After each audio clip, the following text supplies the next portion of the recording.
I don't wanna be the girl that pushes you around, making all the big decisions. I want you to be proud, so you think about it, take your time and get to the root cause. The bigger the man, the bigger the jump, the bigger the suit.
my.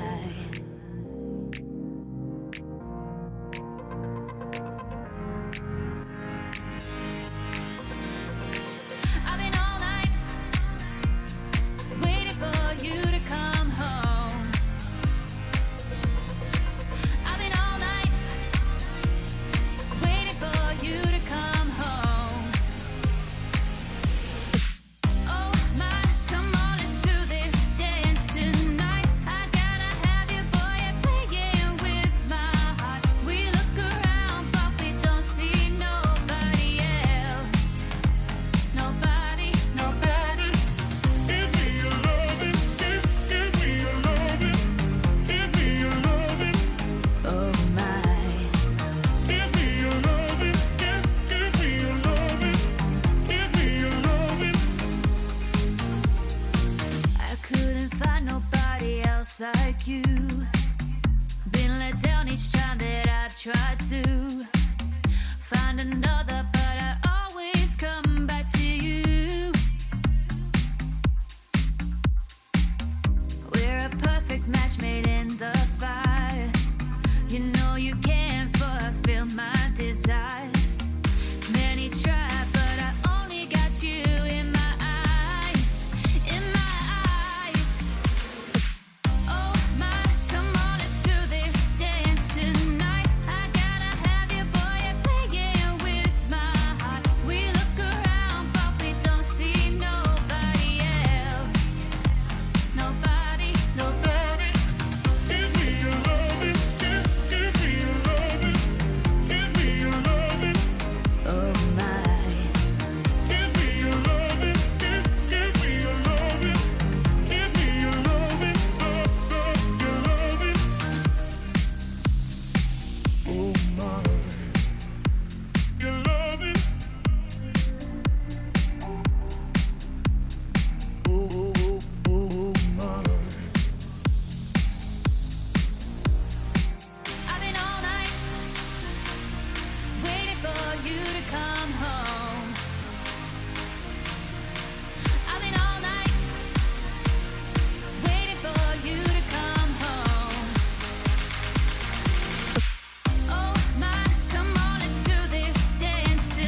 un santo, pero estaré hasta que no estés. Si quieres me largo. Si vuelas yo vuelo también sobre el asfalto. Más vale mala que buena conocer, por eso aquí te guardo. Un egoísta, te busco la noche, si no estás pues parto la pista en busca de otra para llenar el cuarto. Un egoísta, te busco la noche, si no estás pues parto la pista en busca de otra para llenar el cuarto. Yo quiero tenerte por mí. Yo quiero tenerte por mí. Ay. Yo quiero tenerte por mí. Yo quiero tenerte por mí.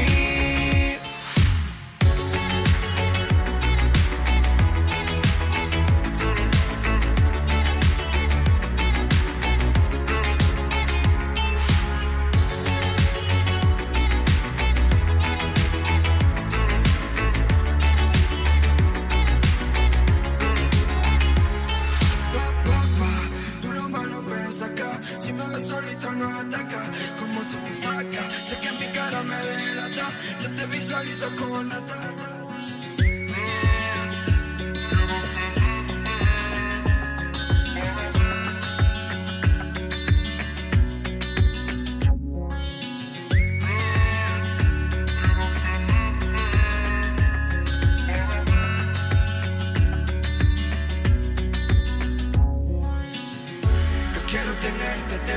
Tenerte pa' mí.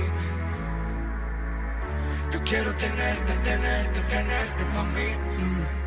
Ay. Yo quiero tenerte pa' mí. Yo quiero tenerte pa' mí. Pero lo mismo, sé que tú tienes mi egoísmo, también sé que va a mi ritmo. Tú eres una diabla, se te nota cuando me hablas, que te pica si otra me habla. Si me ves solito no ataca, como son saca. Sé que mi cara me delata, yo te visualizo con la tata. Yo quiero tenerte por mí. Yo quiero tenerte por mí. Ay. Yo quiero tenerte por mí. Yo quiero tenerte por mí.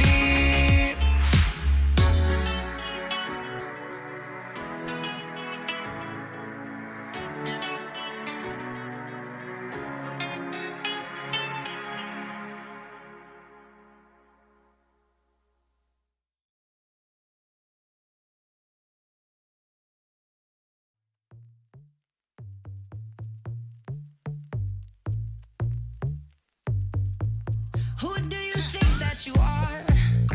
Coming around nose in the air with your fancy car. Ha. You don't think you gotta work hard to see your name on a star on Hollywood Boulevard. You wanna run the world? No, you want the whole wide world to run around you. You. To make your fantasy, you gotta work harder.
living my own pace. Ain't no running round, wrapping myself up. Ay, ay, pulling me back up. Ain't no knocking down, healing my heartache. Ooh. Flying miles ahead on my shadow. Mojo, I'll be climbing up another level. Mojo, flying miles ahead on my shadow. Mojo, I'll be climbing up another level. Mojo.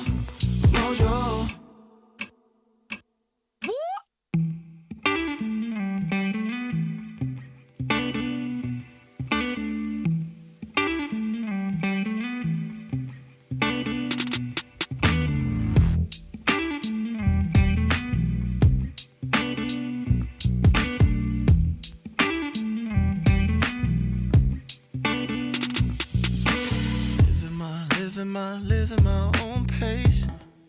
Ain't no running round, wrapping myself up. Ay, ay, pulling me back up. Ain't no knocking down, healing my heartache. Ooh. Flying miles ahead on my shadow. Mojo, I'll be climbing up another level.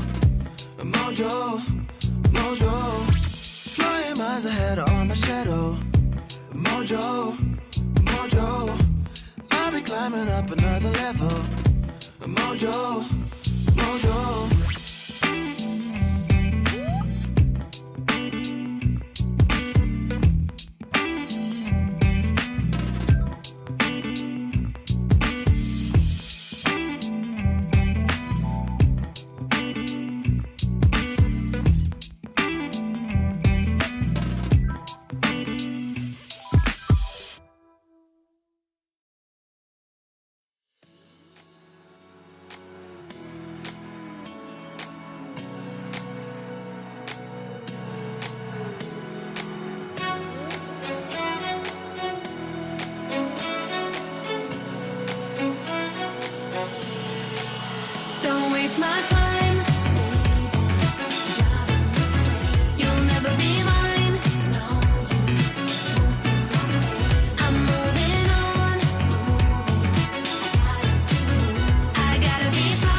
championship, spatula fallopians. It's time to finish this. Season up with a monster cook-off. Monsters slice, dice, and synergize for a taste of that spicy prize. Superhero squads going after the chase. Cooking up the metal with fresh flavor and taste. Chop, chop, chop, all the way to the top. Where to go, the spatula's right there to be cupped.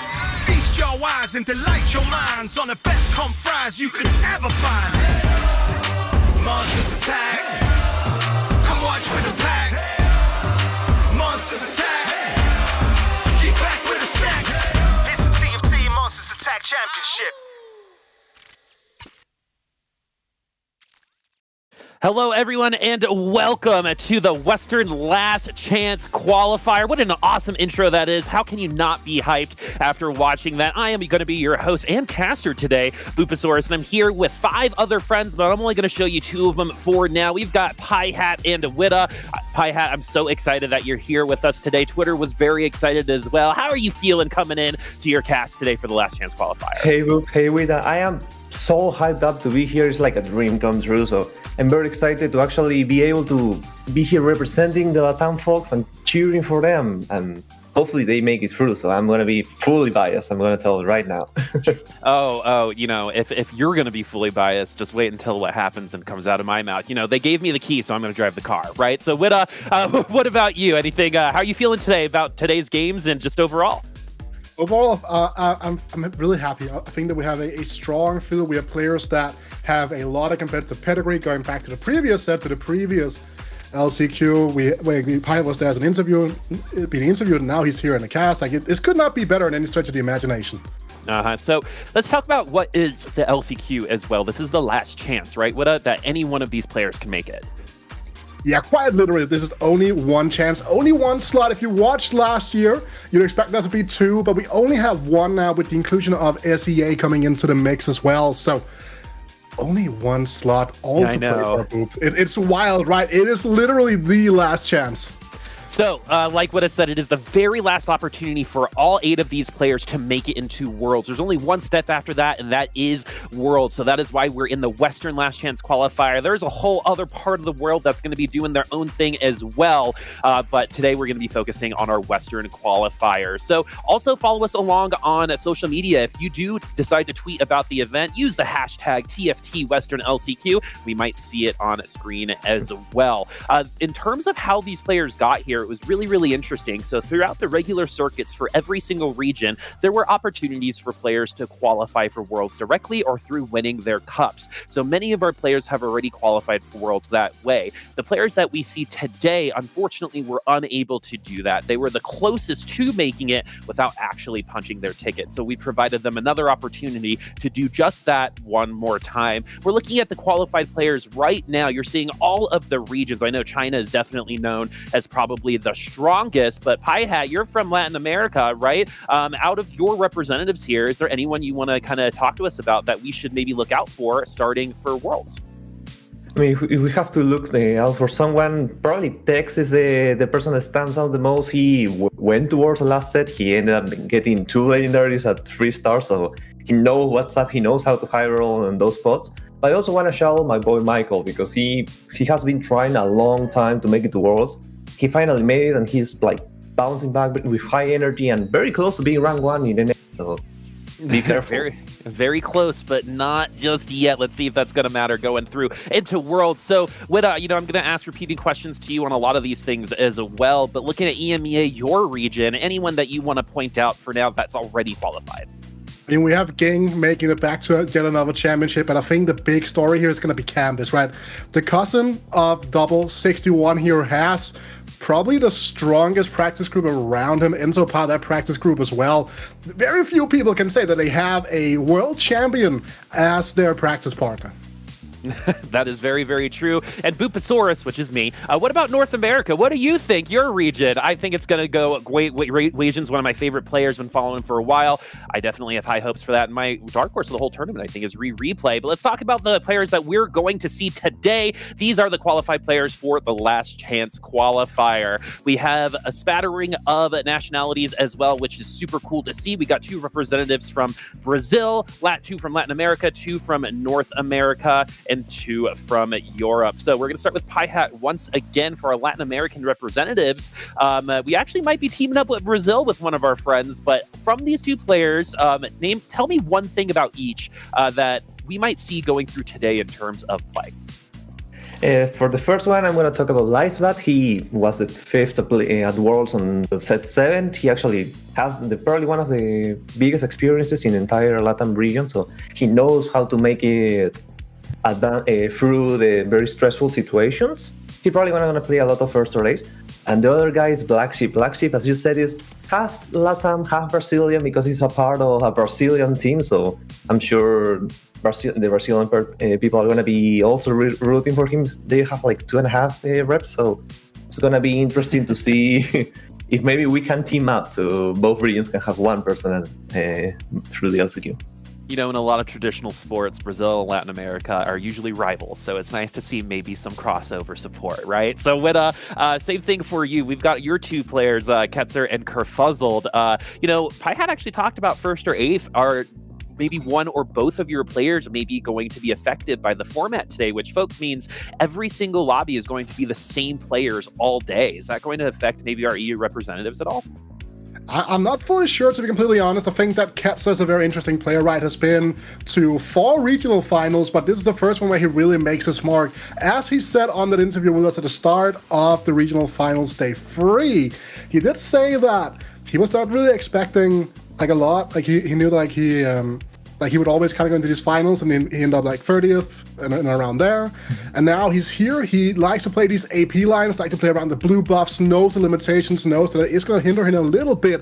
And then you have Kurfuzzled, kind of the big opposite, because he doesn't have a practice group in the same way Ketzer does. Ketzer, a part of that practice group I was talking about, with the likes of Enzo, Campus, Double 61, you name right, part of that really intense French practice group. Kurfuzzled, no practice group at all for this guy. Made it to this point of the tournament without a practice partner, more or less, which I think is quite significant.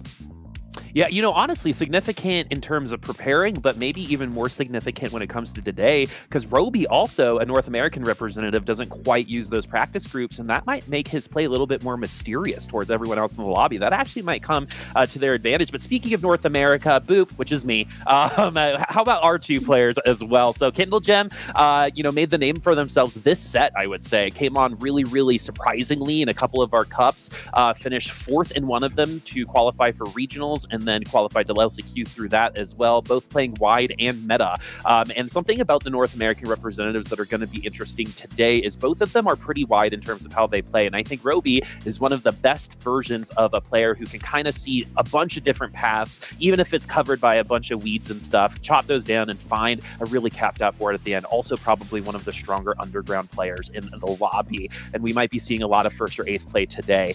But that's not it. We still have one more region to go and one more person to introduce. They're going to be taking over the broadcast as well, because we've got Lurie as well coming through, helping out with some of our Brazilian information. We don't have Brazilian rivals on this cast, just Brazilian friends right now. So Lurie, I appreciate you being here. Tell us about your 2 players, Conda and Tanjiro. Thank you so much. It's an honor to be here today representing Brazil. I'm going to start talking about Conda. Conda is a very known player in our region. He's played Worlds one time as well. And we've seen him play for a long time. He's very consistent, and I'm very happy to see him here today with us. Tanjiro is a new guy in the outside of the Brazilian, I think, competitive setting. So it will be nice to see how he does here. And I think he's my dark horse. I'm sorry, because he's super chill. He's a very nice guy, and I think he'll do just fine. I'm rooting for Black Sheep as well, but yeah, this will be a great game.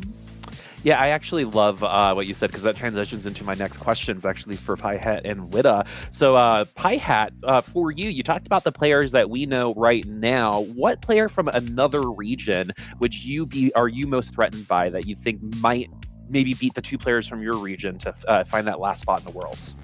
Oh, the first person that comes to my mind is Conda. I think he played really well during the first half of the Brazilian finals. He also has experience because he made it to the World's last set. It was really unfortunate that he didn't perform in the last 3 games, because I think it was like a triple top 6 that like made him drop out of the Worlds and make it into the LCQ. And I think if he fixes those mistakes, he's probably the strongest competitor in the of all the AIF players here. And so, Witta, I got a little bit something different for you, because this has been a pretty balanced patch. A lot of people say this is probably one of the most balanced the game has been so far in this set, which pretty much means that there are going to be opportunities to go wide. Are there any, based on your 2 representatives, is that going to be a benefit, or is that going to force one of them to maybe change their style of play going through the lobbies today? I think that it's going to be a benefit. Both of these players have shown that they can play both the AP and the AD tree quite well. Kurfuzzled, very good at playing these very high cap AD lines, which could be a massive boon today, considering that you need to play that first or eighth. And then you have someone like Ketsa. We know he takes a liking to playing some of the more like blue buff centric lines. We all know love, hate, despair. I don't know what you want to say about Lulu reroll, right? We're going to touch on that a little bit later, but it's something that Ketsa has a lot of experience with after our finals. And so, Lori, before we say goodbye to you, anything you want to say to your Brazilian friends before we get into the cast at large, where you're going to be a part of as well? I think it would be the thing I'm looking for the most is how they will play the first 3 games and the last 3 games. It will be kind of interesting to see. I hope they have fun, and also I hope Brazil wins the spot. You know, what's actually really cool about being a part of an international broadcast like this, we get a little bit of an appetizer on what Worlds is going to feel like, because we don't get a lot of these competitions where we can compete with other countries like this, but at the same time, we also get to see different play styles go through, and I'm really excited about that. So, Larry, thank you so much for joining us, because we have a quick video that we're going to throw to here in just a second. So I know Witta has actually been talking some pick'ems, both in some chat rooms and some IRL opportunities. So if you want to be like Witta and appear on screen, one of the first things that you want to do is beat him in your pick'ems as well. We've got a quick little video on how you can just do just that. We'll be right back in just a second after that video.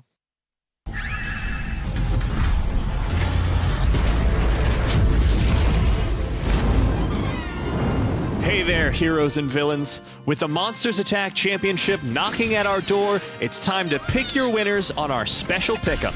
That's right, TFT Esports Pick'em is back. Go to riot.com/TFT Worlds, log in with your Riot account, and get ready for the TFT Monsters Attack Pick'em. Let's get into the Pick'em prediction challenges. Guess the overall winner on the crystal ball. Root for your favorite region, and you can even predict the final results by ranking all 32 contenders in 4 groups. But the fun doesn't stop there. After the second day of the group stage, the last chance to earn points will unlock. Predict the position of the top 8 players in the grand final lobby for a chance to be the top earner and feast on a smorgasbord of TFT eggs, icons, and emotes. Did you think that was all? We don't want to leave you half-baked. This year you can also win as a region, so don't forget to check the community tab. Whether you're the hero or the villain, complete your pick'em and have a feast with the rewards. The pick'em site is live May 22nd, so make sure you check it out.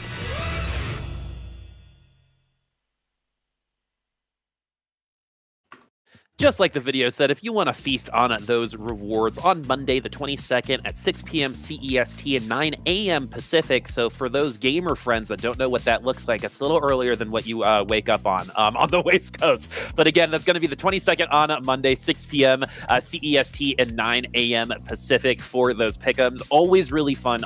Definitely try to get your friends involved. It's always really fun to talk about sports in that kind of way. But we're going to continue the conversation right now in terms of of the games today. We saw everyone that's already qualified for Worlds. We've talked about the 8 players that are going to be playing today. So let's talk about what they might be playing here as well. So we have a couple different types of meta conversations to go through. We talked about Lulu already a little earlier today, but we also have Oxlingers that have been quite popular throughout almost the Lulu more recently, but Oxlingers being pretty popular as a top 4 comp throughout a lot of the competitive circuit. So Piehat, in terms of what you expect today, is there one that you're leaning more towards for winning in the 1st or 8th, or is there, an opportunity to play TF for 3 games, then try to go 1st or 8th a little bit later? How would you approach these meta comps for today? TF Oxlingers as a whole is it's going to be a little risky, because if you start from behind during Oxlingers and you have to roll at 7 and be super gold and try to pray that you hit your entire board, you're going to have a rough time. And I don't think in these games you have the luxury to do that.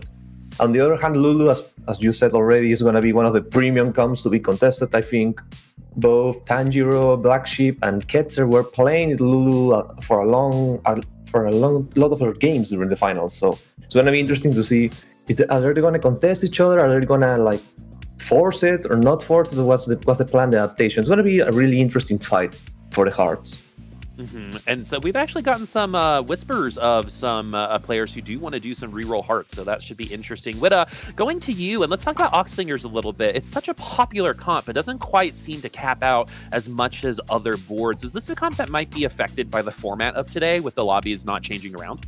Yeah, a little bit also, Boo. If we're getting whispers, they're kind of a set behind as well, right? So they should probably, try to figure out a little bit of a different point here. But no, I think that Oxlingers is a composition, as you're putting out here, Piehat, that is going to struggle a lot today. Not struggle a lot, it's going to perform quite well, but it's a comp that you probably aren't going to be seeing players angle towards until Game 3, Game 4, those types of situations when the lobby has kind of put itself into place. Because after the first 2 couple of games, then you know what you need to play for. Do you need to maintain your position at the top, or do you need to throw it all on the table and play for those 1st or those 8ths? And because if you get to do that, then something like low risk like Oxlingers just doesn't work.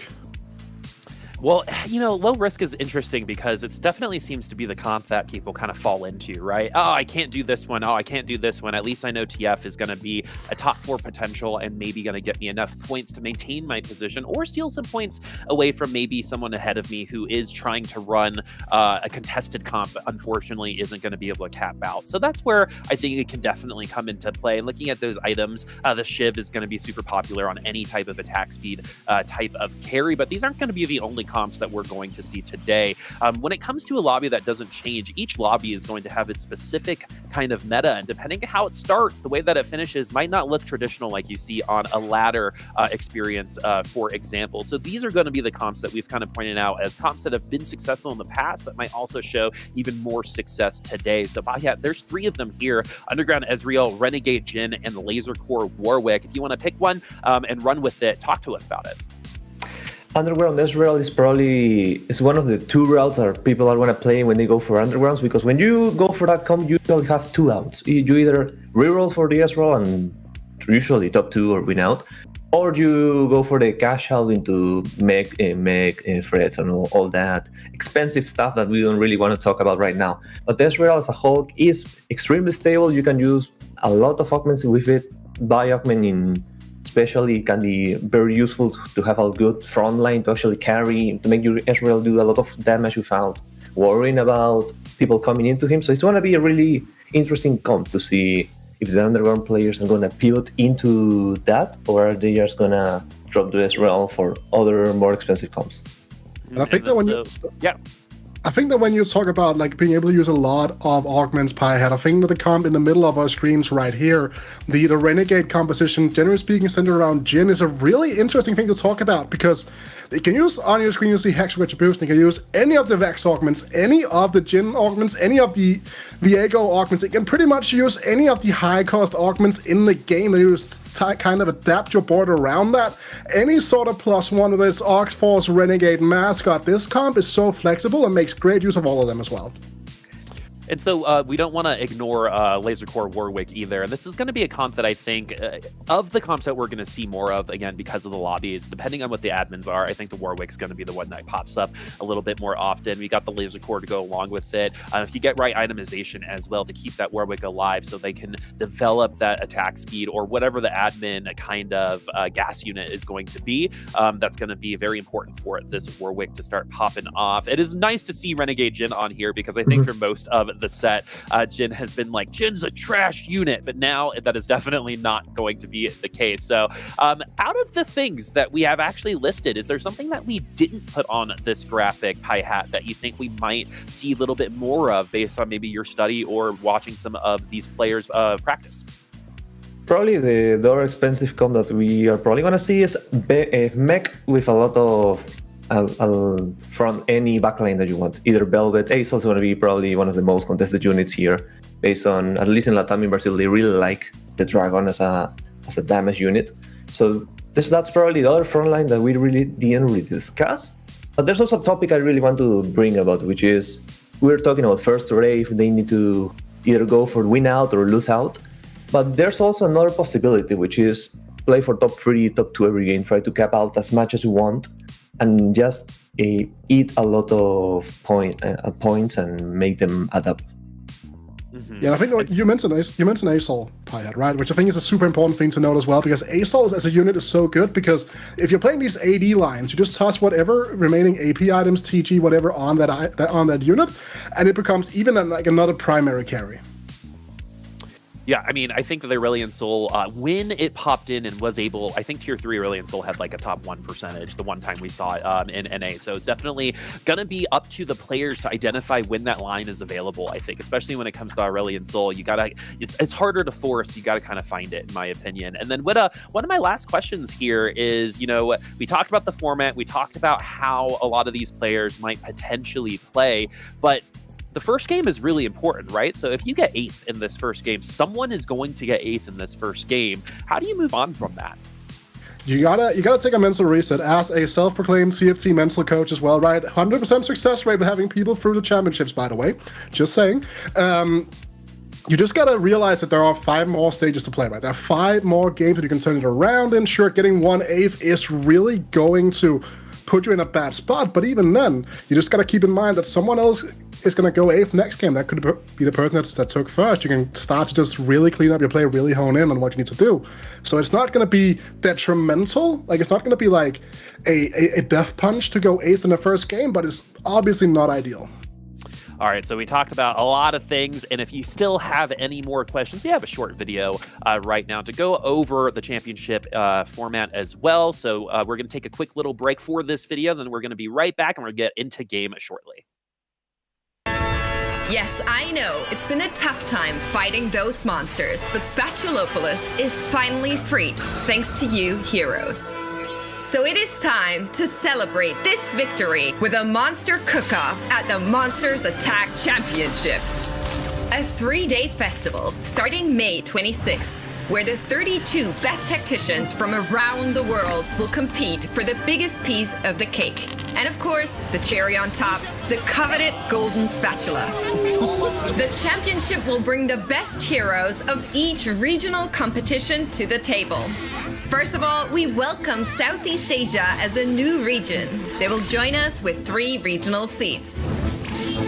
So we will have, take the order, chef, 5 from CN, 4 from Korea, NA, and EMEA, 3 from LATAM, Brazil, and Southeast Asia, 2 from Japan and Oceania, and 2 remaining meta friars from our Last Chance Qualifiers. The games will be scored using the standard 8-to-1 point system. Placing first scores 8 points, finishing in 8th scores 1, so you can do the math. In order to have a fairer, spicier, and more exciting competition, tacticians will be seated within each region based on their performance, having 4 tiers based on regional seed allocation. So first seeds within each tier will not be placed in the same initial lobby. The first 2 days will have an identical format. 3 consecutive games, shuffle the players, tea party style. Don't be shy, there are a lot of guests to meet. and 3 more games. Players will farm points trying to be at the top of the ladder. Because at the end of day 2, the bottom 24 players will be asked to leave. And that takes us to day 3. The top 8 tacticians will all compete against each other in the grand final. Once a player has reached 18 points, they put the rest of the lobby in check and must win 1 more game to be proclaimed our hero, the TFT Monsters Attack champion. World champion. They are your Dragon Lord! Tune in May 26 to 28 to watch the biggest fighting feast Spatulopolis has ever seen.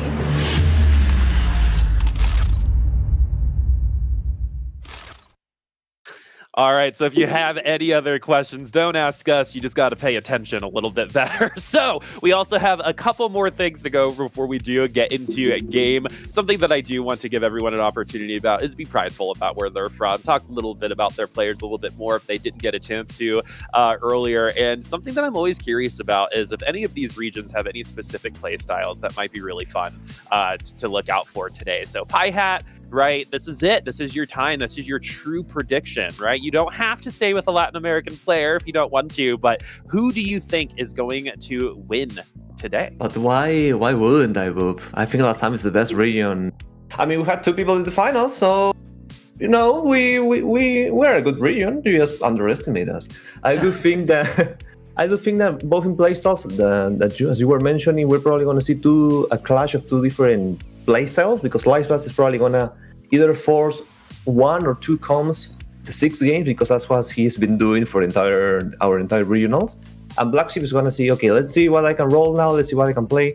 Is there a Lulu? No. Is there anything else that I can reroll? Okay, I'm going to grab that. So it's going to be interesting to see. They're not going to step on each other, that's for sure. So it's going to be cool to see who reigns on top. You actually bring up something really interesting, is if country mates are gonna help each other at some way, maybe like do a little secret double up. I don't know. But what about you? Same kind of question when it comes to EMEA. This is your kind of last opportunity before we come back. Our last opportunity before we see them in this first game. Is there anything that you absolutely want to tell us about the region or any of the players before we do throw to the casters? I think that these players coming through, at least, I think, as you're talking about, our players are probably not going to contest the same trees, right? Ketzer even went on an interview with us at the start of day 3 and really talked about how much he likes to play Oxlingers, but didn't get the chance to do that before the final day of the Rising Legends finals. I think that's something to keep in mind here, and also super excited to see how someone like Robivan, for you, Boop, like your region here, is gonna do well, because again, going back to day 2 of the regional finals in NA, this guy was an absolute machine, playing pretty much everything known to man.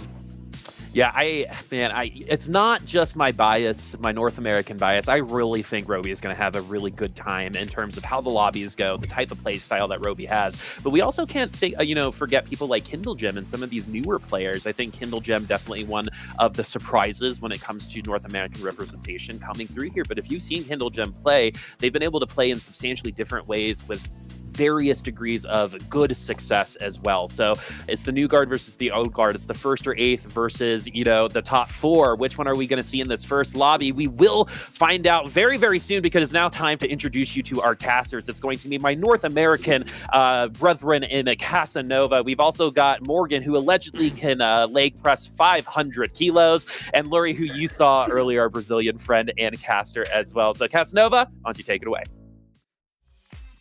Thank you so much, Boop. And the analyst desk, I'm Casanova, joined by Lurimon and the strongest caster from EMEA, Morgan. How are y'all doing today, Morgan? I mean, you haven't gotten a chance to speak yet on the broadcast. How are you feeling going into the LCQ? I'm very hyped, I'm very excited, and I'm way more excited just to see Boop IRL, because I swear to God, man, you tell this guy one thing and he's never gonna forget it. No, he will not. Yeah, he's that one guy you never tell or give any secret to, because you know too well it's gonna be on the headlines right on the next day on the news. So I'm very excited to be here today with you guys. Again, Casanova and Lurie, it's such an honor. This is gonna be the first time that I ever cast with you guys, so I'm very excited to be here today. Look, Boop says anything extra, Morgan has tree trunks for legs. I mean, that's what we got at this point. But Lurie, you got a chance to talk a little bit about Brazil already, but I still want to welcome you to the caster desk here. How excited are you to jump into these games? I'm super excited. I don't bench press 500 kilos. It was but I never do bench. it's leg press. It's leg press. Yeah, I it's do leg like press. 40 Thank you. kilos. Almost Hey, there. Respectable. Minus A0. Getting there. Respectable. All right, well, let's bring it back into TFT a little bit. I know we got some Okay. exciting matches. They all got to do some predictions, but instead of predicting players out the gates, well, we can talk about that more a little bit later. I want to get your like wish lists for what you want to see today, like compositions or like a 3-star 5 cost, whatever, you know. I want to get, you know, what is the wish list? Morgan, let's start with you. What do you want to see out of the tournament today? Okay, beginning with me, of course, because ladies first, and I would love to say that, again, we'll be relying mainly on a lot of threat units. I wish I would see Belveth and more of Aatrox, because these units are just absolutely banger, and they've not been given that much attention recently. The only threat that has been been played a lot recently is Aurelion Sol and Morgana. You would see the Cast Giant Slayer and the carry augment of Morgana, and they just spam the absolute hell of Morgana. A lot of people get it into a 3-star, and I love threat boards because they're not really that contested, and they're quite interesting when you see them on board. Anyone who plays Rule Reroll doesn't get my vote. I'm sorry, Luri. I know you love Rule Reroll though. Hey, I'm with you. Let's leave that on the bench. But Luri, what you got? What's your most sought after thing in this event? Okay. Since the PBE of this set, I've been playing Hearts. So I want to see Lulu, I want to see Sona carry, but also I'd like to see more threats. I think they have been neglected a lot this past few patches. But I think they are coming back right now. We are seeing a lot of front lines like Garen Mecha and back lines like Belveth Asol. So I think it will be fun to see them on today's gameplay.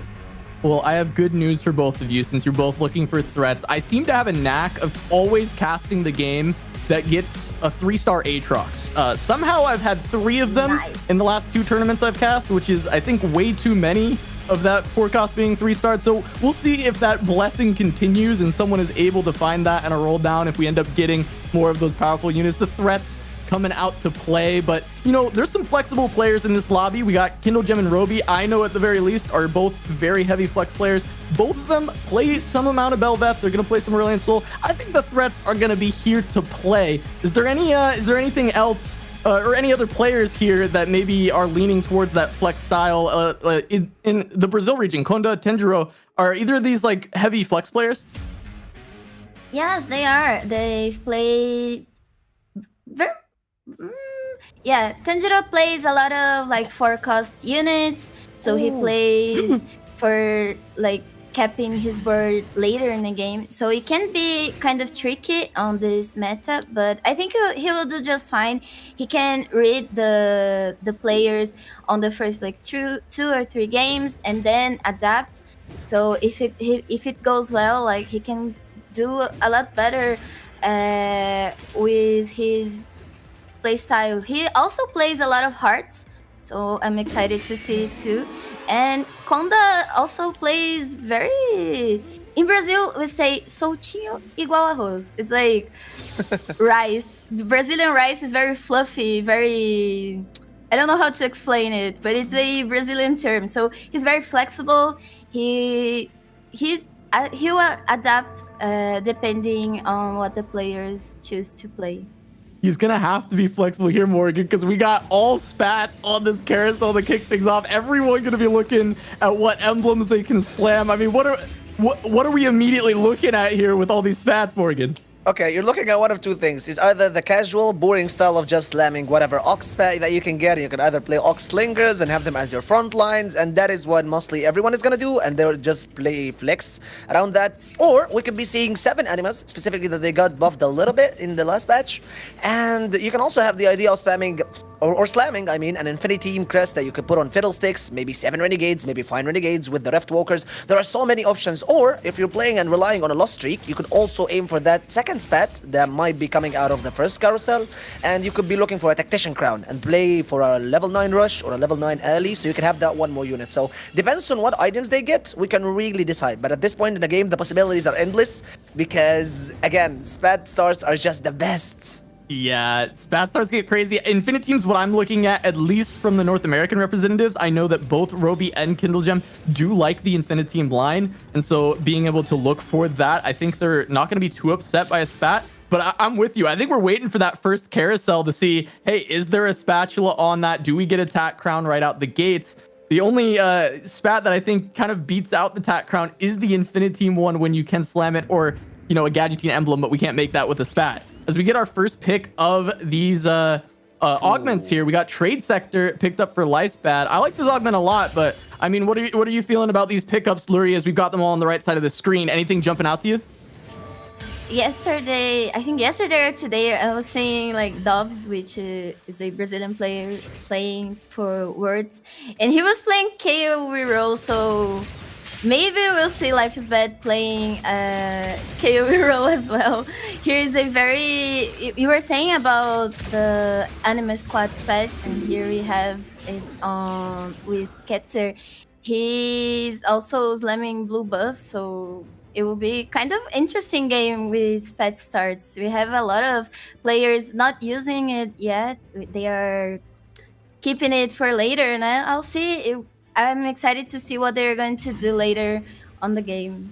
Yeah, I think it might not really be easy for him to play Anima Squad though, so that's why I only think he just slammed it in the early game to be able to get as many fame for his units if he's able to do it. Because he also slammed a blue buff, so slamming a blue buff doesn't tell us that he's gonna be aiming for an MF carry. It might be a Vayne carry, but that's why he put it on a GP just to try and carry it for now on. And he's also not the only one playing Anima Squad, because we got Black Sheep with an Anima Squad crest, so it could be really easy with a spat and an Anima Squad emblem to hit that 7 Anima Squad. So I think if Ketzer is gonna be committing to that Anima Squad, it might be really hard to get an MF carry, because we're 100% sure that Black Sheep is already committed to it with his augment.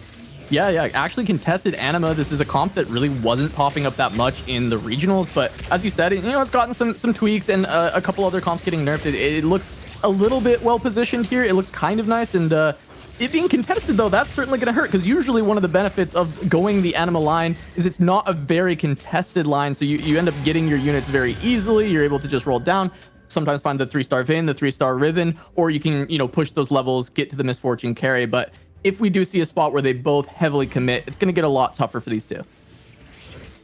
It's kind of hard to see where the players are going right now, but we see players playing a flexible game for, I think, Salvage Bean. Ketzer has Salvage Bean right now, and it's a kind of interesting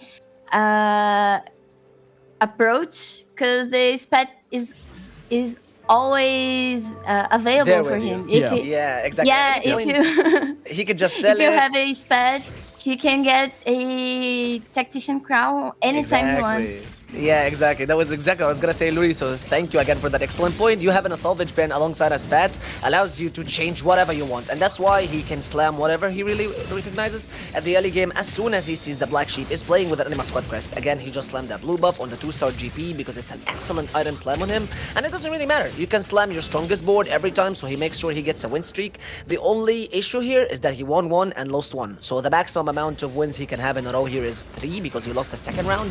I didn't catch quite well who he played against, but again, having a spat with salvage bin is absolutely such a wet dream to anyone in such a spat lobby, isn't it, Casanova? Oh yeah, it's so dangerous when you have it. I mean, we do miss out on the spat here on the first carousel, but we are going to get that lesser champion duplicator. We'll see if anyone goes for those 3-cost rerolls. It's so incredibly impactful to be able to pick this up. I'm just noting the streaks because we mentioned how Ketzer was trying to fight for that streak by slamming those items early as salvage bin, which is so good to be able to just slam items, try and go for that streak. Not able to secure the full win, but he might be able to win out into Krugs. But on the other side of things, I see Kindle Gem. This is a player in North America that was very good at streaking. In fact, in regionals in the first 2 days, he was streaking 80% of the time. The only person who was streaking as much as him was Setsuko. Ooh. And starting out, he's immediately there right out the gates as we jump on board with Black Sheep Morgan. 2 Anima Squad spats already. Already having 5 Anima Squad. I mean, this is something that Luri spoke about. And again, the only players that were able to use Their spatulas so far have been Ketzer because of the salvage bin and Black Sheep, and he's the only one win streaking fully at this lobby. And I think with this board, him getting the early Riven is such a bless, because you don't just have two pranksters with the Gnar and the Jinx, but you also have her as a brawler with the Blitzcrank level 2-star. So he happens to have the perfect start for an Anima squad. And at this point, I think Ketzer is gonna have to transition 100% in the late game. And win streaking with Anima squad is so important. So here, if he is playing the long game, it will be so impactful later as well. He's gonna push the lobby. He's gonna have such a high impact on the time of this game. So it's interesting to see the players on the lower end of the board, the leaderboard. I'm sorry, because they may have a hard time to come back later if Black Sheep gets too big in the game. Yeah, and stacking up all that fame going to make it really difficult to chew through that unless you get a lot of damage. I'm just taking stock of, some of these comps on the side of the board. We saw it looked like a Lulu was being getting ready to be re-rolled by Kurfuzzled. Their Kindle Gem leaning towards Gadgetzin. Gadgetzin very popular in North America. It was doing exceptionally well in the statistics. It did get a slight nerf to the 5 Gadgetzin line, but Kindle Gem is still a player that I think will lean towards that. It's exciting to see this right out the gates as we see Ketzer going up against Black Sheep. Ketzer has been trying to push for a win streak, but I don't know if he's going to be able to take out Black Sheep. This is a very close fight between the two, but that gangplank is deadly. Yeah, he's deadly, but he's not going to be able to destroy the double prankster, the 5 Anima squad. Again, just as Luri said, win streaking with an Anima squad is too strong in the early game because they're able to stack 5. Wait, I might have actually been wrong. He does have a BT, and he also had a blue buff. Okay, I take it back. I take it back. That GP is deadly. He's a beast. Look at him. He's dancing on him because he's got that Anima spat. Yeah, 1 cost unit, by the way. 1 cost unit. This is I think the blue buff in the vamp, from the BT does it so well early game. Even if you don't have like damage or a very high tank, you can chew through the front line with a little bit of vamp. So it's very interesting to see. And here we are with a new comp, as you can see, Lulu reroll. One more time. It's very good to see it being played right now. It has Kurfuzzled, has almost like 50 gold if he sells some units, so he's in a very good spot right now. Yeah, I want to call out real quick because I talk about the NA players a lot, but that's because I just watched them play in regionals.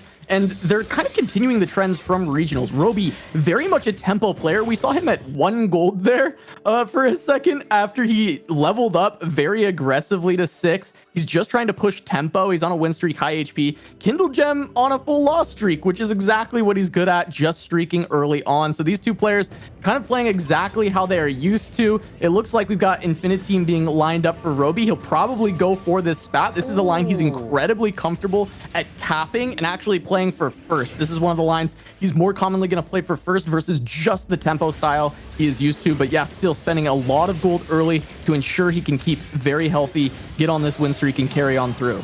Okay, call me crazy, but I think it's quite illegal to get double Runans and also have 2 Belveth right on his bench. When he's leveled to level 6, he hasn't even rolled once, and he also has the Samira, and he has 3 sure shots. All thanks to Hustler, of course. One of the best augments in the early game that can just have you spending all of your money, and you can still be able to gather more and more. But 2 Belveth in level 6 and a Samira already?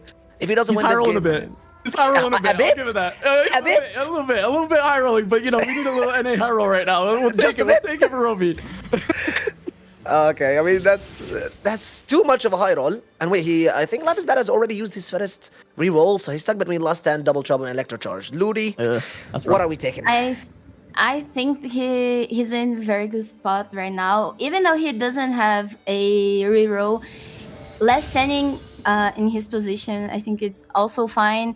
The thing we were saying yesterday during rehearsal about TG is that he can play it early game, but later it can be hard for him to use those, have last 2 items, use it on the front line. He's using it very well right now. Level 6, a lot of HP, but as you can see, higher on this game, Roby is doing so well with Hustler. He's doing so well.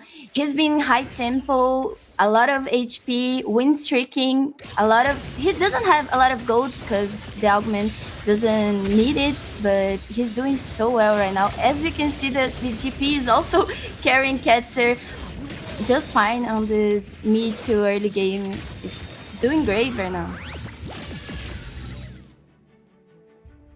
Roby angling heavily for a first place here. I think the Hustler, it fits his playstyle so well. He is tempo oriented, so just being able to get that early gold, just push on through. I'm definitely looking at this play, looking very happily at Roby, just hoping that he can find a sword at some point, put together this Infinite Team spat, get things ready to go. Taking stock of the rest of the lobby, Ketzer ends up taking a Duelist Crest, so he can actually turn that into a Tactician's Crown with his Salvage Bin. Really heads up play by Ketzer. I'm curious if he will, lean into the Duelist at all and just make an additional Duelist spat out of that Anima Crest that he made earlier, or if he does want to go full Tac Crown and play more flexibly in that way. It's kind of crazy because he also got a 2-star Morgana right here, not even rolling for her. He just got it from the shop when he leveled up. And at this point, I think he could be the strongest board that we have. Again, he has 3 sure shots. He has a spread that he still hasn't slammed. So essentially, he's down one. Let's say down one trait, because you either use it as a Tactician Crown or you could slam it into an Infinite Team if you get a BF. And that could be an excellent option, because having these and also being able to hit level 8 and 9 early, you could get that Ezreal way early in the game. And 7 Infinite Teams currently is one of the strongest compositions in the game. It also caps out a pretty high level, because you could copy the Fiddlesticks, you could copy an additional frontline unit. So an Infinite Team Crest, specifically that he got these sure shots early, and him having 2 Hurricanes that he can maybe pass one of these on the Samira or either the Sivir, because again he has a double lesser duplicator, so he might not really be looking for a Sivir 3 at all. He just wants a 2-star one, so he could look for that Samira, and he could be able to get a 2-star Samira, a 1-star Ezreal. Both have perfect items at this point, so I think he's in a perfect spot. Roby is looking too strong. One sword on the carousel. We'll see if Roby ends up grabbing it. Tendrill's gonna take it, so not for Roby, not yet. Not yet for Roby. I think we were watching Konda's board, and he had a Richwalker spat from like a drop tome. So free gold augment. He's going probably like Jhin, I think, with Riftwalkers, Renegades. He's played that comp a lot. As we were saying, the Konda and also Tanjiro likes to play for 4-cost carries. So this is like his comfort zone right now. He's playing for the win, okay? And we see him starting to win streak on stage 3. Yeah, starting to win streak, and with that Riftwalker emblem, he's also picked up that glove, which could just be a Renegade emblem as well, trying to get maybe 5 Renegade online with the Jhin. A lot of power can come out of that. Konda setting himself up to play that comp really well. I do like his position overall. If he can hit that Jhin on 7 once he levels up, probably on 3-7, maybe we'll see if he greeds out to 4-2, depending on how much money he ends up making here, how these fights are going. His board is mostly 1-star, so he'll probably have to roll on 7 quite a bit, but we'll see how the shops treat him. I find it quite strange that you could transition from the trade sector right into the last stand, because if you're playing with a reroll comp, or if you have the trade sector, it could be one of the easiest augments to really win streak in the early game with, because you don't have to waste any money. You can have a lot of interest because you don't have to reroll initially, and the last stand is you basically having 1 less augment or 1 down augment until you can reach 1 HP. Yes, it's true that he has so many options that he can survive into the late game. Despite winning or losing, he still has 1 more chance, and the last stand, when it triggers, it actually makes your board much more stronger. But I'm kind of against the last stand option, because I think he had so many choices, even though, as Ludi agreed, I think he had better options than to take the last stand, because you were already winning. You were not in a bad spot to take it, Yeah, I think it's very risky, but if he hits his comp later, it's kind of a security for him with 1 HP. But I agree. He was in a very good spot for win streaking, but I can see where he came from. And Black Sheep here has like 2 crests. He chose 2 crests as his gold augments. I think it's a very safe route for him right now, and he has good items as well. Losing 1 more round, and Kindle Gem as well, losing 1 more round. Yeah, he ends up taking both these crests, and he wants to play the Gnar with the anima as well, by having all these extra pranksters. I think he will be contesting Kindle Gem if Kindle Gem has committed to the Gadgetzine line. He was playing Preparation. I know he's holding Gadgetzine units. I know we haven't gotten a chance to see him recently, so at some point I'd like to check in and see what he's prepping on that board, but it is still going to be potentially contested between Black Sheaf and Kindle Gem at that point, but taking a look at Kurfuzzled on this board, he did just roll down heavily, leveled to 7, rolled as much as he could because he was on that big lose streak and didn't fully hit a full composition, but is leaning in that Ox Slinger's direction. We talked about this a lot in the early game. He does have the Ox emblem and has a ton of items off of Wolves here that he's going to start slamming down, but has yet to find the bulk of the comp. He's at least found the Twisted Fate, and there's a Nico, so he can actually start to fully put this together. I find it kind of strange that he didn't really go for the Leona. You have an Oxforce emblem out there. If you can put it on the Leona and maybe switch and pivot to Renegades, it could be perfect. He already has that Archangel slammed, so he might be leaning near Ox Slingers, yes, just as you said. So I kind of understand why he didn't go for the Leona, but damn, imagine getting a Leona at level 7 with 1% chance, but sadly you're not even playing or pivoting. And the item you slammed in the early game, the Archangel, might not be useful at all if you're switching to a Renegade board. So I feel kind of sad. Again, he already has the Static Slammed, he has an Oxforce emblem. I wish that he would have played an Leona and went for a Renegade. I wish also that the last augment could be a hero augment, because that would make the game much more spicier than it already is. It's if we get a hero augment, that's so big for Kindle Gem, assuming he continued to go in that gadget direction. I think he does like to angle towards that Nunu as the final augment, try and go for the 5 Gadgetzine. It just depends on if he decided to stay prepping that or if he was prepping another board while he played those gadgets early. So that's going to be massive as we get this. And it's not going to be a 5 on this, just 3-4-3. Oh, okay. He's what are we looking rolling. I don't think it's a. I think a gold augment would have the same like strength here, but they are rolling, and Kurfuzzled rolled all his chances and didn't. I think he didn't hit what he wanted. He's still looking for it. He has like Deathbringer, which is it's unlucky, but I think he has good choices nonetheless. I think he was looking for the TF or the Nico. I think it would be better, but he's doing the Nila outing. He's using it. He had a Nico. He didn't want it. He got greedy. Yeah, yeah. And there we have it. Yeah, he had Starlight Resonance. If he had gotten Easy being green, it would have been way better, because Starlight Resonance at this stage in the meta is not really looking so good at all. So he got a little bit greedy. He tried to look for Antop. He tried to look for maybe Gear Up. He wanted, Gear Shift. He wanted one of these, but it's quite unlucky that he didn't get either. And even the only Nico augment he got was the worst one. I think at this point, Starlight Resonance, as I just checked, has been doing very bad. It has an average placement of 4.65 when taken at 4.2. So, yeah, it's quite unlucky for him. I guess at that point, worth the risk, right? Because, this is just the top one goes to Worlds. So really, you can't afford to just play for a very mediocre augment that maybe helps you limp into a 6th or a 7th. You just have to try and look for the thing that's going to make your board the best, try and get you into that top 4, take the chance, and ends up with Jubilant Veil. Kurfuzzled's just going to have to try and make it work. His spot doesn't look horrible. He's put together a great Oxlinger's board. We'll see if he can continue holding on and then claw his way back in, since he had that early loss streak, but his econ was really good, and he's put together a great board.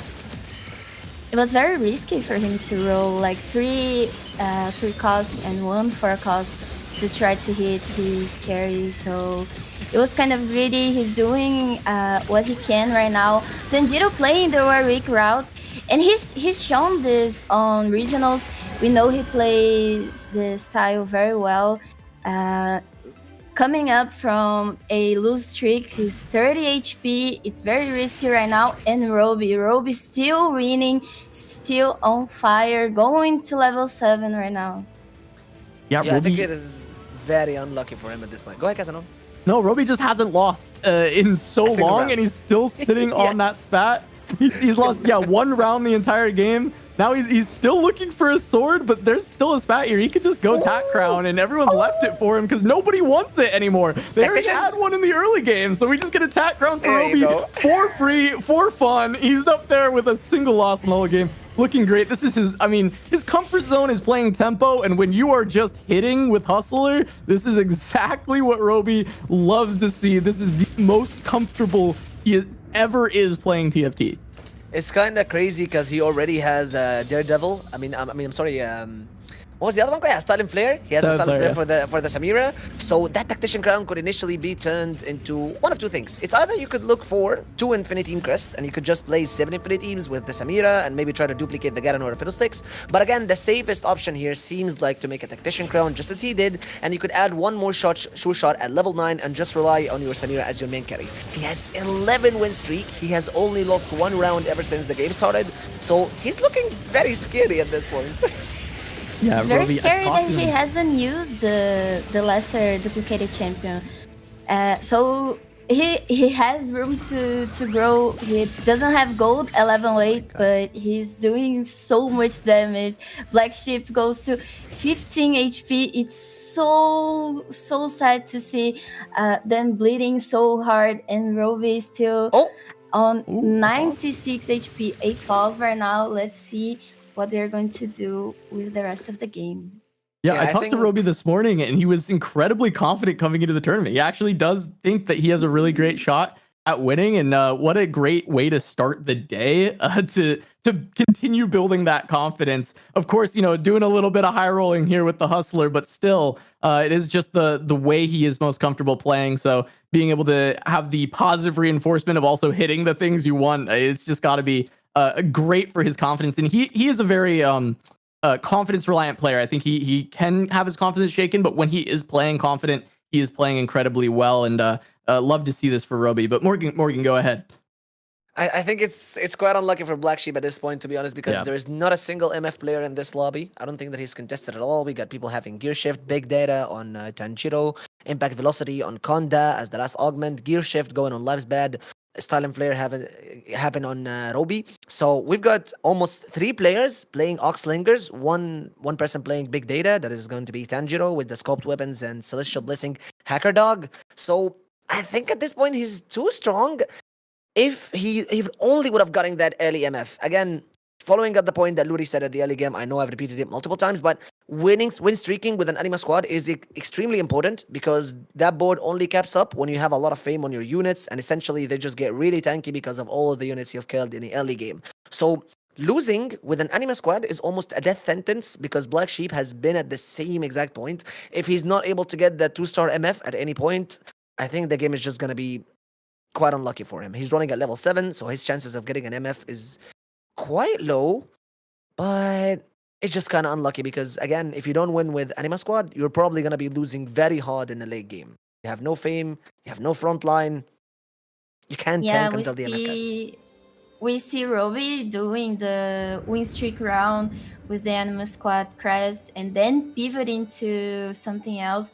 And they are playing, they were trying to play the same route, right? And here we see what comes out when you don't win streak. Kindlegen doing the TF duelist, a very common comp on Brazil. We were seeing a lot of Vayne and also TF, and it's a very consistent comp when you can hit your units on time, and it can be quite a brutal fight, as we can see right now. It's so much damage, and also the Warwick, it does so much damage in so little time. It's a very explosive fight. We see them playing very flexible, and Aurelion Sol with the Renegades, also a very good crest for a game that we start with Pats. Yeah, quite a few players stuck on these, 1-star 4 costs still here at 4-7, not getting their comps together. Black Sheep, one of them, of course. You called this out, Morgan. He's not been able to find that misfortune yet. And we'll see if the PvE round, he's able to find a decent third item, and he's got enough gold for a couple rolls here. It's massive. If he can hit the MF, he might be able to survive and escape this 8th place. Yeah, the best thing he could be asking for right now is maybe either a Jewel Gauntlet or a Giant Slayer. Like a BF would be very helpful here because he wants that MF to be dealing more damage, and he's quite lucky enough that he did survive with almost 8 HP or 9 HP, doesn't matter. At least one life before he can actually get into the PvE stage because he's maxed out on loss streak, so he's able to get more money. So that maybe guarantees him the 2-star MF. And I think at this point he might be looking for another Locket or a Bramble Vest to make his Riven a little bit more tanky. And yes, I think it's going to be either a Gunblade or a Giant Slayer Locket. Yeah, a Giant Slayer Locket seems like the perfect option here. Oh, Rage Blade on the Jinx! Oh. Okay, that's quiet. I didn't see that one coming. I think the Solari would be good here because she's 3 stars and it would be so much value for an item. But let's see how the Rage Blade does right here. It could be a strategy that he knows and knows it's better. He's gonna go down. He's gonna go down. There's too much damage. He's not gonna be able to do enough. He's able to he's not able to get enough done. And we had the Jinx in the front line trying to get the Parankster back, find the stuns, but it just wasn't there. Ends up falling, and Black Sheep is going to take an 8th in our first lobby of the LCQ. Yeah, it's quite unlucky again. The Rage Blade has not given him any value at this point. Just as Ludi said, you would have had the Locket on a 3-star Jinx, essentially buffing 5 units or 6 units in the front line. I think it was only 5 because he had Vayne and MF on the back line. So that's like 350 multiplied by 5. That's about 2k more damage that your front line can take while being able to prog the Prankster safely, allowing MF maybe to cast once or twice additionally. So he would have maybe won that fight if he got the Locket, but I don't want to be making a lot of assumptions. It's just quite unlucky that the first player to go down in our first lobby for the day is going to be Black Sheep. But again, Kassa, we're looking at another fight between Oxlingers and a Duelist, or is that a Sure Shot competition? Yeah, we got the Duelist against the Sure Shot. Life's Bad, though, does have the Ezreal, and the big damage is plenty. Kindle Gem only on the Twisted Fate one, not able to put the damage out. And Kindle Gem is our next victim here in round 1, going out in 7th. And Tanjiro going to 6 HP. It's so risky. He's hitting the Bel'Veth with his last 5 gold. He's hitting Bel'Veth too. And it's looking like a very strong board, but the Bel'Veth has no healing item, and he has like attack speed on his admin augment. It can be quite risky right now for him. Yeah, all this attack damage, Morgan. Yeah, I got to your admin effect. It's like 50 AD that is essentially boosted. I don't want to do the maths. I'm so bad at it, but it's about more than 60% AD boost. And it's a scoped weapons and also Celestial Blessing with big data. So that Bel'Veth and that Warwick should be dealing a lot of damage. I don't know how you could be losing with such a board, but I think it's because that this lobby again is way too capped, and against an Aurelion Soul that can essentially half his healing because of the Celestial Blessing, I think he might not be able to deal enough damage just in time. Maybe if the Jin can cast one more time, but the Bel'Veth dodges it and he's still in lobby, and Tanjiro will not be going out. Again, the admin effect is just way too strong, capped up with the scope weapons, so Bel'Veth and Warwick essentially stay safe for too long, not being able to get hit by any of the frontliners. Couple crests and a lot of big items here. We see the Shroud picked up, Lurie. There's a lot on this carousel. What are you looking at that's really standing out here that can be picked up? I think the thing that they are looking for is their front line. There's a lot of items for frontline, not a lot of damage. There was a board with a Jhin, I think, with a Last Whispers, and he needs damage, so it can be quite interesting. But he has the Forge, so he can sell it for another item. We see here Kurfuzzled doing the Oxforce frontline. He could go for 6 if he can get the 6 Oxforce on level 9. It's a Ornn Forge. Yeah, it's a Visage, isn't it? Yeah, it's gotta be big chance. Visage. He's gotta take something. He's gotta get. Okay, he goes for the Mana Zane, slams it on the Sona, but he's against Roby, and Roby is so strong with all these Infinities. Look at the items on Samira just crushing through the board, but the Twisted Fate makes it to the backline. Roby's actually gonna take a loss. Kurfuzzled staying alive a little bit longer. Tanjiro stays alive as well, so this lobby's about to get so close, Morgan. Look at the HP bars. Is Konda gonna drop super single digits as well? He does. We got 3 people 10 and under, and Kurfuzzled is not safe either. Yeah, he's on 13 HP, and just as you mentioned, we got almost 3 more people. At this point, Konda's sitting on 10, Life is Bad is sitting on 8, Tanjiro is sitting at 6. He's only been win streaking ever since we looked at him at the last time. So, again, only one fight. In this fight, at least, we could lose almost 2 players and be down to our top 4 people. Luri, who are you vouching for? Who I'm vouching for? Oh my gosh. That's a hard question, right? Yeah, that's such a hard question. It's so hard. I think Roby is doing an amazing job pushing the lob. He's doing so much damage to those who can't keep a win streak. They are getting like how can I say it? Atropelado. Like they are getting so beat up for the start of the game. Look at the laser crop drones! They might be able, but no! Tanjiro's not gonna be able to survive! Celestial Blissing and Skull Web and Skull could have been better, but at this point, again, the laser crop drones... both got eliminated. But Life Bad with the last stand! He stays alive! He stays in! He's still alive, exactly. In the last stand, he's gonna be able to make him survive one more turn to be able to hit level 9. Try to cap that board maybe with a 2-star Ezreal. He only needs one more Ezreal, just one more, to cap out on the 7 Infinity teams. And... also, to add more to that, he could be adding one more sure shot. 4 sure shots with a 2-star Ezreal, and the last stand proc could be a very strong turning point for Life is Bad. Life is Bad is doing quite well with this board, and the last stand that he risked on the mid game is paying off. He didn't get eliminated. He's top 4 right now. Doing great, 3 lose streaks, but right now Ezreal? he may be coming back. Rolling for Ezreal too.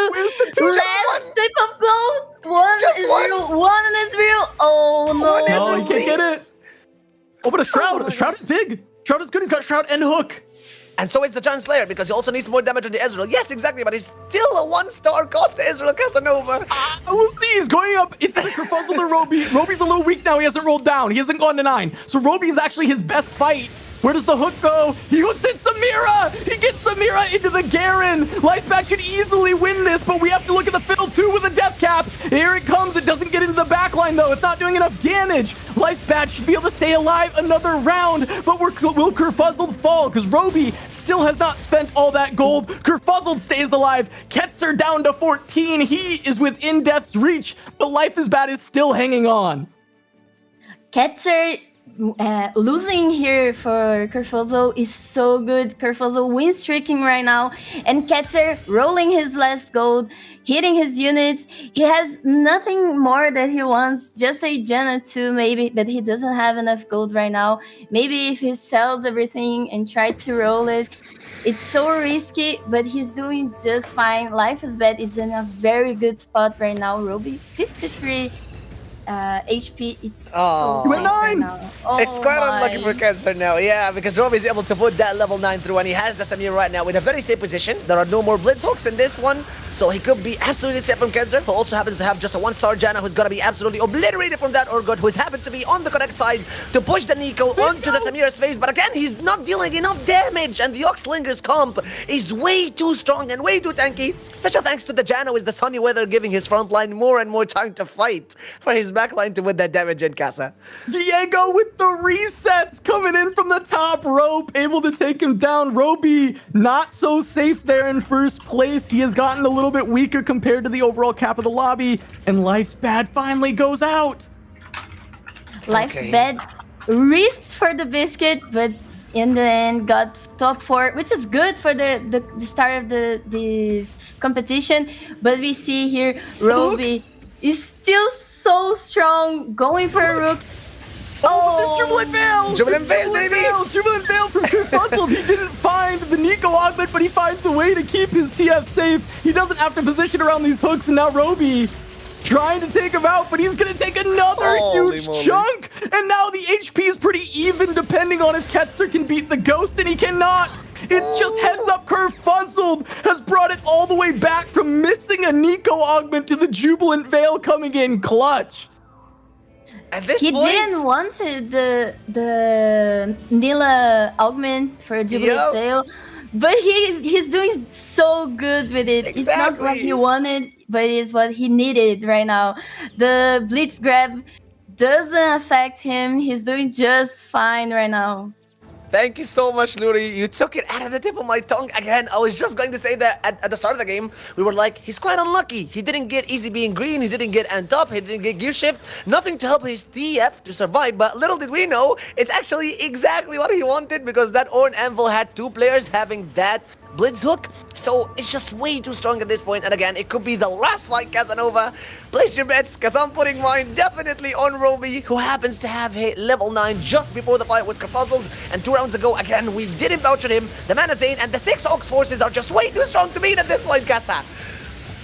Resetting again, but he doesn't quite get it. The TF is finally being taken out by the Fiddle, but he has too much regen. And Kurfuzzled takes it all the way back from being the lowest HP in the lobby, hitting what we thought was a suboptimal augment, and he takes first over Roby. Amazing game from Kurfuzzled. I cannot believe it. Morgan, that's one of your boys from EMEA taking first in the first game.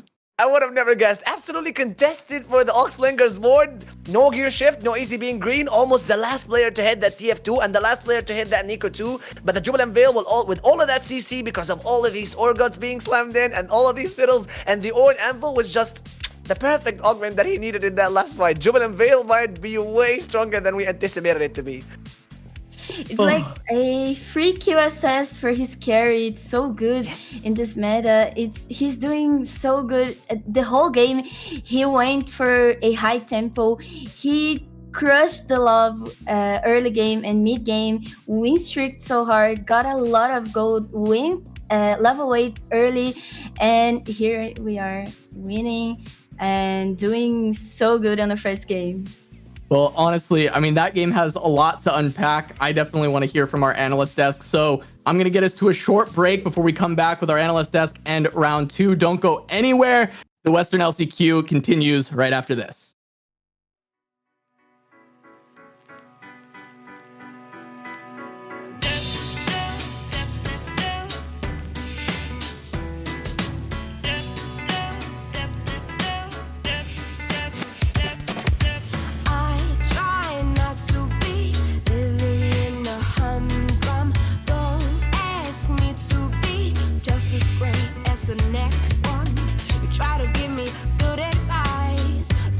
But I can pay the price. I just want to be living it up.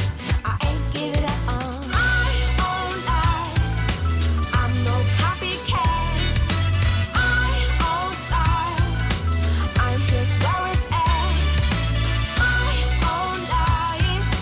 I'm no copycat. I own style. I'm living it up. I ain't giving up on me.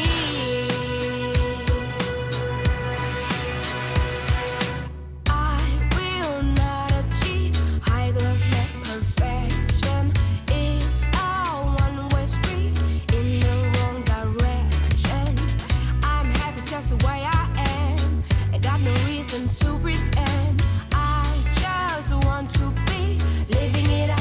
I ain't give it up on my own life. I'm no copycat. I own style. I'm just where it's at. My own life. I'm no copycat. I own style. I'm living it up. I ain't give it up on me.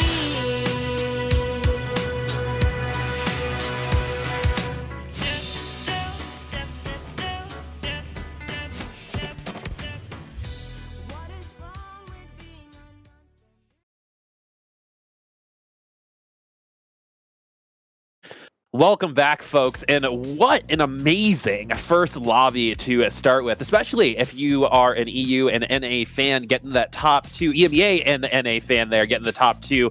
We definitely have a lot to go over, but first, I just want to talk about Roby real quick, because this was like straight up deja vu for me. Roby did the exact same thing. He did win the lobby on LCQ, where he was poor for the majority of all of stage 3, pretty much a lot of stage 4, right? right? While other people were trying to get their economy, but because he was so out-tempoed, he invested and created such a lead that even though once that TF comp started losing, it lost every single round after that first loss, it still got second. And that's something that Roby is very well known for, is that's what we mean by understanding your spot and knowing where to go with it to try to maximize your results. A win on that comp would have been a gift, but a second place is definitely because of the skill. So that's definitely Roby's kind of overall story here, but there was also a specific moment that Wida was talking about here that helped Kurfuzzled and the rest of the top three make it into those spots. Do you want to talk a little bit more about that, Wida?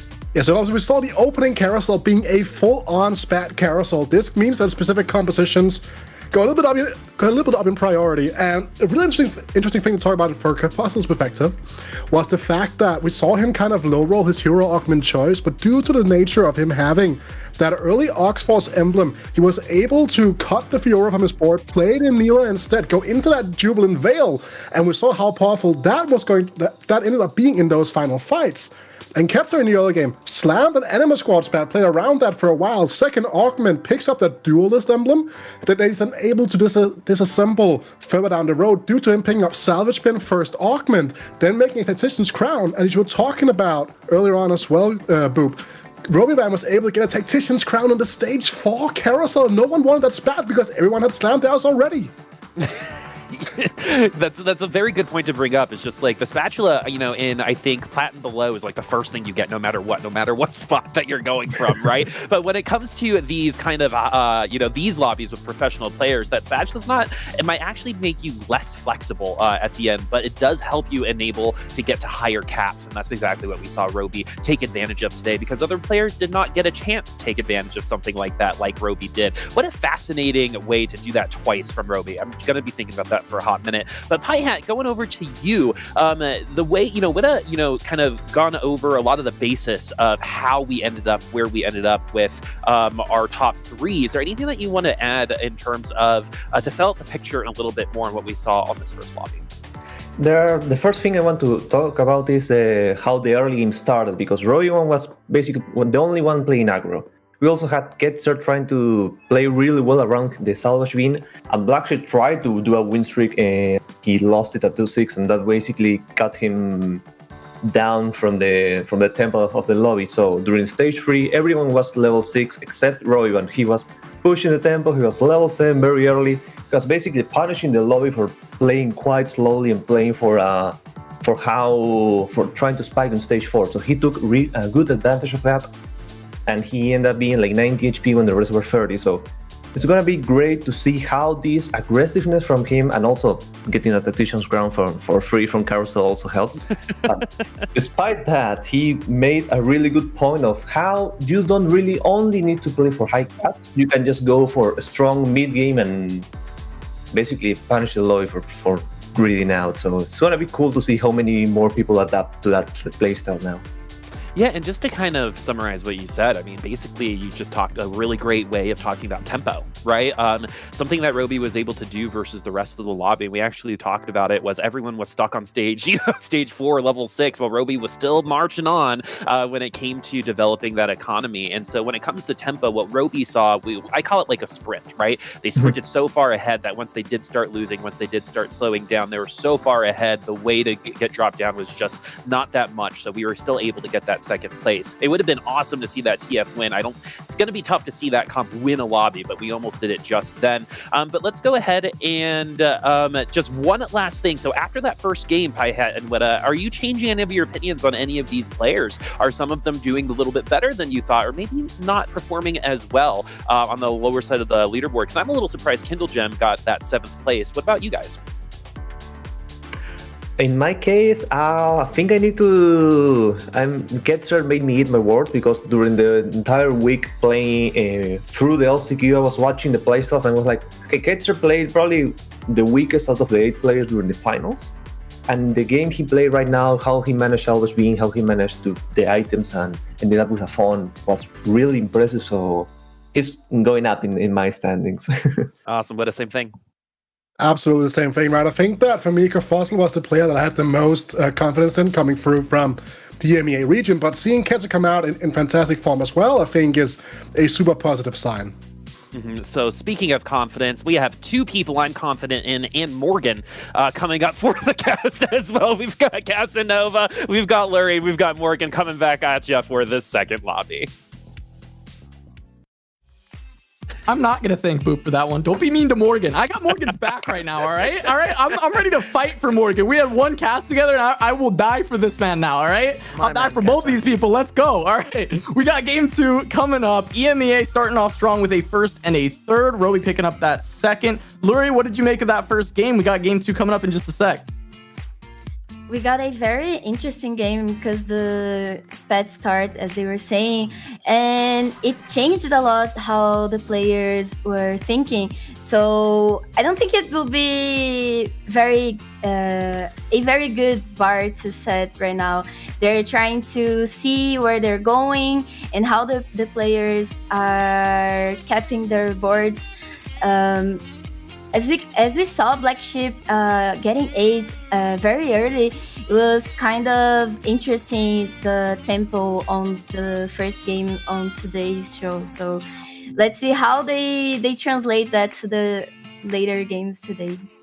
Yeah, and this is the thing about Spaz Stars and Prismatic games. They just absolutely revolutionized the gameplay of TFT. Again, we all made so many assumptions and we all jumped on the bandwagon of him. He has 7 Anima Squad already. He's win streaking. He's 100% gonna win this game. And guess what?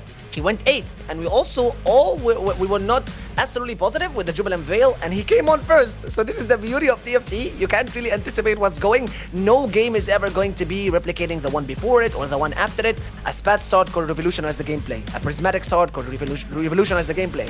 A Hero Augment start could also give for a completely different outcome. So I'm very, very excited for game 2 because I know that it's going to be absolutely special and nothing like game 1.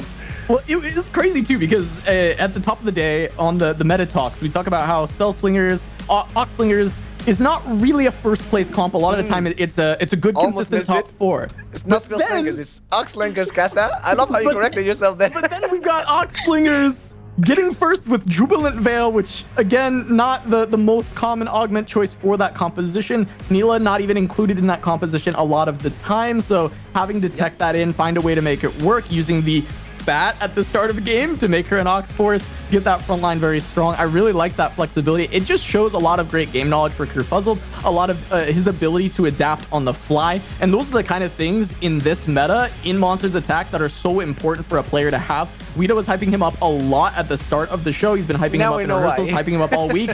I can see why. He's very impressive in that game, and I am excited about him now. You know, I'm just rooting for who's playing good TFT right now. Kurfuzzled, Roby, they're looking good. Ketzer, very excited to see what he pulled off in that one with the salvage bin. That's some really spicy TFT there. I saw Roby playing the early stages of the game. It was so nice to see. It was so clean. He just went level 8 so effortlessly. So it's sad to see Tanjiro and Konda going 5th and 6th, but 5th and 6th, I think. But I'm rooting for a good game. I just want to see as well, like the Jubilee Veil play was so unexpected. Was something that he didn't want, but he needed. So it was nice to see Destiny took his hand. Yeah, and again, I'm quite surprised that we got no bows or no BFs at all, or no rods at the start of this carousel. It's entirely just made of tears and gauntlets and giant belts. That's all you get. Not a single BF, not a single bow, not a single rod. So this could be quite hard for anyone trying to play into an AD composition. Again, as long as there is also an item rotation. So if you get an item, you're less likely to get it again. But this is the thing about this game. We said that everything in this meta is absolutely possible.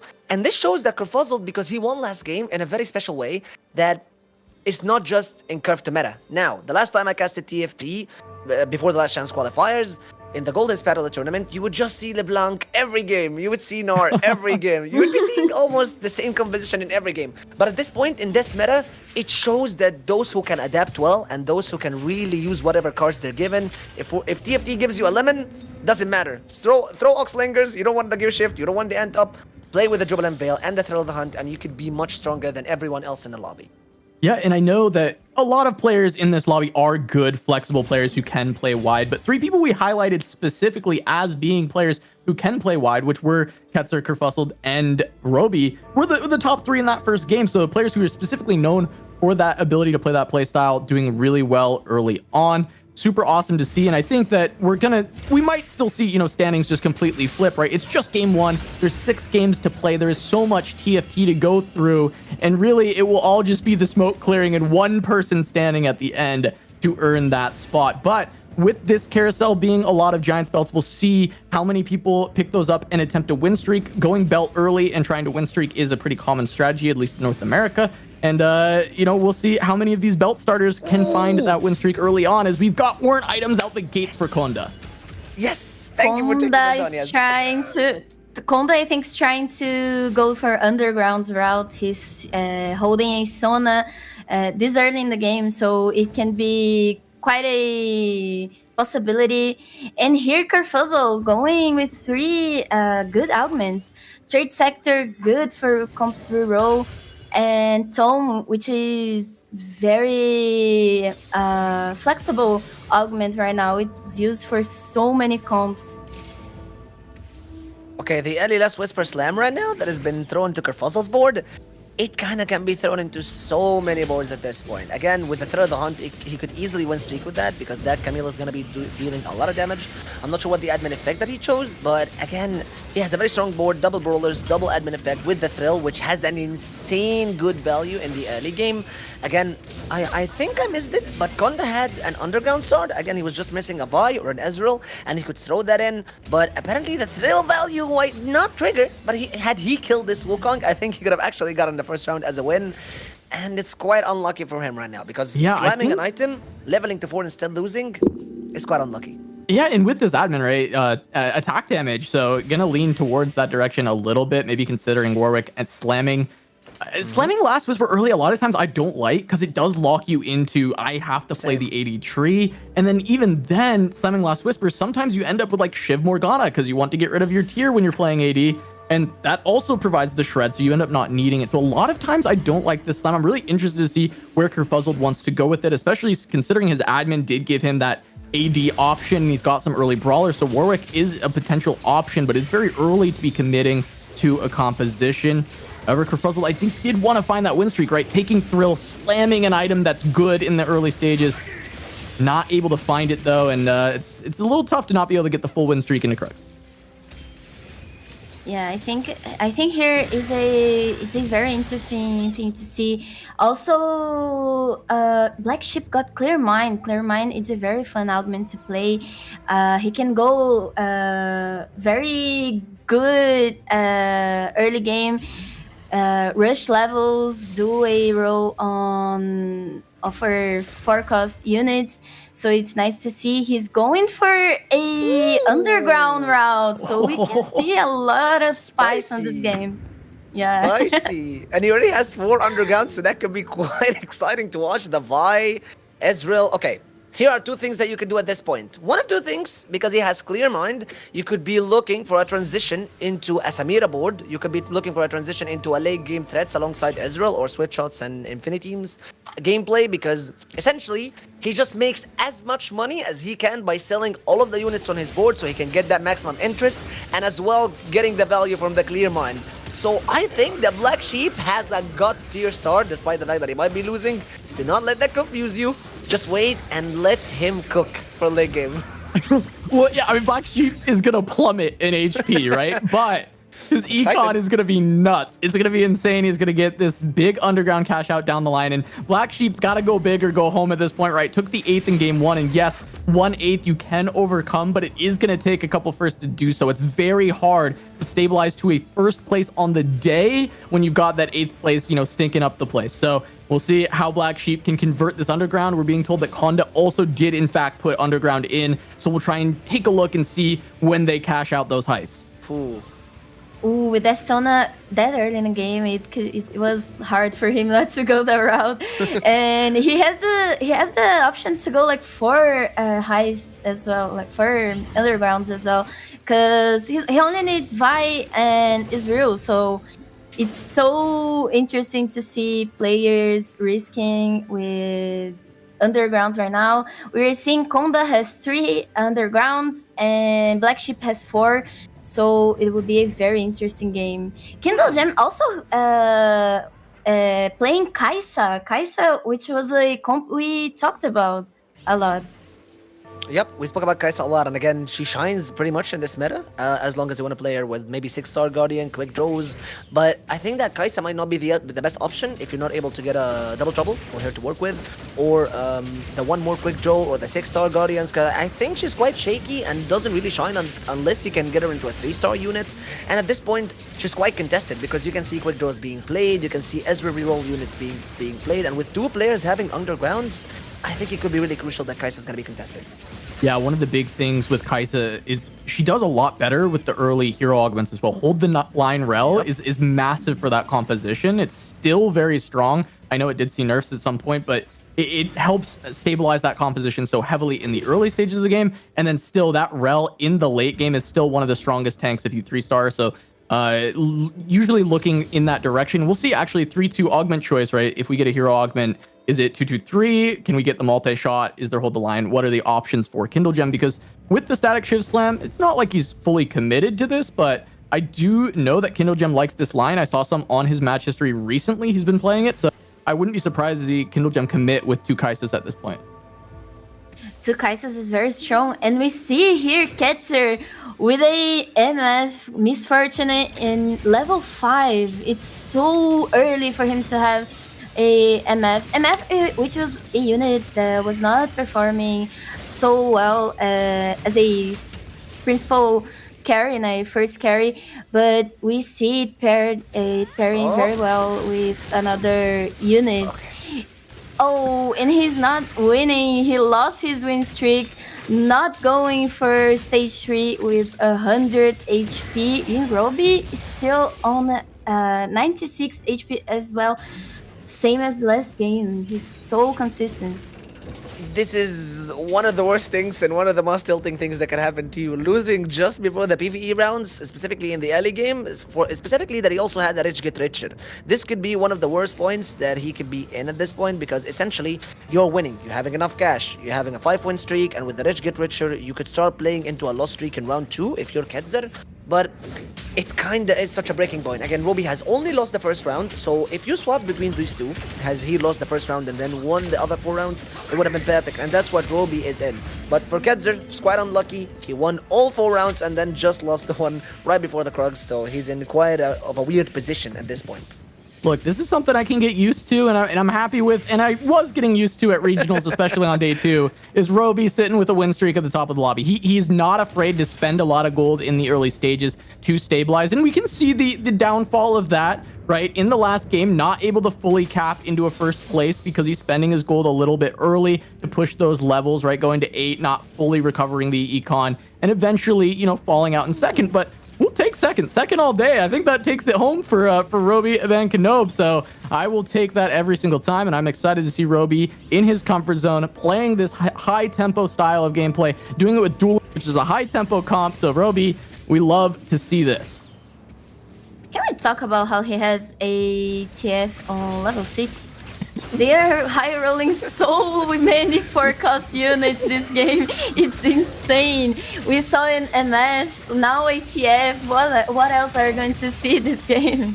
I mean, it's the magic of Trade Sector, baby, because last game we've also seen Kurfuzzled have 2 Belveth in a single stage, and it was also at level 6. So at this point, as long as it's Roby's board, I'm not gonna be surprised at all. He's done it last game, he's also done it this game. At least this game he has a Trade Sector, okay? So he has double the odds for getting these units, and it's just a single TF. But last game he had 2 Belveth units on level 6 at this stage. But Luri, it is our favorite stage where we get to see an underground heart. No way! Oh, That's risky! Oh, go for it! For entertainment purpose, but it's so risky for him to get another underground heart. It would be so risky. Yeah, he shows. I wanted to see him go big here, Morgan. I wanted him to go for it all, you know, get the 5 underground in, push to the big heist, go dig as deep as possible, right? I want him in the mines of Moria. I want him fighting the Balrog for the treasure. That's all I wanted out of it. I mean, he already has a perfect loss streak that he's been able to maintain for so long. And soon as I saw the underground, I was just like, Wogsh. Absolute banger. If he takes that underground hard and he's able to keep on loss streaking with 5 underground hard. Now, remember when Luri said that he might cash out at 4 heists? These would have been rookie numbers. He would have been able to hit at least heist 6. He has a lot of HP. He has not lost that much. He's sitting on 63, so it is quite a lot. But you're perfectly loss streaking. It's an underground hard. If you cash out at 6 heists, you could just easily win this lobby.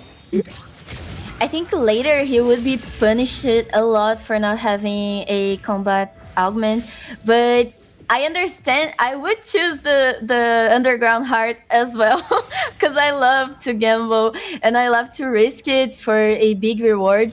But I think he played a safe round.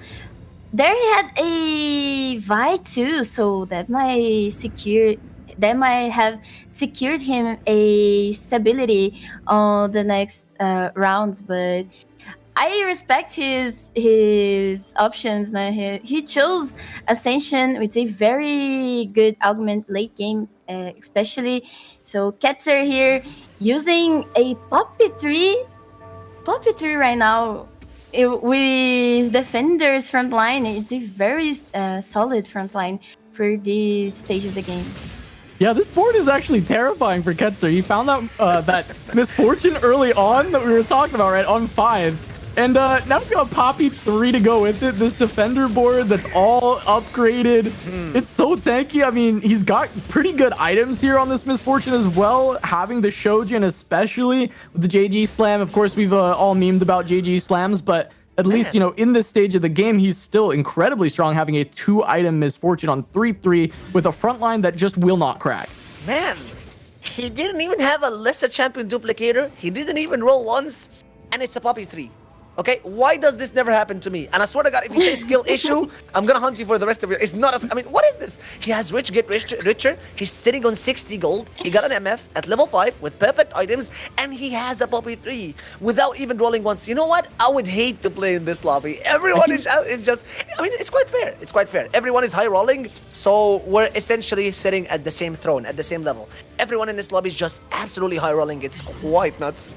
I can hear Boop saying skill issue to you, Morgan. I know he's just running in the in the background. Why are you giving him ideas? No, aqui Black Sheep is doing another heist. He's going for a lot more value on his underground, and it's strange to see how he's playing. Even though he's won the first round on stage 3, he's still doing so good with his heists. He has not a lot of HP left, but he's losing by, I think, not so much that it can be risky for him later. Ketzer, on the other hand, is doing so good with MF. And Tanjiro as well is win streaking alongside Robbie.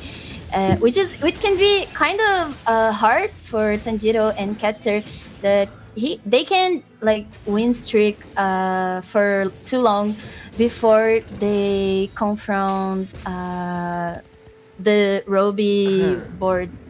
It can be quite hard. Yeah, again, the Ascension has not given him any value. He still lost. He still lost a lot of HP. So imagine him sitting on 5 undergrounds now. He only cashed out for how much gold was that? 40? 50? I think it was 50. Yeah, it was. So it isn't that much. Again, the Ascension, you still lost, and it would have been almost a perfect loss streak if he also tanked one more loss at stage 3-6 and taken that underground hard. He would have been cashing out how many heists were these? 4? 3? He would have cashed out at least one more heist, and he would have been sitting at a way better point. Now, he has 44 gold, so he can push for a level 9 after these walls, try to tank at least, and wish for a hero augment, because if it's 5 costs, I think he could be essentially winning the lobby. But again, if only gets that E-Soul, and again, he's gonna be winning right before the wolves again.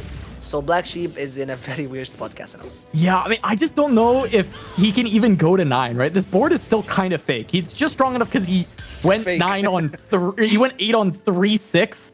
And so he's got 8 units on the board, and some of them are decent. So he goes against these people who are stuck on level 6 and haven't spent their gold yet because they're going to spend it now or on 4-2, right? So because he spent a lot of gold ahead of time, he was strong enough to win one fight. But the second all these other players start spending gold here on 3-7 or on 4-1 or on 4-2, I think that board just falls apart. So Black Sheep is going to have to continue to roll down. Yeah, it's very risky for him to go level 9. I think the safe route would be to stay at level 8, roll down his gold, try to stabilize. He can't lose a lot more rounds with that much HP, and it can be quite a hassle for him to hit his units right now. Tanjiro is going for the Spouse Linger, I think Oxlingers route. He has a Shojin and he has a Jute Gauntlet. Can be a very good item combo, and he also has a I think sorry, forgot the name. The tier with Rod. He has the Archangels. Archangels. Thank you, Yeah, thank you so Archangels. much. Yeah. He has an Archangels with a very good item late game. Long fights, he's doing just fine here. Yeah, it essentially combos very well with Ascension, because just as you said, in the late game fights, you're essentially going to be having much more time to trigger the Ascension and both the Archangels. And it's going to be the third augment, not going to be a hero augment. It's going to be 3 gold augments in this stage. And he manages to get an Orn item, or double Orn items, in fact. Got 2 of them. That's what you love to see, baby. Now I'm cheering for Konda until the end of this lobby, and that's it. I'm a Konda fanboy. He's rerolling Ezreal. He's just gonna play Ezreal. If he doesn't hit here, Konda is just going out. Konda, if he does not hit this, and he is missing hard right now, Morgan. There are no Ezreals to be found. He still needs one more, but he's only got 10. Let's go, Konda. The last roll. Let's go, and he Konda. finds it. But he's on a Vi 1 after all of that, Morgan. This board is still in trouble. Doesn't have the blue buff on a Vi 1, but maybe these Orn items can get this front line beefy enough. But right now, even the 3-star Ezreal, he doesn't have a blue buff. It's not going to be doing enough damage overall. Probably enough to win this fight at the very least, though. This board is so weird. He doesn't have a solid front line with the Vi 3-star. He's so far from it. People are using Vi as their front line on early game, so it can be hard for him to hit it here. So he just scraps the Vi, goes for threats and guarding front line, and he has good items for it, but he doesn't have the blue buff on Ezreal yet. It can be risky. He's 21 HP, but he goes for Ezreal 3-star. We said Ezreal Row can be a tier S comp, and here it is, Konda with Ezreal. Yeah, again, he could have had a chance to remake the items while he was brewing his Ezreal combo, but I don't think that he maybe focused too much on that. So he's hoping, and he's gonna be going on a copium right now. Special thanks to Mr. Danny for giving us the Duelist board as requested. We managed to see a 3-star GP, and that's gonna be a Duelist crest. He's one more Duelist away from hitting the 8 Duelist, which is gonna be very, very strong, a very, very strong turning point for him. He has also a Thieves Gloves on that GP, which manages to give him another locket, so this fight is looking extremely well for Roby, isn't it, Kasa?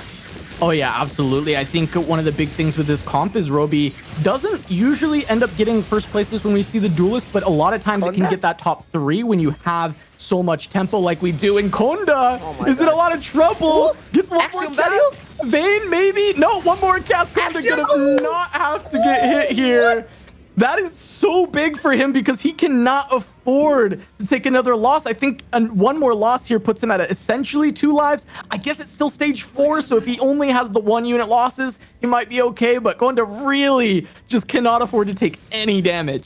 And I was just about to be worried and say, copium for him? He only has like 21 HP, but the Axiom Arc broke on Ezreal is just gonna be Monka S, but not for him, baby. For the rest of the lobby. Don't you think so, Ludi? He's got his blue buff. He got his blue buff. That's what I was saying. He's got the blue buff. Now he has a full build. Israel, he's so stable at this point of the game. I just jinxed it. I think Caster's luck are not very good right now. let's not talk about it. Let's not talk about Kondo right now. We are seeing Kendall Gem with a reroll for Star Guardians. Now we see Kaisa doing well right here. He's rolling, but Kaisa is very far away from reality right now. He has 3 copies. He's changing his comp. Oh my. Okay, what a pivot. What are we looking at What here, a Kaisa? pivot. Why did he pivot from the Kaisa? I think he just started seeing that he has a better spell slinger board and he wasn't hitting the Kaisa, so he wanted to push 8, right? We saw him push 8 instead of rolling for Kaisa, which does lead to hitting, you know, more of these 4-cost units. He found a Twisted Fate. The items are really interchangeable between those 2 units, so these are pretty much perfect TF items as well. And he had the 2 Syndras, so maybe he's thinking, hey, I can go Syndra 2, I can get, you know, towards my 4-cost 2-stars and try and stabilize. I think with no gold here, he's a little too far away. I think Kindle might just bleed out to another bot 2 in this spot unless we see some really lucky natural hits, either, you know, Syndra, more TFs, or he even finds the Nikos, but he does find Syndra 2. Syndra 2 itself, though, doesn't really stabilize you, though. You need things on the bench that she's bringing in.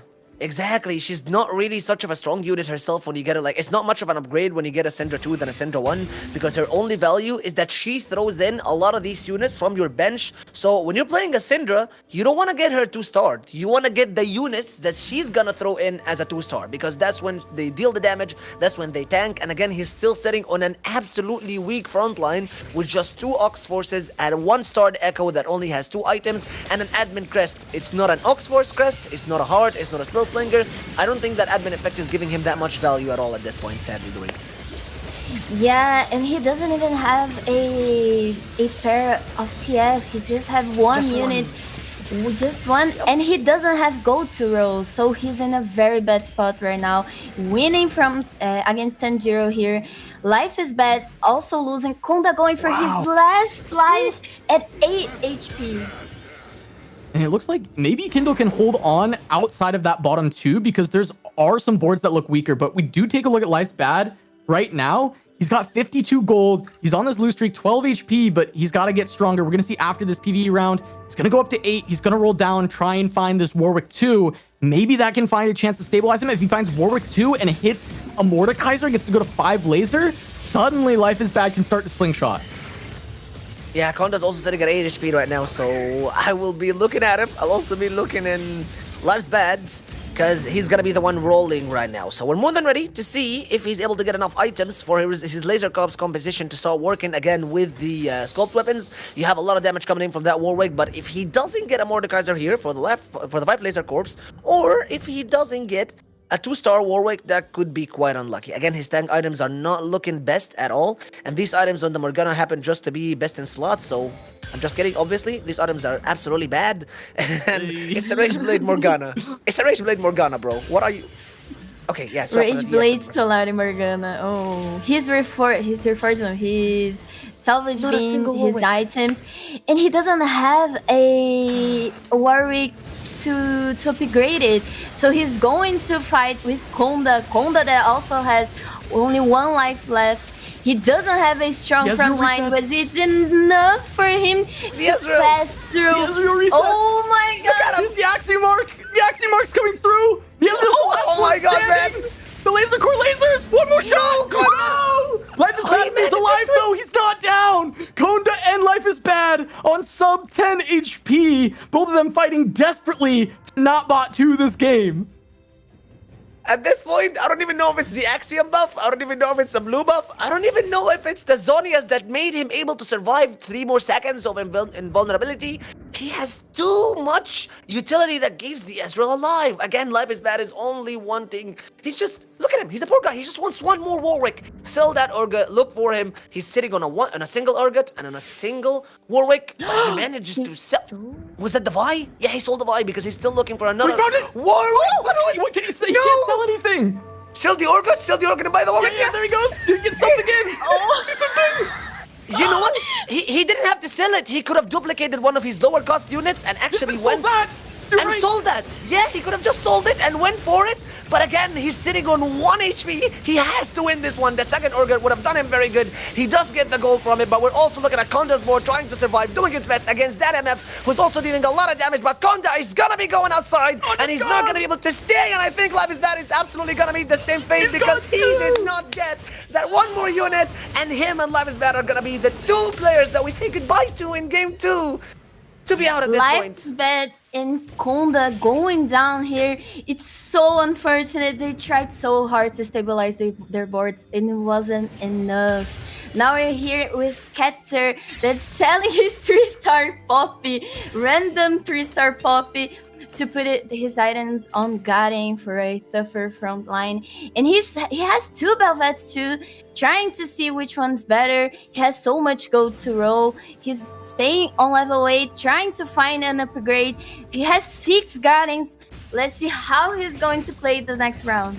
Yeah, fighting for some 3-star 4 cost. He's got 2 options with the Garen and Belveth. His board's pretty strong to try and survive. Going up against Roby's Duelist, there's a lot of damage on that board, but the Garen is holding fast, holding strong, gets 2 casts off, but now it's gone, and now the Duelists are on the back line. Now the Vayne has made it all the way there. It's going to take him down. Ketzer down to 4 HP. He does not have much time to find these 3 stars as we look at Tanjiro versus Kindle Gem. Both of them on very low HP as well. Tanjiro getting 1 more cast out here, and it's just the Echo for Kindle Gem. That's not going to be able to clean up more. So Kindle Gem going to be on sub 10 as well, both on 4 with Ketzer.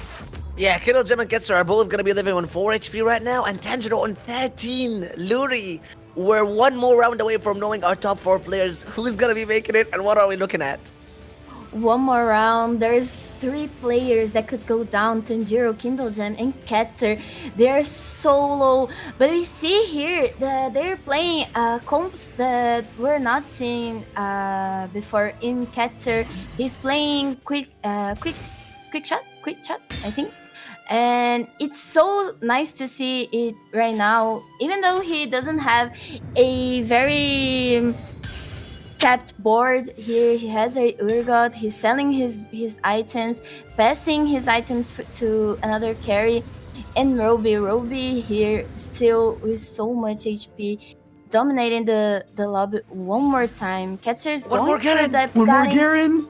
But he can't get there this round. He has to live another round, Morgan. He has to live in this fight against Kurfuzzled. He has to win. There are no options for Ketzer. Is go big or go home because he's 1 Garen away from Garen 3, and that's exactly what he needs because of the Ascension not proccing in the early game. Might not be able to give him that much value, but his backline has to live, and he gets obliterated immediately by that Warwick that has been able to jump to the backline. Such a thanks to him living all that time with the thrill value, and Ketzer, just 1 Garen away, will not be able to survive, and he falls right to the hands of Roby, and he will not be able to survive with the Garen 3. And also Ketzer is out as well.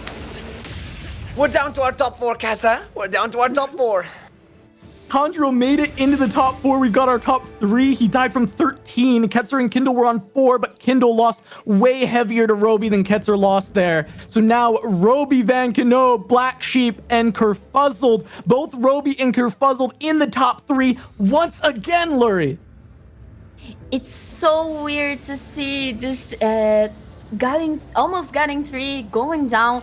It's so sad. We want to see units that big going into the competition, but here Roby positioning his Vayne on the front line, trying to dodge some carries and going against Black Sheep. Double Shroud from Roby. Hits on both sides. He's able to get all of that mana reduced, and that might buy him enough time against this board because Black Sheep is incredibly strong, but that Nunu too, just doing so much damage in the back line. Now, finally, the Duelists break through. It's just the Aurelion Soul, the cast, the Meteors, but it's not enough. Roby able to hold on, gets that fight against Black Sheep, and holds on to a major HP lead.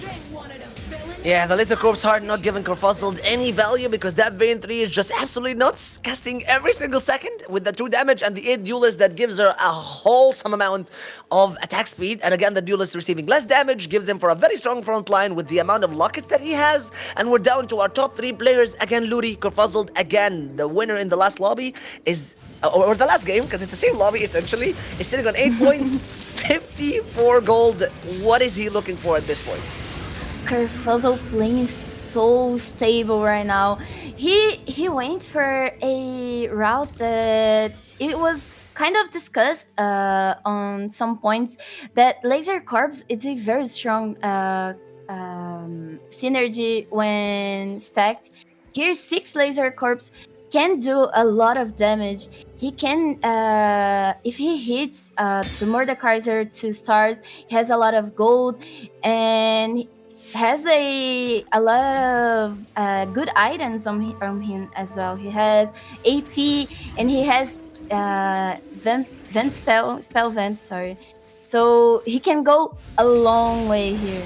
Yeah, he can go a long way, but for the 6 laser corps and the drones to have enough damage, he needs to have a better front line. He did not get that more too. He did not get the ability to bump in some of that HP to his units. And again, the Ascension value might not trigger right away for Black Sheep. So lucky to him, he's fighting him with almost down 1 augment, but soon as the second wind triggers and soon as the Ascension triggers, he might have enough damage against him, and Kurfuzzled might live only on 2 HP right now. Either try to roll for that Warwick 3 or try to get in some gold for level 9, and he goes to level 9, Casa.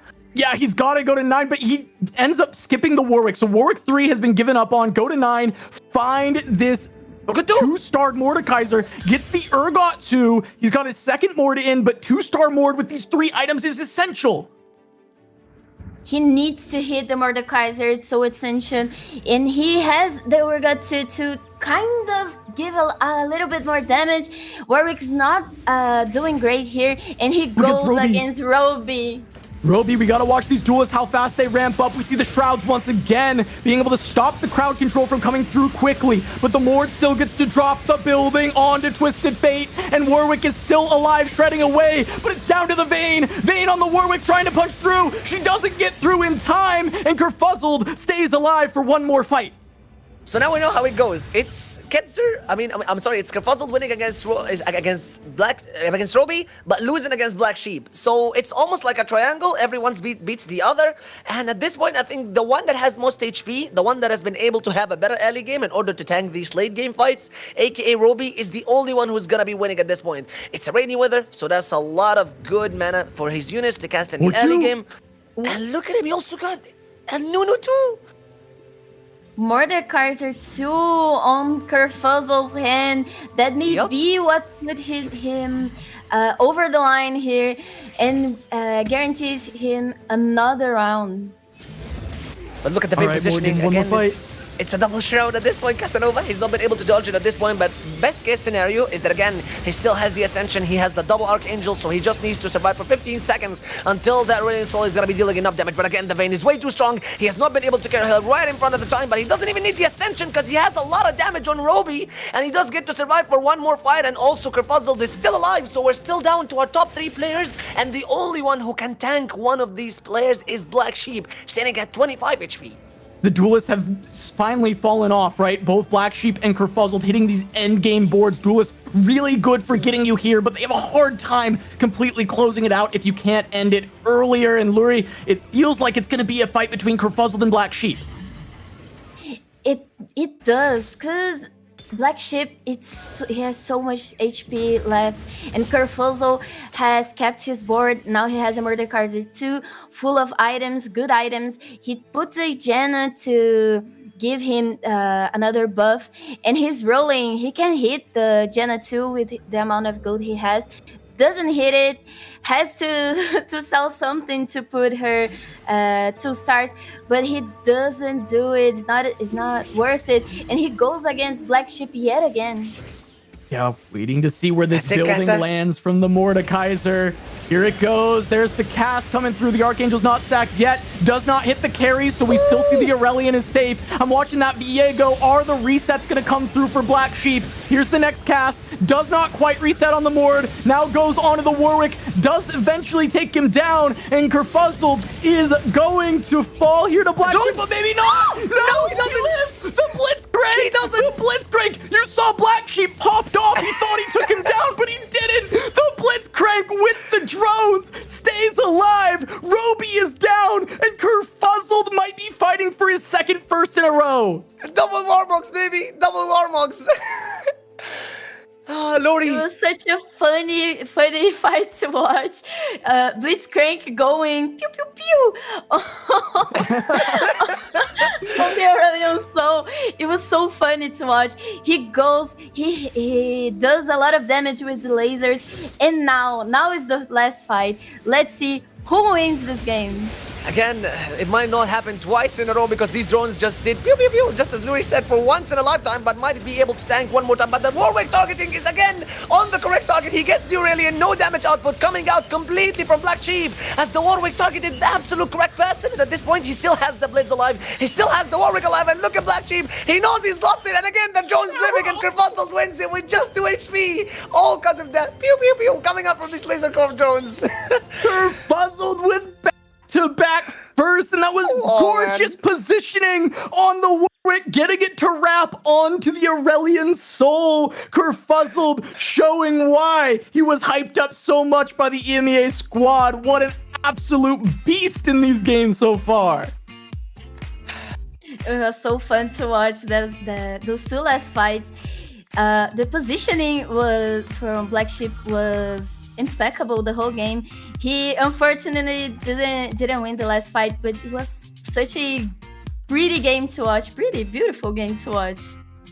I mean, it's very beautiful to see Black Sheep being able to go from 8th, if I'm not mistaken, in the last game straight up to 2nd. So he did get that mental boost. He did get that positioning up, even though he did not have a very good game 1. But again, Kurfuzzled just winning 2 lobbies straight in a row, 2 games straight in a row. You can tell why he was hyped so much by our analyst desk. And speaking of the analysis, Casanova, I think you can take us to them now.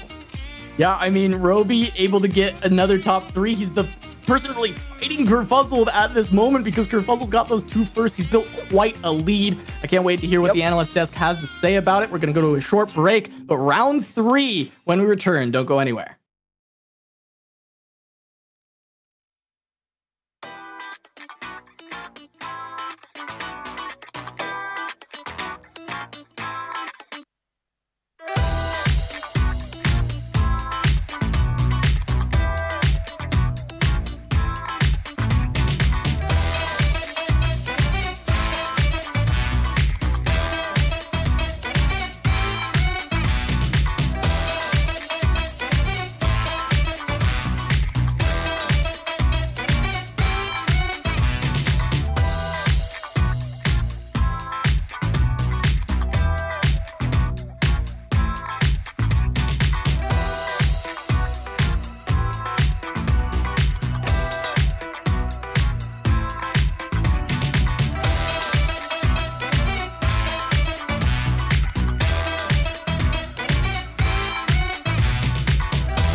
Welcome back, and as Lori said, pew pew pew pew pew, definitely showing up strong in that last lobby. Warwick and the Blitzcrank, the aircraft carrier, coming in hot.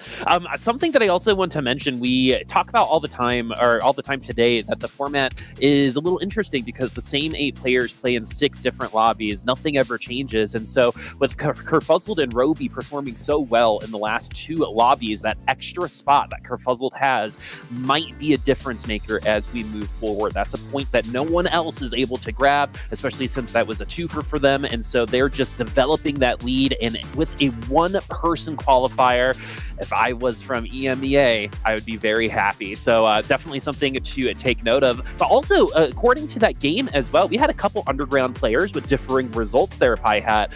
What was kind of the crux for one of the players to be successful and get a second, albeit a pretty wild second place, one that they definitely didn't expect to get themselves versus a bot 4?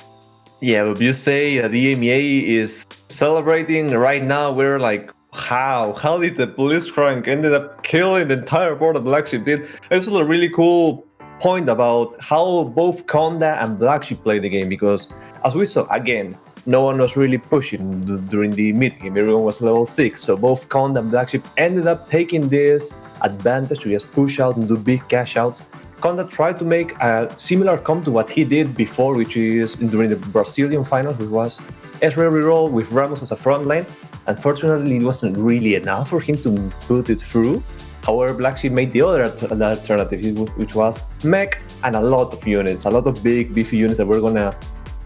Actually, no, he didn't end up playing mech. He ended up playing Riftwalkers with ASO as a whole, and ended up pushing a lot, having a lot of legendaries, a lot of high value units, and ended up pushing and punishing the rest of the lobby that weren't really ready for him to be level 9 so early, for him to have a lot of gold during stage 4. So it was a really cool point. And so, Witta, the point that I kind of want to go over to you is, if the UK didn't already get a king, would Kurfuzzled be in the running to take over the country?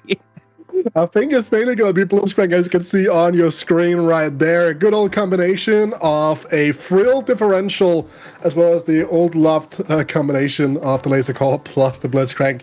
But he is a player that I think everyone's kind of been really hyped about in general, right? Kind of his first full set, competitively speaking, where he's really been able to do a lot with very little. And after his performance in the finals, I think a lot of people really are rooting for him to make it out, because I think a lot of players and fans in the region realize it's actually a very good bet for someone that can make a deep run into championship.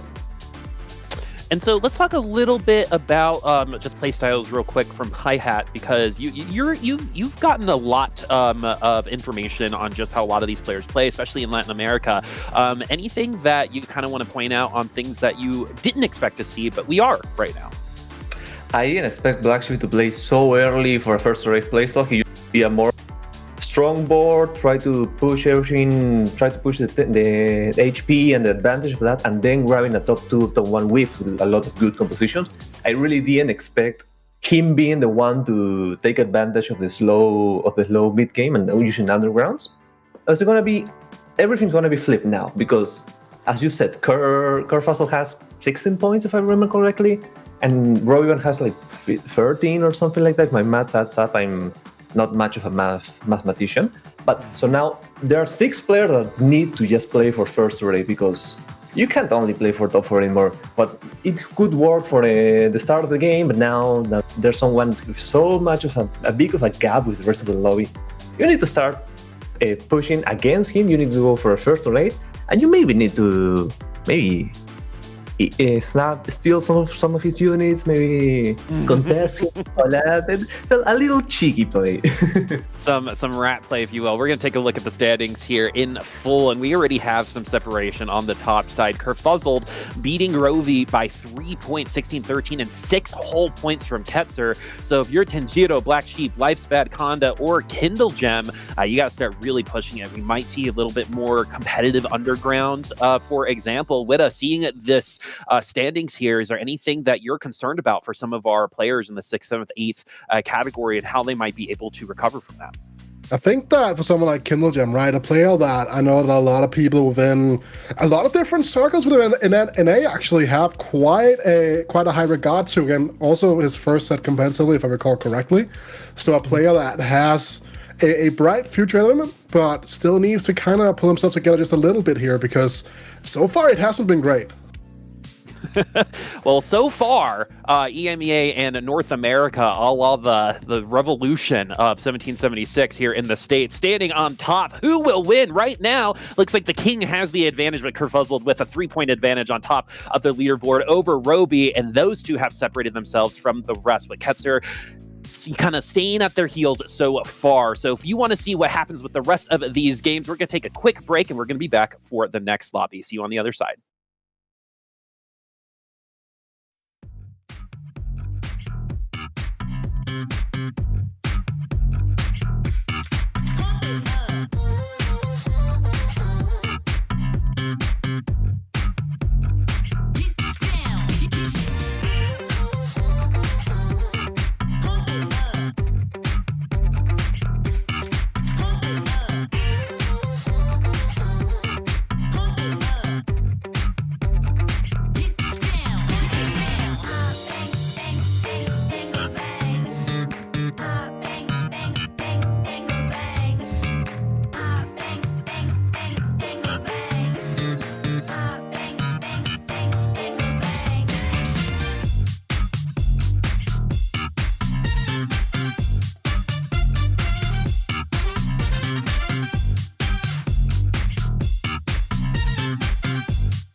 Welcome back to the Western Last Chance Qualifier. I am Casanova, joined by Pi-Hat and Witta here for round number 3. Pi-Hat, Witta, I'm just stoked to jump into the game with y'all, but I just gotta, pick your brains on the first 2 lobbies. I know we talk about it a lot. Y'all just came from the analyst desk, but how are you feeling overall about the LCQ? What thoughts are in that head of yours? My thoughts are, Robbie is the only one who was playing like pushing the lobby, and Kurt was like, okay, I have a plan since I'm gonna use it. I'm gonna take advantage of it. But the rest of the people don't really have a playstyle that is already very marked. So I want to see if they're gonna change everything, they're gonna do some mix-ups, and what's gonna happen now, because the points are very wide open. Witta, I want to go to you here because Kurfuzzled 1-1. Do you think he can keep this up? His play has been exceptional. He's been falling very low, finding great boards to stabilize on. Do you think there's been some high rolling? Because from my eyes in those games, it honestly felt like he was not necessarily fully high rolling. This was just very solid TFT play, getting low, finding his comps, putting it together, great positioning. What are your thoughts on Kurfuzzled so far? I think that, especially in the first game with the Oxlinger's composition, right? Sure, he did hit most of his composition on level 7, but keep in mind, he low-rolled his augment choice quite a lot, because had he not, quote-unquote, low-rolled his augment choice, gotten an easy being green and anti-upper gear shift, he would have been able to hit some of those pairs that he had in his like 4-cost carries, and would have been able to just push levels instead off the back of that. So he's been able to recognize his spots, what he needs to do to push forward in those positions as well. I think that's been something that has been really a big highlight to me so far, and I'm super happy to see it. Yeah, I'm with Pi-Hat though. I've been loving seeing Roby continue kind of this streak from regionals. I was casting regionals as well, and just watching Roby consistently sitting at the top of the tables, running this tempo style gameplay, continually finding win streaks, and he's continued that here in the LCQ. I expect to see more of this out of Roby. The crazy thing is I could see Roby top 4 every single one of these games, and he still might not overtake Kurfuzzled, which is definitely gotta suck for Roby to feel like he's playing so great, but Kurfuzzled is just doing, pulling a replay from North America and just going 1-1-1-1-1 here. Absolutely right. It's one of those things where we also saw this in the EMEA regional finals with Enzo, who over the course of 12 games, consistently, we did continuous scoring over the first 2 days, scored 80 points, and then almost didn't make it in the final because he picked up that 4th spot, I believe, to go to the regionals, right? To the championship, sorry. So we have a history with players being very strong streakers in EMEA here, and onto the first carousel we go. And this time, I'd argue, this is the first regular carousel we've seen all day. Yeah, for sure, because we started in the tournament with a spat, all changes a lot of things. And there's also one small point just to end up with the Kurfuzzled topic that we were discussing during before the game. That is, he's a very inexperienced player, as you said. He's just starting, competing. It's gonna be interesting to see how he pulls up, because the hype of starting the tournaments doing a double top 1 is gonna be immense. So is he gonna embrace it? Is the pressure gonna get into him? It's gonna be an interesting storyline to follow the entire game through. Yeah, I'm wondering if you have a little bit more insight into that, if you know kind of more about Kurfuzzled, because for me, there's a lot of players who would take those 2 first places and would just give them so much confidence. It would let the nerves kind of wash away, because they came in the first 2 games, they popped off, and now it's kind of, they've settled in. But there's also players who would take that as, wow, now I'm in such a position, how can I even lose this? And it would actually start to affect their mental. Do you have any insight into that for Kurfuzzled? We can kind of take a look back to the Golden Spatula Cup #1 of the Rising Legend circuit in Monsters Attack, right, where going into the final game, he was in a very strong position to take home the title. And then he kind of got, his nerves kind of got to him. He was in an unfortunate situation in the final game and wasn't able to protect that spot. And that was kind of like the first time we saw him on the stage in general, but also the first time we kind of got to see him kind of falter, because he's been playing so well all throughout the weekend, and hopefully he's learned now. He's understanding that he should be able to convert these spots much better now. He knows he has a pretty good position to play for so far, right? 6 points, I believe, down to Ketzer, 3 points down to Robivan. Only player he really needs to contend with now is going to be Robin Knoop. Okay, 1-1-1 Casanova. Yeah, we've got 1-1-1, which means, hey, Lulu online, but also a lot of compositions can be played from this spot. What I love in these certain situations when you have the 1-1-1 is it's kind of like that an old Western Western draw where people start scouting around to see what people have picked because they do not want to be heavily contested, right? They don't want to be the third or fourth Lulu player in this lobby. They want to make sure they find something on their own. So a lot of times we see what Kurfuzzled is doing is pretty common. Wait and see. And there's one reroll. Growth Spurt available, Pyhat.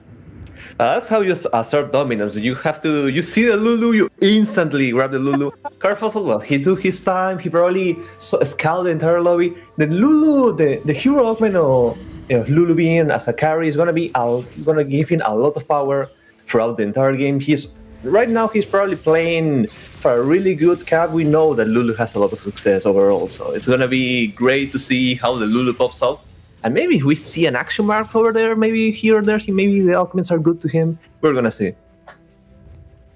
Yeah, we'll have to see if he ends up finding these Lulus quick enough. If we see that hyper roll come in at level 4, try and find the Lulus in the Pantheons. I am noticing right away, Chronic Hallucinations from Roby Van Knob. We may see our top 2 players contest each other on that Lulu, and that is potential Roby to pull it back if he hits and Kurfuzzled does not. But there are other options to go from that Pantheon spot, and Roby has already leveled to 4, playing a bit more tempo-oriented. So it looks like he's probably leaning away from that as we get a chance to see that board here. You know, Roby Van playing tempo Casanova with 80. I have never seen such thing in my life. I've never seen it. Yeah, it's the first time, I think. Yeah, first, I've never seen anything quite like that, right? It is, but again, this kind of speaks into what we kind of knew about him going into the tournament, right? Kind of what has been synonymous with his game plan for most of the set, I'd like to say as well, because I remember going back through his VODs for day 2 of regionals that he did, in fact, end up finishing first place, and a lot of that was on these 80 flex lines, and kind of to see where he takes it from here, because like he could go into Infinite Team sure shot, but even something like a Belveth could be pretty interesting as well. Yeah, we've seen him go Belveth before, and Pyhat, I know you were going to take a point from theirs, but this is common for Roby to go in that line. And it's going to be great to see how he actually pulls up with that. But also there are like three people that I want to look at and how they're going to play. Because there are both Lightspad and Condas you could see on the right side when they were showing documents, both have Hyperbolic Time Chamber. So they're not going to reroll. They're the 2 people that are going to play to try to push levels early and see maybe they can use that to their advantage. And there's also a Kale player. I don't know what are your thoughts on Kale, but it's great to see her back. Yeah, Kale was something we talked about a little bit coming in, Wida. I know you were saying that, hey, there are spots for the Kale. It looks like it'll be uncontested. There will be some 1-cost rerolling. Maybe this is a spot to look at. What are some of the parameters that are needed for that Kale to actually work out? Like you need to hit earlier on. A Duelist +1 also really helps free up the board instead of trying to get in some of those supers. If that's the route you want to go down, or you always want to go into a vertical Duelist as well. It's a line that can kind of struggle if there are a lot of people trying to hawk those Kales in the early game because they're playing a Duelist opener, for example. But with this being a 1-1-1, I think most people will have clear direction, and most of the time that does involve holding the Kales. So it's going to be interesting to see whether or not he can hit on that 3-1 slot like the Lulu players also need to do. And we're already seeing people pushing the lobby, both Royban and Conda being level 5. That's probably one thing that we're going to start seeing as the games go on, is people taking and just pushing out. Conda obviously has the Hyperbolic Time Chamber that's going to help him do that, but Roby doesn't. He's just playing aggro on the Navy route. Yeah, classic Roby just pushing even more levels, as we do have a double item carousel, which is going to let people slam even more, especially when they're playing tempo oriented. I did want to note quickly, Kurfuzzled has yet to find a tier. That's going to hurt a little bit in that Lulu line, being on 0 tiers at 2-5, but still he is at the bottom, so he will get first pick on future carousels and still potentially be able to find it, especially if he can pick one up off of Krugs. But Wida, yeah, we're going to be getting close to that full hyper roll from Kurfuzzled here, as he is full loss streaking towards Krugs. Also, will say, like, hyper rolling in general, it kind of makes me a little bit it makes me a little bit think back at all the good times, nostalgic, right? Because, like, I really started getting back into CFT with the Shredder composition back in Galaxies, right? That send everything down, 0 gold every game for Sire and Jarvan. Those were some days for sure, right? And it's kind of just to see, like, just a general development of how rerolling these 1-cost compositions has changed over the course of TFT, right? Because now people are much happier to go to 30, develop that economy to go 50, and then slow roll from there. But for a long time, that was not the play.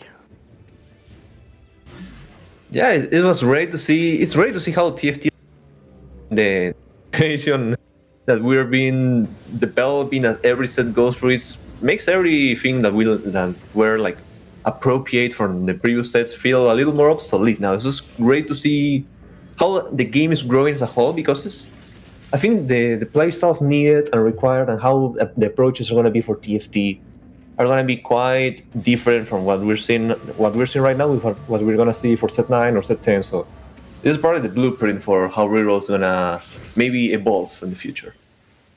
Roby running into Black Sheep here on 2-6, going to be able to easily extend his win streak into Krugs. Roby on 9 gold on 2-6, but that makes sense. I mean, you see the board, all the gold he's invested into it. His bench still, a lot of gold on the bench as well. This is classic Roby, and once again, I mean, 3 games in a row, win streaking into Krugs. Both of the first 2, he lost his first round before doing so, but classic comfortable position as we continue on through this, and we just kind of see who was able to keep the lose streaks, who was able to keep the win streaks, and of course, Honda keeps the win streak, Roby keeps one, and then Kurfuzzled on the bottom side with Black Sheep. The thing I want to note here, right, was we saw Roby sitting on extra Pantheons on the bench, an extra Lulu, right, trying to just hold on to units here to try to grieve Kurfuzzled just a little bit, right, trying to deny that extra unit being in a row. We see people sitting on GPs as well, even though they're not in a duelist tree, to kind of try to combat that here. And I'm trying to see like how deep Kurfuzzled is gonna go now, because he has a pretty solid setup in terms of the items here. Has the Ionic Spark, has the Gunblade, 2 of the best items for the composition, but he's very far off hitting the Lulu and the Pantheon, so I don't expect we're going to see him to go 2-0. So okay, okay. If you get that, kidding me? With that shove, you're probably going to roll at least a little. Reverse Caster Jinx, I'll take it every day of the week. Okay. I want my shots to be like that. There are 6 Lulus already rolling. 30 more gold to go. How deep is Core gonna go? I mean, he's got a little plot armor here. It seems like if his natural shops are that good, maybe you just hold here at 30, you wait a sec. But also considering, he needs 2 more Lulus, and he's not quite in a spot where he's not able to kill units in these fights. So he might be able to hold on a little bit further. I don't know, Witta, do you think he should go deeper, try and hit these Lulus, or do you think he can hold out a little bit longer? I think he can hold out a little bit longer here. Kind of unfortunate that he has to hit Conda here, one of level 6 players, but he's not necessarily a super strong level 6 player. And the itemization here I want to highlight just for a second. The Titan's Resolve on the Pantheon is actually a super insane item, because the additional MR that the Pantheon gets from the triggers actually really synergizes as well with the ability, just making that ability of the Pantheon even stronger and giving him more longevity. Okay, double chop we've seen work before. Electro Charge, not too bad either, but it could be that component grab bag as you're talking about, Casanova, still lacking those tiers. Is he gonna fish for the tiers, or is he gonna find something? He is fishing, but he has to. He needs to fill the bench. Fill the bench. Fill the bench. Okay. Oh, there we go. Now you can have 1 tier already. We're good to go. Now you already have the 1/2 the entire blue buff. It's gonna be a great spot. Good for him to recognize that you can just fill the bench, and the unit's not gonna come out, only the components. So great micro optimization by him. Yeah, now he just needs 1 more Lulu. And if I was seeing those natural shops at the double Lulu when people are trying to grief me, I'm taking component grab bag there every time. I know that tier is showing up for me, right? Like, the Mort Dog is pulling the levers. We know it's good. We know we can go for it in this spot. And Kurfuzzled has now put together a really solid position for these Lulus. He is going to run into Roby, which usually this would be a big hit, but I think his board is relatively strong. Look at the path to Garen here as well. It's actually really unfortunate matchmaking for Kurfuzzled. Hits Conda, who's level 6, then goes into Robyman, who's the strongest player in the lobby. Sure, he might hit very soon, but taking these 2 massive hits before he's able to fully stabilize his board is gonna be close to detrimental. At least it guarantees the positioning on the carousel, which is gonna be a really positive thing for him to note. And there you have the Lulu free as well. So had this been going into the fight against Robyman, this would have been a much more healthy thing to do, but at least he should be somewhat stable for now. He's so close to the GP and so far from the Pantheon. With it's gonna be he may have the power, but maybe the front line, the Pantheon, is gonna be the backbone of your composition. It's gonna take a little while to get there. at least he's gonna kill a lot of units. I wanted to see as well how the other rerolls were doing. I wanted to see live battle. He's not really pushing as much levels. He's gonna fight the loot as he hits. Live battle not gonna be very happy with this. Yeah, running into the Lulu right after it gets 3-starred. But as you mentioned, Payat, right, this front line is incredibly weak for Kurfuzzled right now. The Pantheon is okay for a couple more stages here with those items, or a couple more rounds, rather. However, it does mean that life is bad. Even if he loses to this Lulu, was able to kill most of the board. It's going to be a perfect loss here. That's not too terrible considering he's on this loss streak. Just more gold in his pockets. Into this carousel now. Kurfuzzled first prio. Tier coming his way, and it's a full cost tier as well. So this economy, he's trying to he's going through life's bad actually. Sorry, my bad here. But Kurfuzzled still gets a 2-cost tier, which is not going to be that bad. It's still a tier, and that's a blue buff. I mean, you can tell me he doesn't have plot armor. There were 2 tiers on the carousel. Definitely take one. Yeah, very good spot now for Carto. Exactly what he needed, right? He gets one from the component, and then there's 2. Even though one's running away from him, he's got the second. He's got the spare tier hanging out for him. It's also worth noting here, though, that the composition really does love having extra combat augments, and having to pick up that component grab back means that he is going to be down a combat augment, which is going to be super relevant when you enter those later stages of the game when you have to take out some of those more fledged out, more capped out boards. So whether or not he's going to be able to find something like an action mark on the final augment choice here really is going to be defining for Kurfuzzled's final placement. And the boards are probably going to start spiking now. He hit the Pantheon free. He got it good for him. He was probably feeling really confident with himself with the boards, at least during stage 3 and maybe at the half of stage 4. And I think if I saw it correctly, the Kale player also hit. So the both players that were rerolling are going to start probably pushing out and taking disadvantage, at least for a bit. And the board I'm seeing right now, the Ketzer one, is so interesting. Seeing the Wukong, 8 Wukongs already with the Cyclone, playing for the quick draws. Haven't really seen Wukong a lot at least during the time. I don't know if it's something from EMEA or not, but at least it's new for me. In NA, we saw 2 Wukongs, but both of them were Cyclone, Carry Augment, 3-starred, and Hackered, and they both got first place. One of the players who played it was Robivan as well. So with Re-Energize, that's a little bit interesting to see, especially going deep for the 3-star as well, and using it with the quick draws. Wida, have you seen compositions like that? Yeah, I mean, we saw this a lot more before the mid set really came in, right? Back when you had something like Talia, for example, had that really massive mana pool like DMF as well here. Getting that second cast off the bat here is going to be super massive for a lot of these units here. And also, just look at the damage here being produced by this Lucian too, because he gets to cast very, very quickly afterwards. But when he finds that MF2, he's going to be able to fully get into a place where he can kind of just try to run other boards over, make that Wukong into a mech, or just turn that Wukong into one of the mechs at some point as well. That should be something to look out for here. And looking out for Pinks as well, you're talking about how Black Sheep was hitting. Well, we also see that Kurfuzzled, he has hit, he is in a stable position now. These 4-1 roll downs are going to be super defining. Payat, what should we be looking out for? I just want to see if Black Sheep's going to continue the streak. I'm not blind for But other than that, I want to see if Ketzer actually ends up hitting the MF that you were discussing, because that's probably going to be good enough for him to end up going for a good stage 4 streak. But the thing I'm watching also is what's Conde going to do, because Conde was also with Hyperbolic Time Chamber. He's already level 7. I don't know if he's going to roll now or going to wait for 4-2, has 70 gold. And I don't know what to expect with him. Yeah, Conda definitely in a threatening position with all that gold, level 7. Roby also level 7, 50 gold on the 10 win streak. He win streaks all the way through stage 3 as well, and he's committed onto Jhin for now at least. Could see him pivot, but it's a solid Riftwalker position.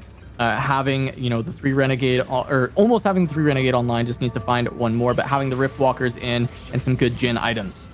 And keep in mind here with this board, we talked a lot about how flexible this board is, and normally you're going to play that Viego as a Renegade, meaning that yes, the Pantheon doesn't generate Infinity, for example, but that heart is going to be stacking all throughout the fights, and when that Viego is found, helping buff up that secondary carry in the form of the Aurelion Soul. Man, looks like Roby might finally lose a fight here against Tanjiro the Warwick. is enough. So Roby on 4-1, losing his first fight of the game here, Payat. The Wolf is starting to show up. I didn't expect the Wolf to try to have an appearance for now. It's gonna be great to see if he actually manages to hit. Probably gonna do a big roll down, but for now we're gonna see Lightsbat, who actually has to decide for a combat augment, go for Exiles, and gonna do a massive roll on level 8. Lightsbat trying to hit as much as he can. He has the items ready, set up for any cards he's gonna find. And with only 7 gold, he's probably not gonna hit much. On the other hand, Robbie, with a Tome, what we can expect with a Tome?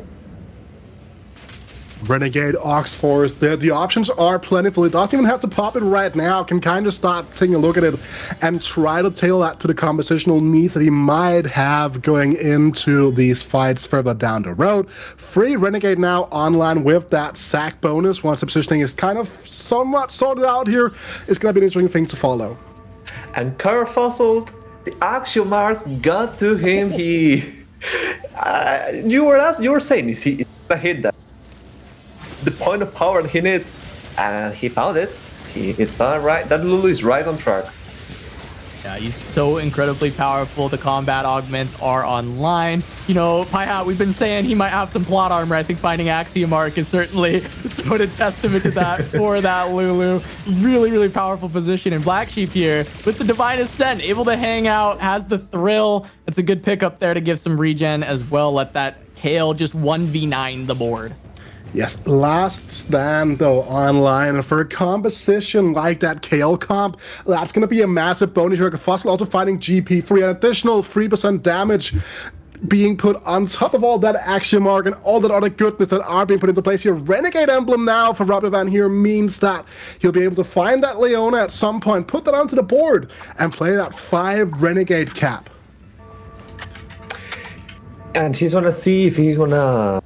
He has a lot of time. He needs to find the 2 and Visual 2, and he's gonna probably get there at some point. He has a lot. Rogan has a lot of HP to work with. Yeah, a lot of HP to work with, and he's still winning fights, or at least killing a lot of units, I should say. And he might even be able to take out Kindle Gem here. The Blitzcrank not being able to be tanky enough at this stage. And Kindle going to take a massive hit from Roby. Roby continuing to maintain high HP, give himself more time to potentially go 9 or at least roll on 8 and find all these upgrades. And Kindle Gem yet again struggling. Witta, you called it out. You said, hey, Kindle has just not been showing what, you know, a lot of people were hyping him up to be, at least at this tournament. And I do think that Kindle has been underperforming his peak. Casanova, there's a golden thing on this carousel. It's golden, it's shiny, it's bright. Normally you throw it, it has 6 sides, I believe. I mean, I don't wait, how many sides will a loaded dice actually have in CFT, right? Because you have one side for each tree, each trait, each unit. How many sides will a dice actually have? Well, a loaded dice is supposed to really only have one side where it lands, but in TFT, you're right. It's not exactly the same way. But I will note that loaded die actually has really good odds for Jhin specifically. So for Roby Van, that's going to be huge. They actually average 2 per shop if used on, I believe it's Hike at level 8. I might be a little bit off on my calcs there, but I think it's one of the best odds out of the 4 costs. And I think for Roby Van, that's going to be great either just to quickly get it to 2-star, or to look to chase down a Jhin 3 in the late game. And I just noticed for the Kindle Gem, and he ended up grabbing the Laser Corp heart. He's gonna be with a Mordekaiser already. So I'm really not sure what are the odds on finding the wolf here on level 7. But he's probably gonna need to spike really soon because he has 50 gold. He's gonna probably use that, and he probably on 5-1. He's gonna bank on that because he has 20-ish HP, 16 HP now. Playing with 1 life, it's gonna be a little very risky for his part. I want to highlight something here. We talked about re-energize. What if you take re-energize, you pair it up with action mark as well, and Misfortune's instant cast twice? That 1-2 punch of mana gain actually could be absolutely disgusting if Kitzer's able to stabilize. He's down to 24 HP, only still has that Misfortune 1, so he's far from home safe, but the high ceiling is definitely in place and ready to get shattered through if he finds those final upgrades. And I'm really scared, guys. I'm honestly watching the board. I like the confidence of just going to 5-1 But what are your thoughts seeing the low HP that Kindle has right now? Yeah, I mean, Kindle, there's a world where he just gets like 7-0'd and is just gone, but he's just risking it, trying to greed out some gold, trying to greed out some econ. And it is going to work out okay here. He may still lose to this Warwick. He will still lose to this Warwick, but at least he is not dead yet. He's got one more life and a ton of gold to spend. He's also got this loaded die, so maybe he can go up to 8, use it on the Blitzcrank. I believe it's 1.9 for Warwick if used on the Blitzcrank at level 8. And hit the Warwick 2 and try and find a spot from there.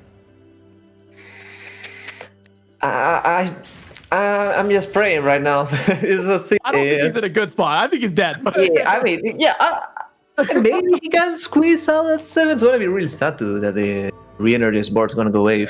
I really hope it doesn't. But Kindle has 40 gold. It's gonna be level 8, 40 gold, and he's gonna have to really hit because he's also contested. I say he has played with someone that also has a Warwick too. So there are a lot of balls are out of the pool. Yeah, it's really going to be the big thing to keep in mind here, how this is going to go. And I like the fact that Kindle Gem here has taken the consequence of the format. It's not trying to go all in before he absolutely needs to. Knows that cap he's playing for is beyond what is going to be possible to reach naturally by just going for an early level 8 here. Tries to just play it out, and now can use that dice to try to find the Mordekaiser. Do the impossible. That is the big question here. Dice still hasn't been committed. Positioning now just to try to get everything in line, but no Mordekaiser 2, and I think that's going to be the big issue here. Loaded die still uncommitted. Yeah, he's just going in without committing the loaded die. He thinks he's strong enough. It was good hits on this roll down right. Finds the Warwick, finds the Aurelian Soul. No AP items for it, though. Those are on the Mordekaiser. The Warwick should be strong enough for the most part, but running into Lifespan, who has 2-starred both the carries of this Oxslinger's composition. The Warwick makes it into the backline, though, and so Kindle Gem will live another day as Ketzer, with the re-energized composition, doesn't get it fully online, and he goes out in 8. Kurfuzzled taking a loss here is actually also really big, right? And for Rubberman as well as Kurfuzzled, Ketzer going out now is massive. He was the next chaser compared to those two. Sure, they had a pretty nice buffer to work with, but it just kind of showcases that we do have much more of a top 2 we're going to have to follow throughout the rest of the day, already starting to get lined up here. And yeah, Ketzer made the gap bigger than it already was. That actually really sad because I kind of like that board. I'm not gonna lie, that was very cool to see. But for people like Kindle Gem, is gonna play against the Lulu Casa. Yeah, going up against the Lulu. We'll see if he can get the wraps from the Warwick. Starting out, though, it's on the Malphite. It's taking so long to break through. The cast from the Mordekaiser is going to get the shred down, and Lulu has not turned its sights onto Warwick yet, but it finally does. And Kindle Gem is going to be wiped away by this growth spurt. Lulu, Kurfuzzled takes another one out, claiming another placement in this game, and every single point is just going to help extend his lead. And like the battle here between Livespat and Conda is kind of an interesting one to follow, right? Because both of these players were at the Dragonlance Championship. Livespat had an amazing performance there, right? Really was part of that Latam revolution we saw in the previous set Pi had. But this time around, it doesn't look likely anymore. I think it's mostly on the way the plans that he's making. Touching a lot on how just are having a couple playstyles correctly and using the meta to their advantage. Livespat is mostly playing for the Oxlingers or Warwick or rolling at 7, rolling at 8, maybe trying to push out, but so far it hasn't been enough. Yeah, going up against Roby Van Knoop here. He's going against the other side of the Renegades, the Oxslingers for Life is Bad. Having the 2-star carries, there's a lot of damage coming through, but Roby has been on so much gold all game, and he's level 8. He spent some of it to 2-star these carries, and we see the Viego just popping off, taking care of the front line, while Jin is untouched to do damage, but Life's Bad should be able to hang on. Just 3 HP to try and stabilize. He's fought against Roby, one of the stronger boards. Maybe he can try and climb back against some of these other players. Renegade spat on the carousel Pi head here. Is this going to be a back-to-back game of Van Knoop just getting something that is so essential for his composition for free?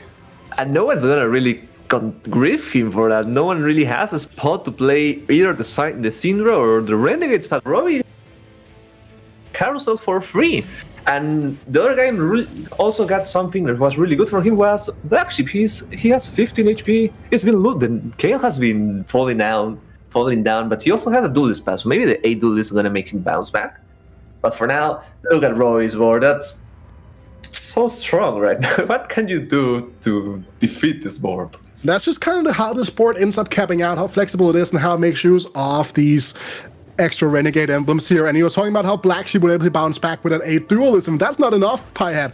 He still has that last time that hasn't been triggered so far. So an additional huge burst of combat power coming through once those extra 14 HP have been chipped away.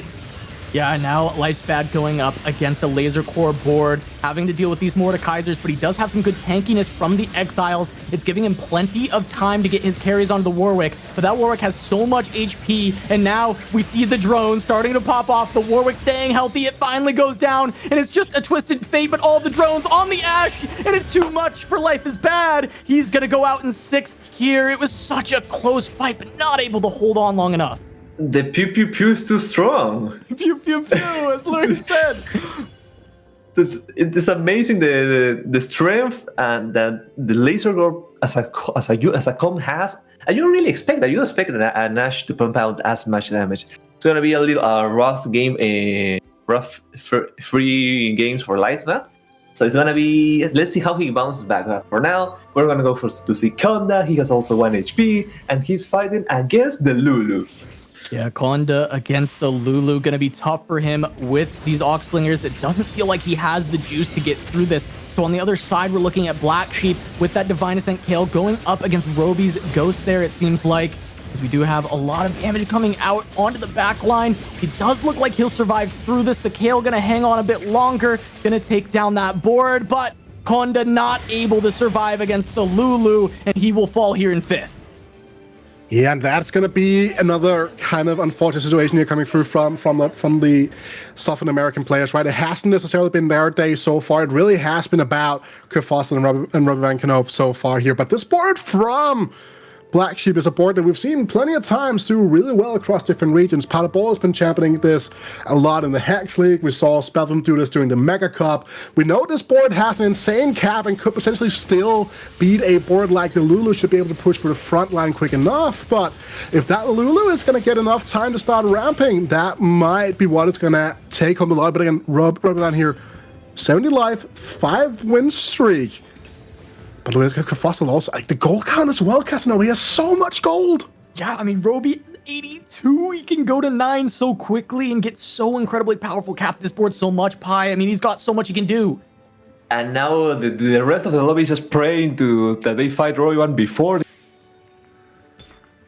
a free HP pass, and maybe they can just sneak on a top 2 or top 3. Tanjiro is gonna be the oh, never mind. He got the Warwick free. Nothing more. Nothing.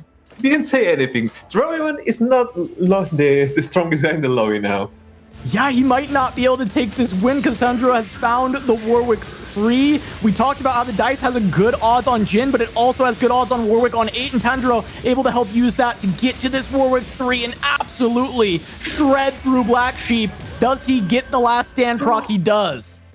Also worth noting here, that is going to be a triple defensive item Warwick, right? This Warwick is never going to get bursted out in just like by anything here. The QSS is going to keep him topped off. You have the Titan's Resolve that's going to get those continuous resistances, and then you have the Edge of Night for that aggro drop. This is about as close to best in slot Warwick free you can get. I'm just so sad for Black Sheep because he had the ball rolling and a big bad wolf ended up killing its streak. Only 1 HP left, and he's playing against a Robbie one, and he looks like he already got a Viego too. Not really sure that the rest of the cup of his board. It's gonna be a rough fight for Black Sheep. Roby is actually, it looks like, on 7 Viegos, so he has to chase one down to compete against the Warwick. So we look at Tanjiro versus Kurfuzzled. Kurfuzzled trying to take out the Warwick, but as Wida said, it's too tanky. He's not going down. The big bad wolf has come to play, taking down Little Red Riding Lulu out of the gates as Black Sheep looks like he may be able to stay alive against Roby a little longer. Roby's still rolling down for 3 stars instead of going to 9, so he is delaying his power. That allows Black Sheep to live, and maybe he can outlive Kurfuzzled. Running the 9 here is going to give him a little bit extra combat power. And also, if Kurfuzzled goes 4th and Rovan is able to turn this game around into a first place, that would alleviate the differences between their scoring so far, with them having had insane 2 couple of games here. So, smokes here. This bench now getting that Fiddlestick's going to be thrown in, but he's playing against Black Sheep, and there's the Viego free as well, Casanova. Viego 3, we're not going to see it on this board. He's against Black Sheep first. This is the battle of the 1-cost rerolls. We got the Kale trying to shred through the Malphite first, but good positioning from Kurfuzzled to get the biggest tank right in front of the carry. She doesn't have time to get the Lulu yet, but there still is a front line protecting, and now the Kale is going to hit onto the Lulu. Is there first? Take out the Lulu, and Kurfuzzled will be the one to go down first. Black Sheep holds on, and that's actually big for Roby-Van that Kurfuzzled has gone out in 4th here. That's a very pivotal and important fight for Black to win, because let's be real, there's a Warwick free and now there's a Viego free. This fight was probably the fight for the 6 points, so it's good for him to actually end up winning that. Good position on his part. And as Royan is celebrating, as you said, it's going to be interesting to see who wins between the Freestar Wolf or the Freestar Viego. Black Sheep, probably a third. And there's 3 here as well, right? But it's worth noting here, something you gotta keep in mind is that Rovan actually lost the fight after hitting that Viego free. The cap of a Warwick free is so much higher right now, but he is currently sat on 5 copies of that Jin, has a Zephyr to bounce around for a moment here as well. Has plenty of time right now, even down to something like 7-2, one could assume that he can spend rolling for that Jin free, which is gonna be that final massive power spike. Yeah, we'll see once Roby ends up getting in that fight. But for now, Tanjiro versus Black Sheep. Will Black Sheep just be immediately eliminated? It feels like that is the likely outcome here to this Warwick. I'm not sure that the Kale can shred through all that HP. The rest of the board being taken out quickly by Black Sheep. Just the Warwick pretty much remains. And a lot of damage coming through from the Kale, but he just regens all of it after dropping into that Edge of Night. It's far too much. Black Sheep has done all he can. He has gone far enough. Was out in 3rd here. Tanjiro versus Roby-Van Knob. Heads up with 3-star 4 costs. That was so. I mean, the Kale did her best. She actually was very close. Maybe squeezing out a win, maybe with a little bit of copium in itself. But now we have the battle of the 4-cost Freestar. Maybe let's see who wins. Gonna be, as you said, I think it was Robian who lost one of the rounds, so maybe he can win out now. Maybe he'll.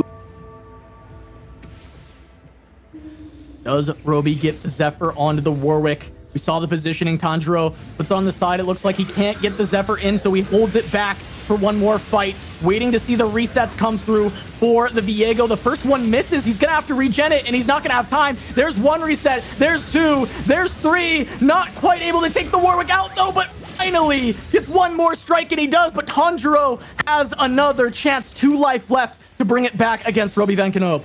Well, at this time, it seemed like it was going to be enough with the power spike, so we don't know what went wrong in the other fight that we didn't have on our screens. It could have been like random fight RNG, something like that ended up having an impact, but the addition of the Pike free as well that we saw came in after that loss means that that's going to be extra CC. It's going to be much more durable. Pike is one of the most important units in the game just in general for a lot of the composition that is running, just due to the insane amount of lockdown it provides, and any type of utility item coming through here from this Urgot could be massive for either player.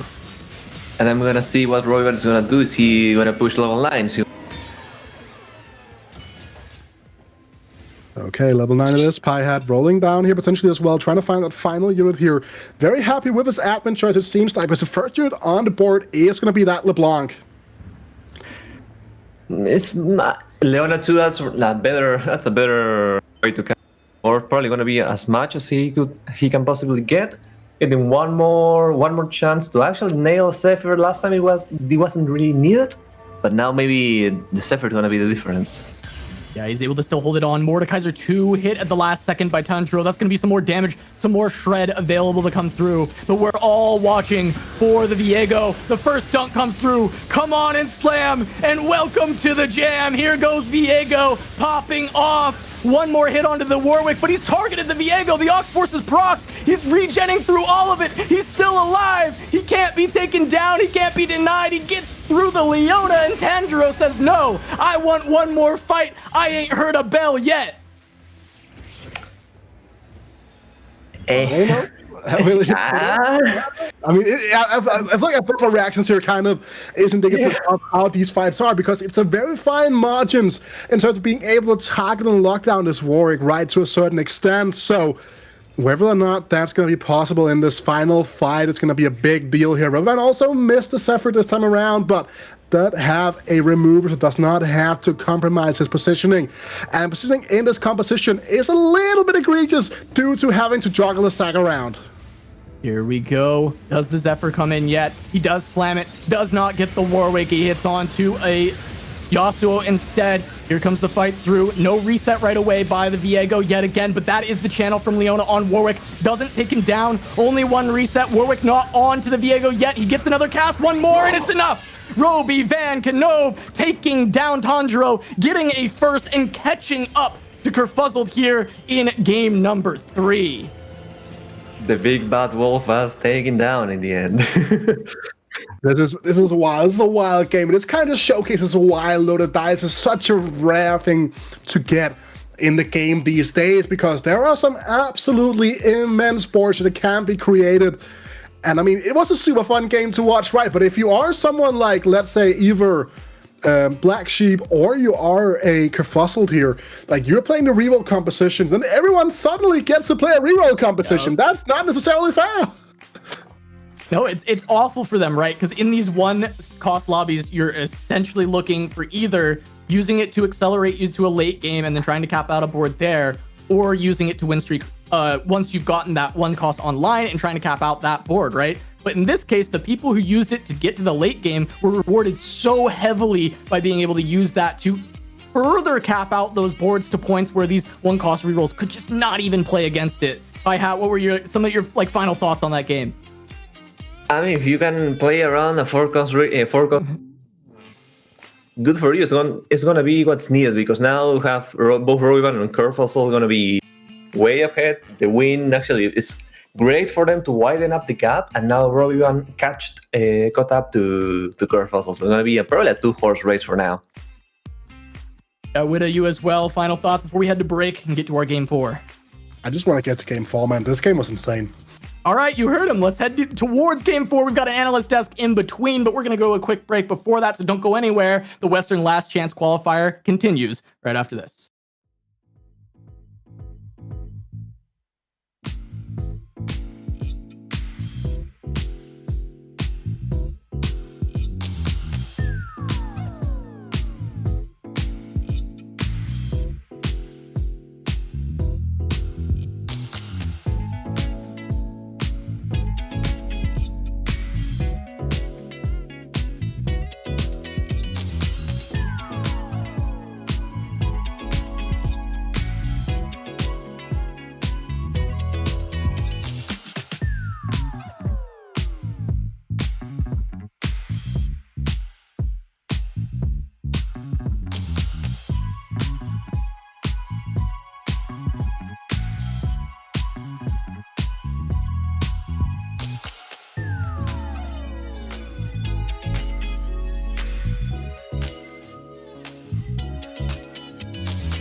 Welcome back, everybody. It is me, Boop, with two wonderful people. You know, one of the coolest things about making a visit across the pond has been meeting this whole crew, and I've got to say, Lori has definitely been a person that I'm so glad to meet, and Morgan is participating. How are you doing?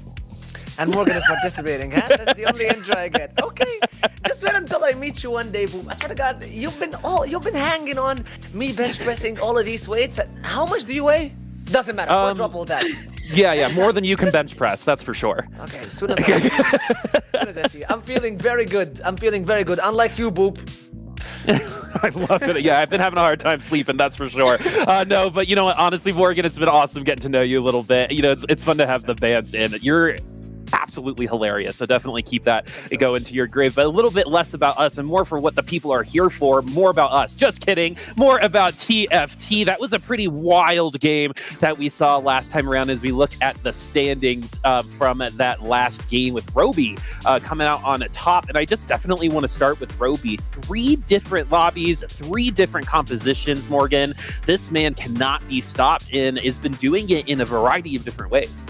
Yeah, he's been playing absolutely nice in the past few games, and he's one of the best flex players we've seen almost appear into this tournament. Again, it doesn't matter whatever he's given at every single lobby.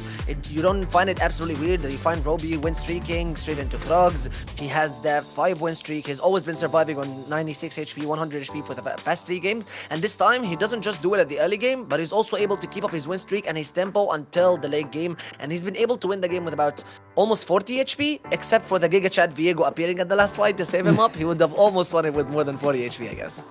Yeah, I think the most, like, you definitely mentioned it, Morgan. One of the more impressive ways that Roby has been doing this is he's win streaked in 3 different lobbies in pretty much 3 different ways, right?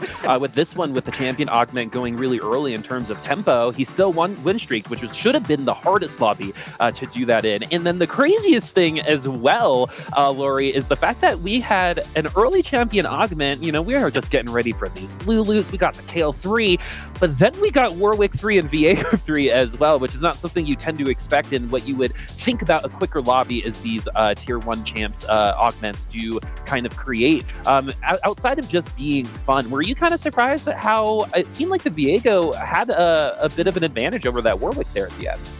Yeah, they took it from the early stages of the game. Roby that win streaked so much this game as well, the other games. He took it the advantage of gold and high tempo and went for far cost 3 stars. We saw Warwick, we saw Viego. It was a very fun game to watch, I imagine, for those who are watching here with us. We are here like cheering for them to hit it because we want to see the good content, but it was played so smooth, so well. It was really nice to see how they took it. A hero augment on the start of the game and stretched it to the late games to have such a good kept board. And I think that that's something that we're going to have to talk about as we move on. Roby and Kurfuzzled definitely running away with this, Morgan. So if you were not named Roby Van Knob or Kurfuzzled, how would you approach this next kind of iteration of the lobby? Because that lead is enormous. Is this kind of where you start trying to take Roby's tempo, maybe play the same style, try to outplay him? Like, what is the strategy here if you're not named Roby or Kurfuzzled?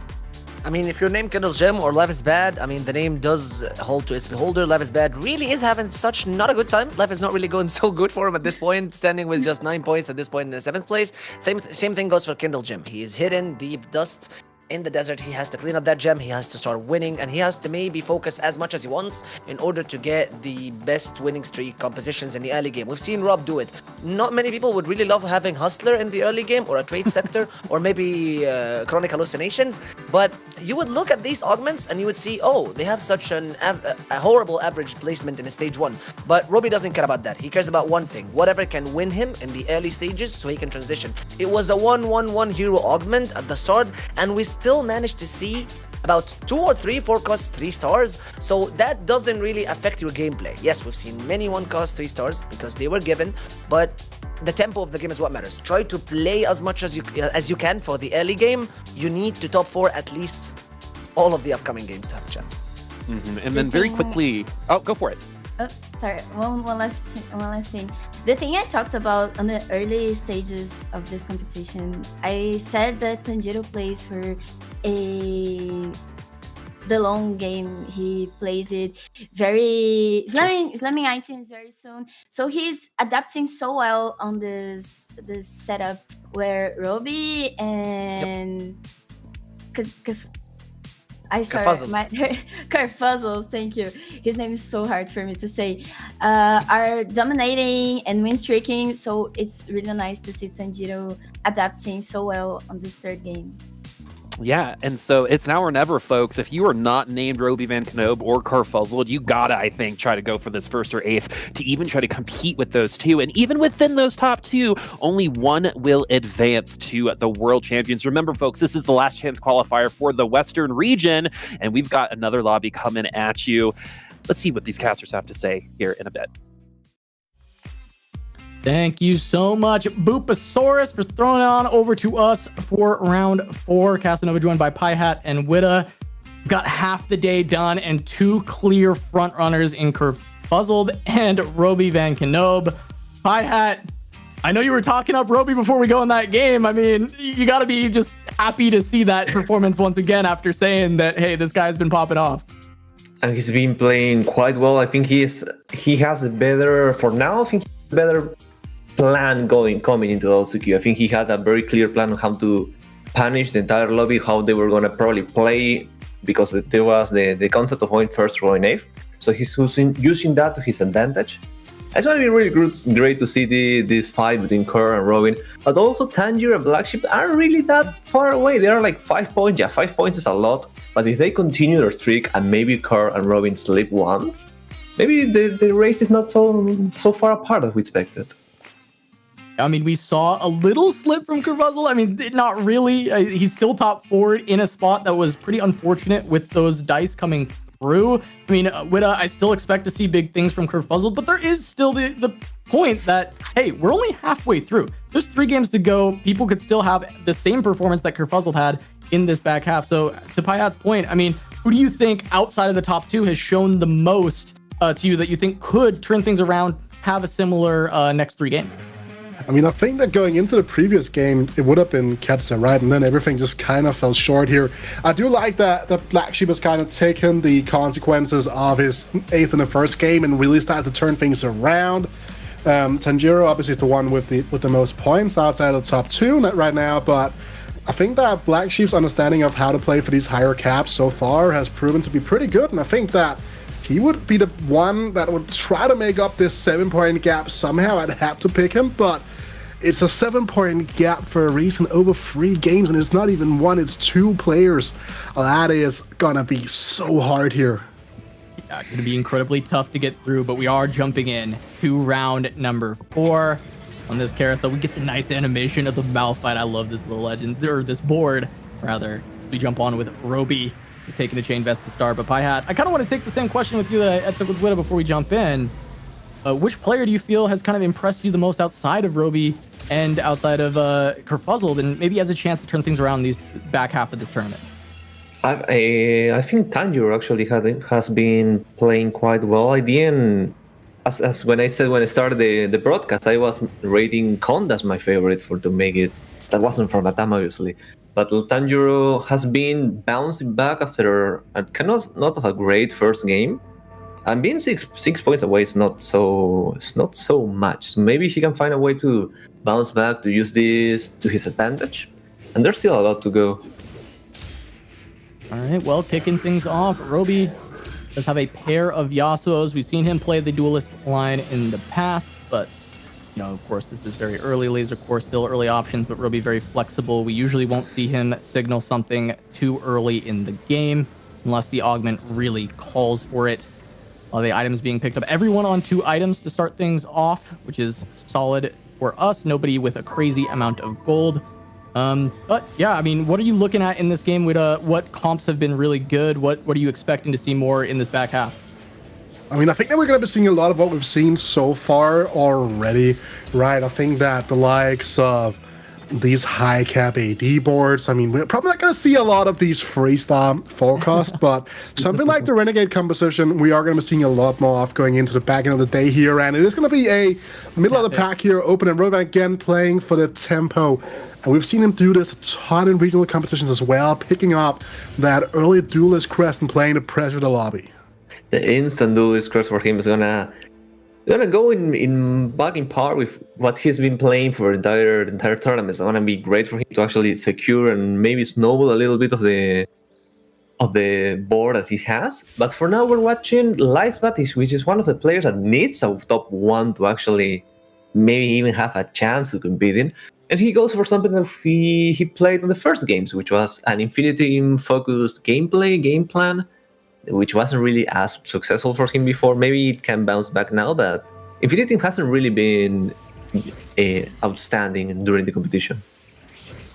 Yeah, we see a couple players actually taking Ancient Archives. We'll see what they end up popping with those crests. This was pretty popular in a first-rate style to try and slam that for Gadgetzan early game, but of course Gadgetzan taking some nerfs to the 5. To having 5 of them, we haven't seen any Gadgetzan so far in this tournament. Kindlegem, one of the people with Ancient Archives, is one of the players that really liked that Gadgetzan line, so I'm interested if he'll go in that direction.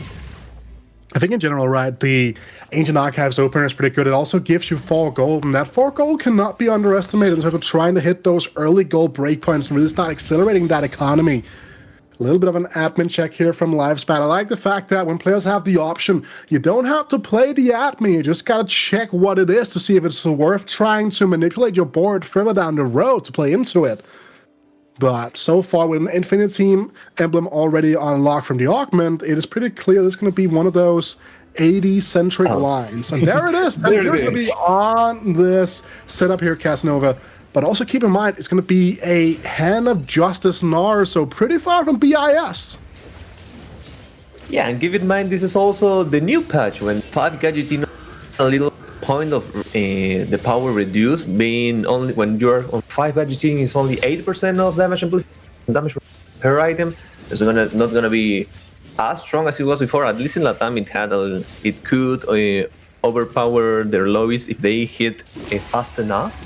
But now, if how the meta has changed and how Gnar has fallen a little out of the favorites of everyone, it's gonna be interesting to see if Gnar can actually stand up to the high cap board we've seen so far.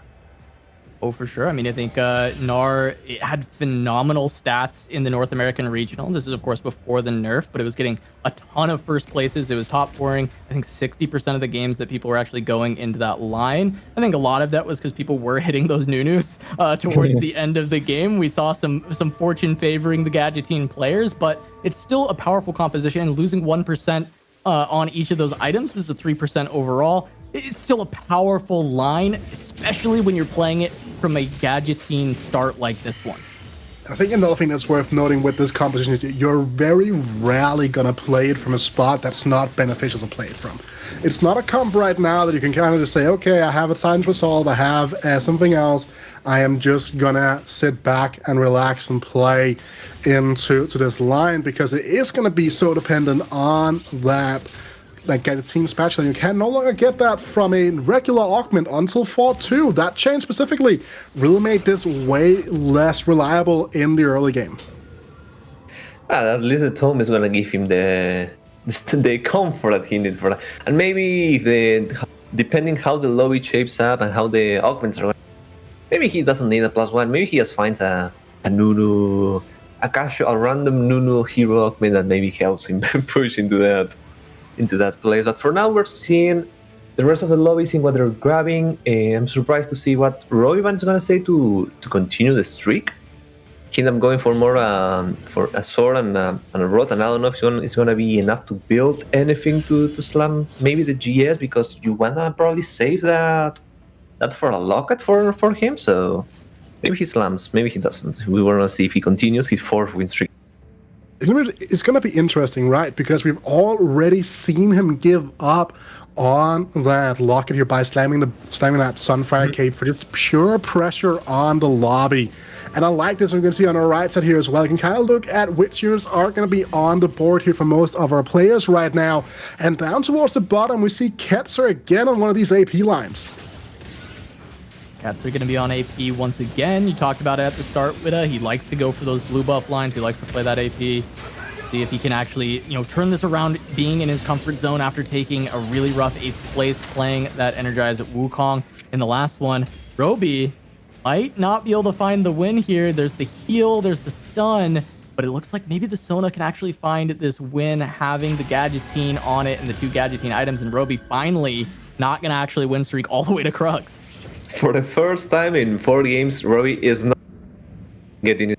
It's gonna put it's something I want to touch upon. You see, okay, he's been very comfortable playing his style, just taking advantage, just win streaking. But now he's not on that. He has to play a little more slowly. He can't be as far away from the competition as now. So how is he gonna adapt to this playstyle? Something that's gonna be interesting to see. And if he can replicate something that he did now, he's not on a huge econ lead. It's gonna be great for the future. I think that also he took a lot of risk right by going for this line here, because I don't think he's gonna expect to end up on a pure duelist line for that matter, right? So having the streak broken, being just 10 gold potentially going into Crocs here is gonna be super detrimental, but it also depends if he's gonna be able to win this fight. He's just about gonna be able to do that, so it's not the worst case scenario for Robbie Van here, but it's gonna be pretty close, Casanova. Yeah, I mean, it could be a game-losing spot, right, if you end up on 9 gold there. I guess he did have the Annie, so he could sell that if he needed to, but by investing so much gold to win streak and then losing that streak just before Krugs, this is kind of a nightmare for Roby. It is the danger of playing that high-tempo style, playing for that win streak specifically. But Roby, as you said, he does have ways to pivot out of just duelists. He can maybe go for Oxlingers. He can go into a couple different ideas, and we'll see what direction he takes in this game. As Kindle Gem, another player who has actually been able to win streak here into the Krugs. Usually he is a player who's comfortable lost streaking, but we have seen him do the reverse. Generally, we just see him on streaks in general. Watching the rest of the board and see how people are playing out, one of the persons who actually had the most flexibility to decide what line they want to play right now is Conda, because Conda had the Clutter Mine. He had both a component for the Archangels and also had a Last Whip, so he can basically play around whatever he finds. Most likely, for what we've been I actually stumbled on that. For what we've been seeing so far, he mostly played for Jean and A, so maybe he's gonna go for that again, but we're gonna see how it evolves after the augment. Also, I like this setup from Connor here. Pretty clear intentions where he might end up going, right? Has that early Archangel Slam and have the Last Whisper, so Belvath plus a little bit of ASOL on the side here is going to be today's menu for this Conda, so that's going to be a great thing. I don't know if that's good for the digestion of a snake, to be completely honest, right? Like, right? I mean, again, like it's a reference to the name in case people are trying to say that I'm not calling Conda as a fantastic person. He's a very good player as well. It could even slam something like that Blood first though as well, right? Like that's a very good item for that Belv if you're going to keep her topped off. So has all the good workings here off a very strong threats board. Yeah, putting it all together, Conda playing very flexibly, and as you said, very good threats as an out, but can still go to potentially many different outs. We've seen, of course, the Renegades with the Jhin being very flexible as well. His items could fall into that, as we've got our augment pick here, Pie Hat. Looking at Black Sheep, just Trade Sector Exiles, Phony Frontline as the options, as he's got Underground in currently. Yes, it is. The second game he's been playing Underground, he's probably going to take advantage of Exile. Sounds like one of the most solid options right now for him. Both either that or Phony Frontline were going to help him get those defensive stats so he can actually cash out for a bit for longer and save a lot of HP. So it's a good decision for him. Another thing that's worth noting here as well is he is looking at something like an AP line most likely, right? The little controversial here with that JG slam, but the positioning that you're generally speaking will end up with, if you're playing something like the Oxlingers, is very often already an Exile's positioning, so you don't have to do anything in terms of giving up and compromise. Which is going to be fantastic here in Livesfat with that early hook here, people not realizing that's going to catch Black Sheep out here and cost him a lot of HP.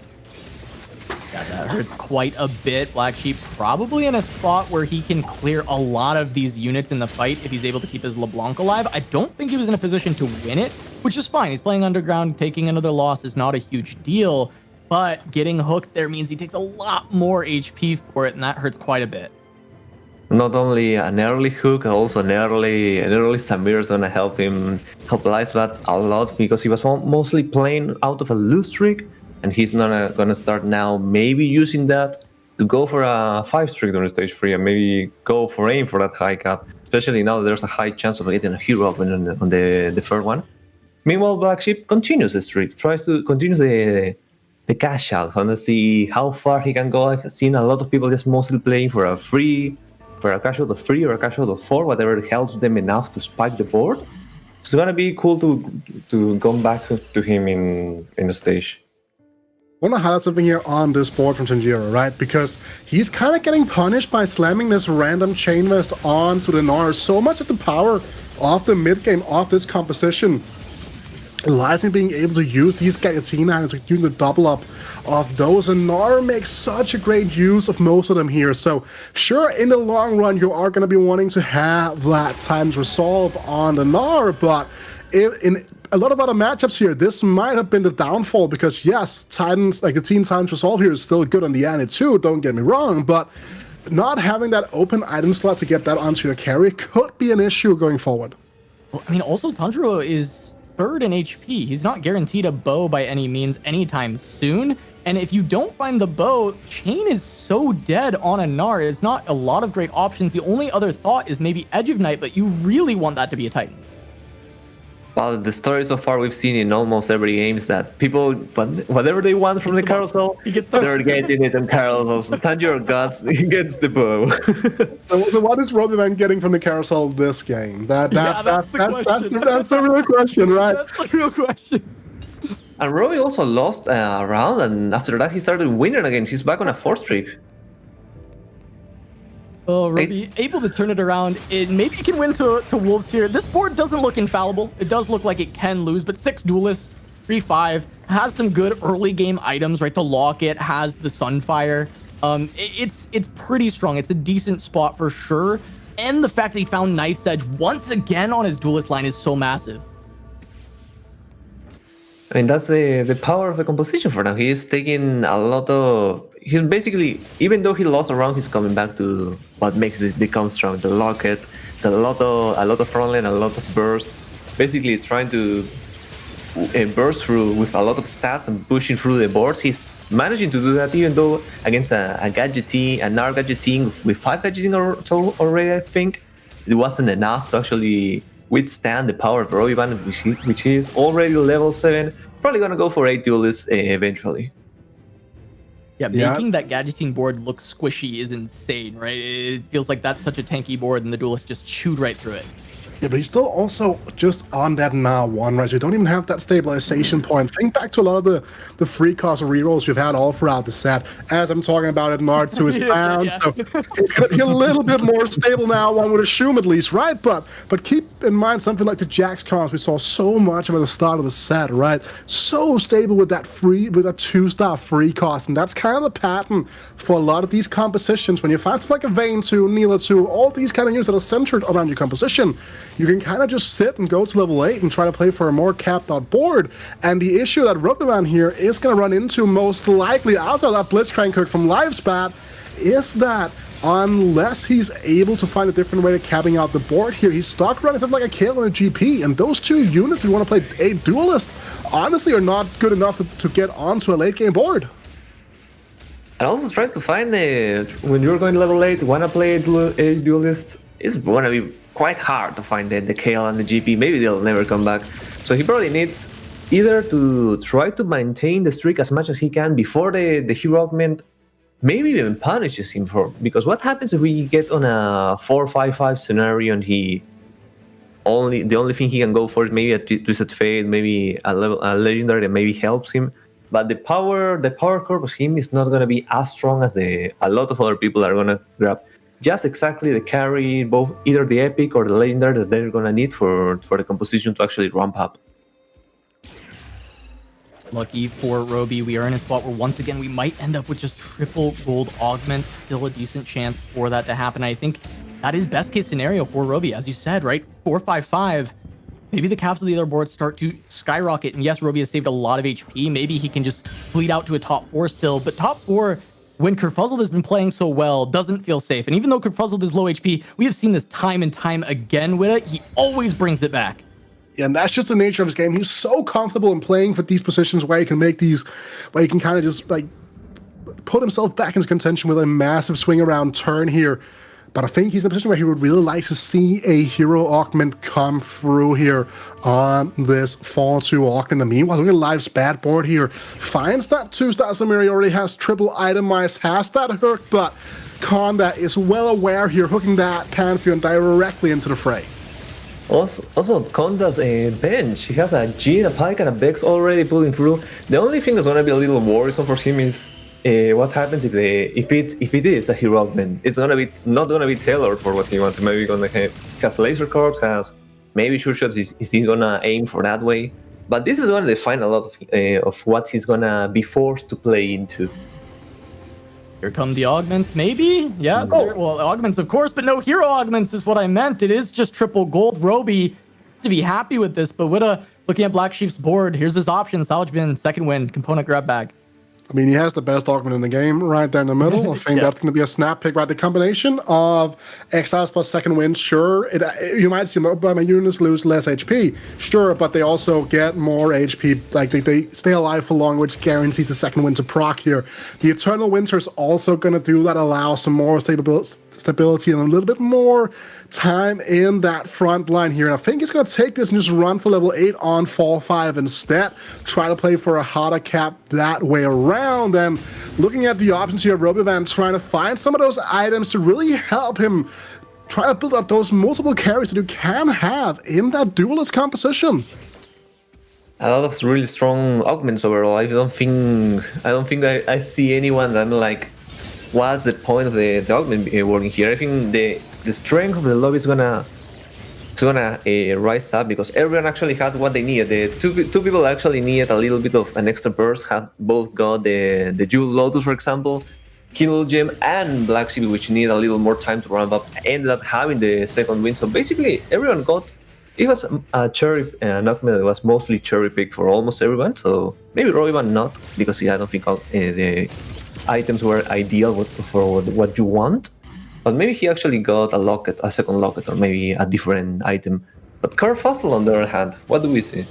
I mean, what is this? I mean, I kind of understand why he's struggling, why he is currently falling directly. He's plummeting into 8th right now, and there is no trace here. Like, he is just sinking. Yeah, I don't see a great way out here, right? I mean, Warwick 2 is the obvious option, but is that doesn't feel strong enough. He gets 4 laser in, but it's by playing a 1 and a Yasuo 1. This is really tough. The saving grace is the 3-star Vi, but it only has a Titan's Resolve. It's actually still able to be pushed through. Up against Kindle Gem, who I would say has a very weak board overall for now compared to a lot of the lobby. And this still doesn't even look like it's a guaranteed win, as the Warwick just going to get stunned up by the Morgana. The Vi not tanky enough. And Kurfuzzled maybe plummeting to an 8th, which really opens the door for Robyvan and even Tanjiro to start to come back. The plot No, wait.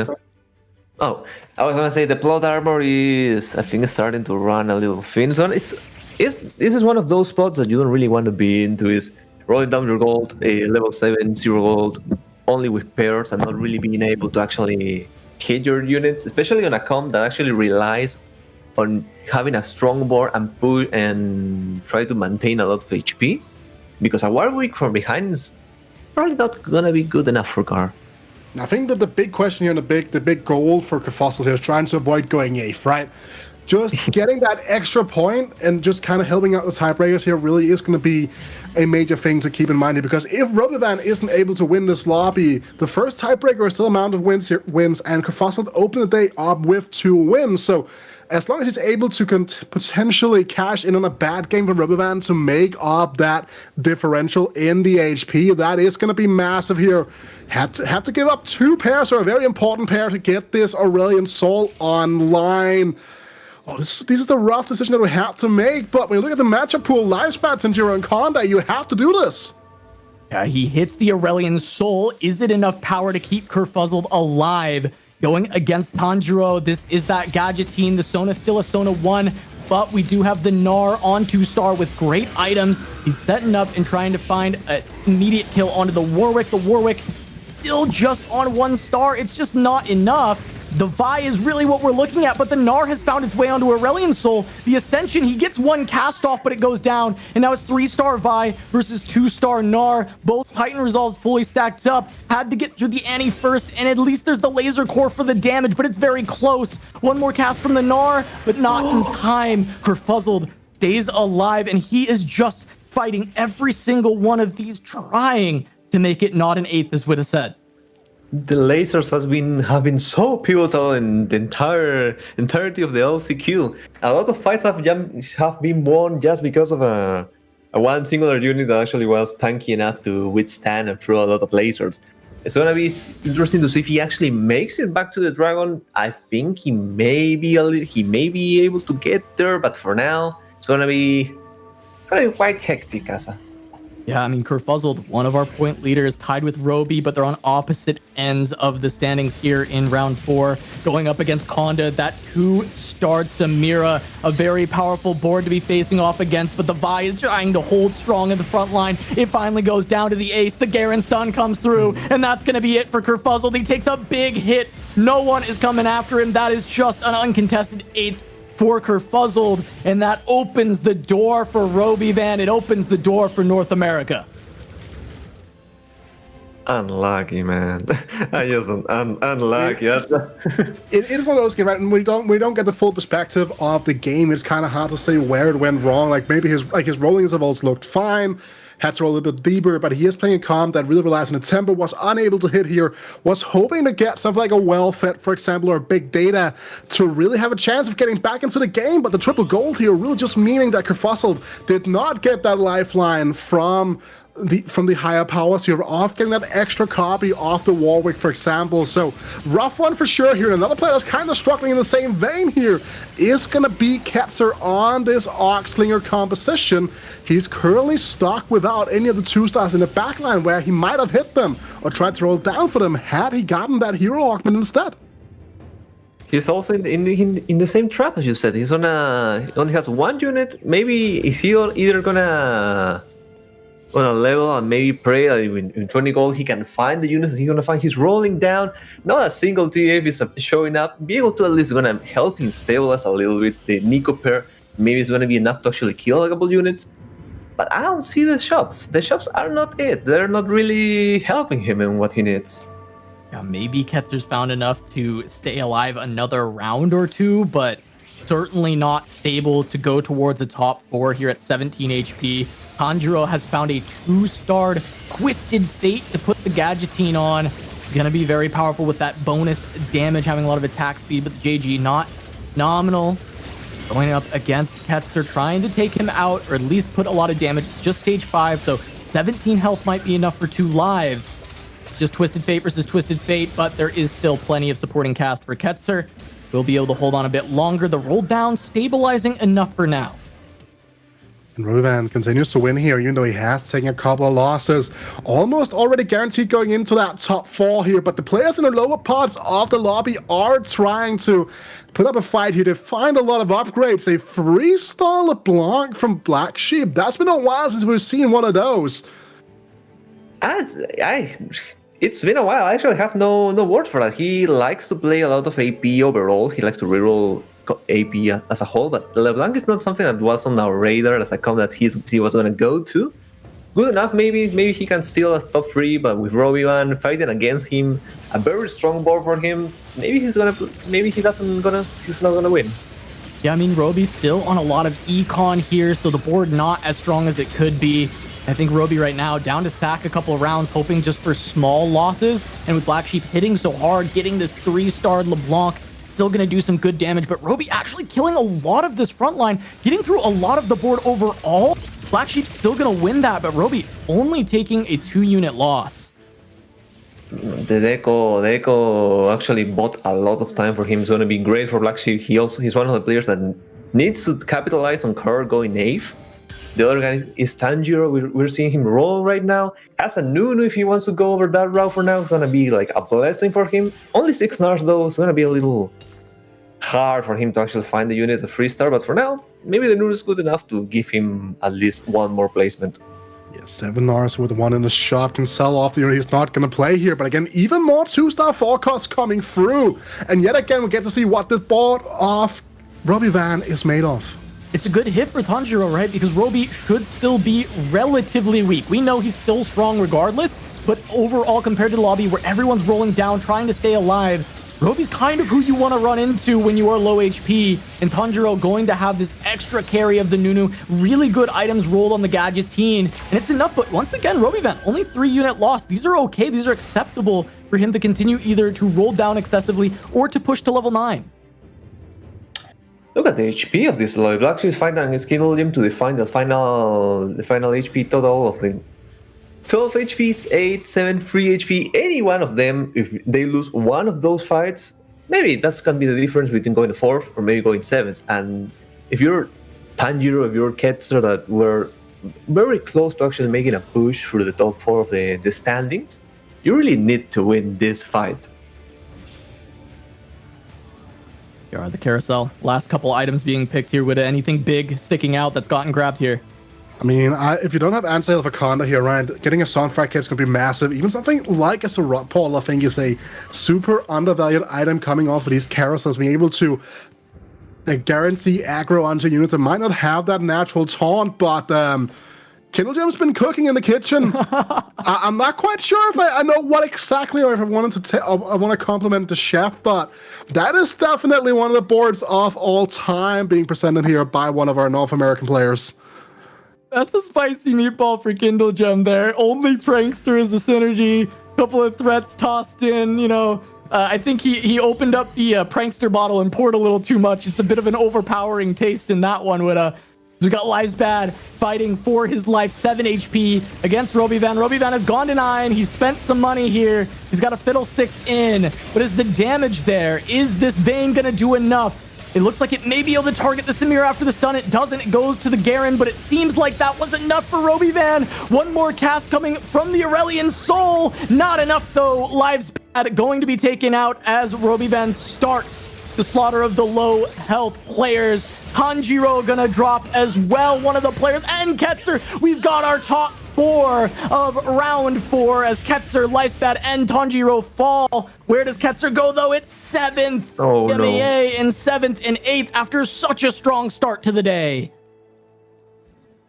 Sometimes it just happens whenever the game plan maybe doesn't always work through. He actually tried to roll down a lot. He played similarly to what he played on the first game, where he ended up getting a good composition for a good AP composition during level 8. However, you see these boards. You see that whatever thing Kindle was cooking, and the boards are really strong right now.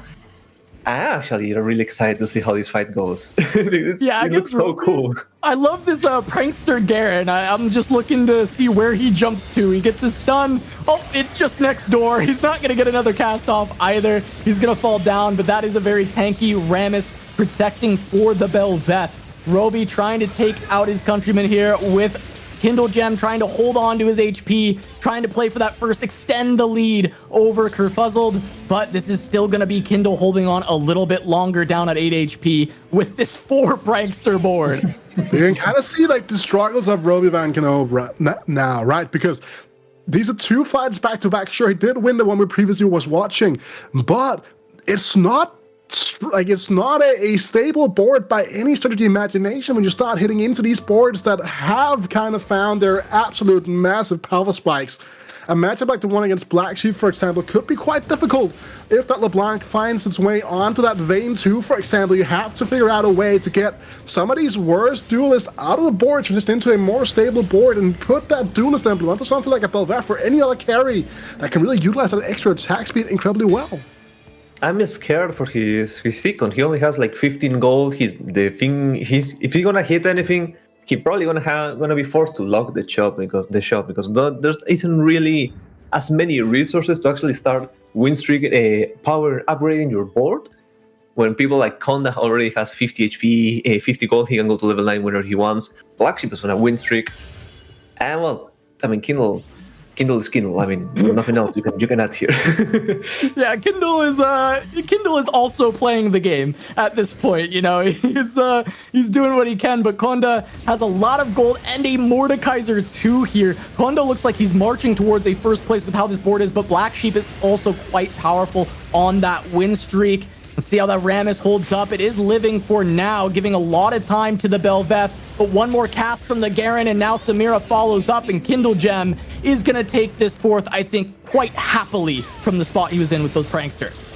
Well, eyes on this right now. Okay, so there's hope here. Roban, if Robiwan wins this lobby, he's almost as good as guaranteed as long as he continuously avoids going AIF all throughout the rest of the day.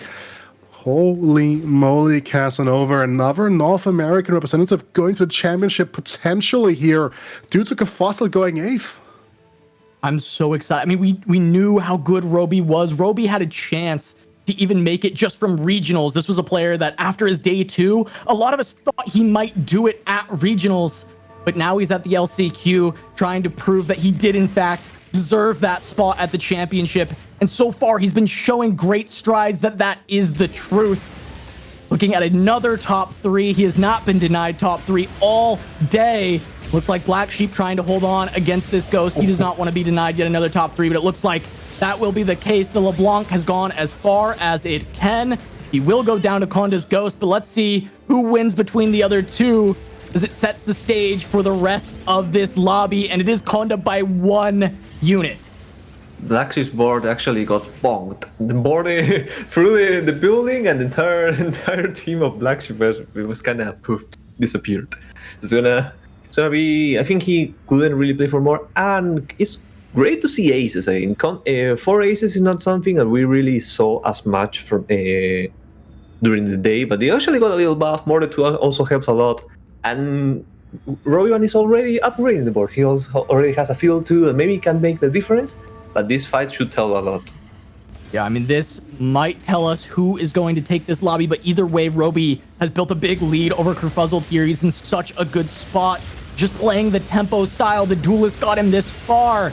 Can he take it the rest of the way? The Fiddle getting a big fear, but that Mordekaiser cast is so massive, just tearing up the board, and it feels like the 4 aces are a little too much for Roby's board. The duelist can't get it done, but Roby's gotta be happy with a second. He ought to be here. Another duelist emblem potentially to start playing another actual unit to a certain extent, right? Caught AKL, caught that GP potentially. But with the way these fights have been going in such an explosive fashion, I don't think that's going to be enough to really find a way for him to play this game in a different way. Because when you look at the bench of Konda, he's just trying to find these last few upgrades. This board is one of the highest capped ones in the game. As you were talking about, Pie Hat, these 4 ace boards, we don't see them a lot, but when they are online, they are flying high. And that board is gonna be a big pain. It just is an answer of Roivan. Can he position correctly so the Morde doesn't kill the entire board? I guess we'll see now. Yeah, Roby gonna try moving stuff around, trying to keep the value of the knife's edge. Just watching that Mordekaiser. Here comes the cast. Here comes the boom. As there goes the Vayne. There goes the carries. Konda marching towards a first place, trying to bring back some of the points from an early rough start. One of the players coming in as a potential favorite, showing why we held that opinion at the start, as he's going to take his first of the LCQ. Roby Van in second, extending his lead, extending his dominance over the LCQ, over this lobby, and trying to march towards that victory in these final 2 games. Witta, it has been a road so far in these first 4. I mean, what are your thoughts just coming out of that one?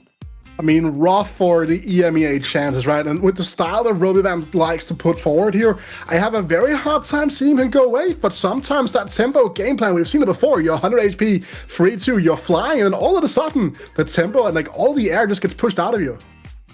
Yeah, and Payat Konda, that was one of your picks early on that you thought, hey, this guy has a real shot at this. And I do think, you know, what he showed in that game, his ability to cap that board, he showed why. I mean, you believed that. And it seems like maybe just the cards hadn't fallen in his favor previously, but he's popping off here. He really needed that. I think he Brazil as a region is very good at actually capping boards. The level 9 boards of Brazil are actually some of the strongest I've seen so far. And actually Conda shows up. Good for Robin though. He actually has like a 7-8 point lead, so that's gonna change a lot of things. I'm holding back my smiles, my excitement a little bit. I'll let my bias show, of course. Roby, someone I'm very excited about to be here. I was rooting for him at the regionals, and the fact that he's playing so well now is amazing. But that's it for me on the casting desk. Eventually, I'll join y'all over on the analyst desk. We're going to take a quick break while we get that all sorted. We've got Game 5 coming up, our final 2 games. Don't go anywhere. The Last Chance Qualifier will continue right after this break.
Welcome back, everybody. And so this is going to be one of the last times you see me on here, because I'm going to be taking the mic here in just a second with some of my friends. But before we get to that part, let's go ahead and talk about what we just saw. So, Luri, you were writing some really awesome stuff when it comes to analyzing that lobby. Is there anything that you want to start out with here when it comes to talking about it?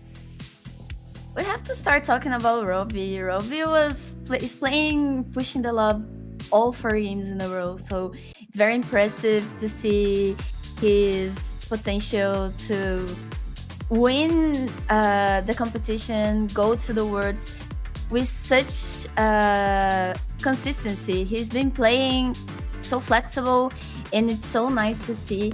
And also, Kurfuzzled going eighth this game kind of open up some possibilities, right? Mm-hmm. So possibilities are just opportunities until you actually take them, right? So you don't want to leave them on the board as just opportunities anymore. And so Conda definitely taking that opportunity and getting that win there, which is awesome. And then so Morgan, something that I also kind of want to talk about there is just let's continue talking about Roby in the position that he's in right now. I think it's actually really hard in TFT to maintain. It's like, I think you can make the argument that winning a lobby or 2 is one thing, but staying on top of the entire lobby, staying top 2 over 6 lobbies is a totally other thing. What has been so impressive about Roby's play so far, and what do you think has made it so he's been so impressive to develop this kind of lead going into the last 2 lobbies today? He's one of these players that don't want to take any risk in the early game. He's always focusing again on these augments that could make him win and have the biggest amounts of win streaks in the early game. We did say that in the first game, in the second game, in the third game, and at this point it's just become a habit. No one has been contesting him at all in the early stages of the game. No one even tries to go in for the early game. You know, no one is taking any risks. Everyone is just like, okay, I got a late game augment, so I'm not gonna risk it for the biscuit. I'm just gonna try to save some money. I'm gonna try to give myself some interest, and I'm gonna play for the late game. Rob has been the only one spending every penny, slamming every item, using everything he gets to play his strongest board on every round. Now, he's been chilling right at the first place with 28 points. He's not afraid to lose, let's say, the one of these two games, as long as he can be top 4 in at least one of them. Unless, of course, you have Kurfuzzled going 1-1, and the chances of these are, like, again, as you said, quite low in TFT, and when you're playing for the last chance qualifiers, you're playing between 8 legends. All of these players are on the same par. So for Kurfuzzled to hit first place in the same 2 rounds, it's quite hard for him to do it. And Roby just literally has to play for top 4 in the next 2 upcoming games, and that's it. We already know who our winner is.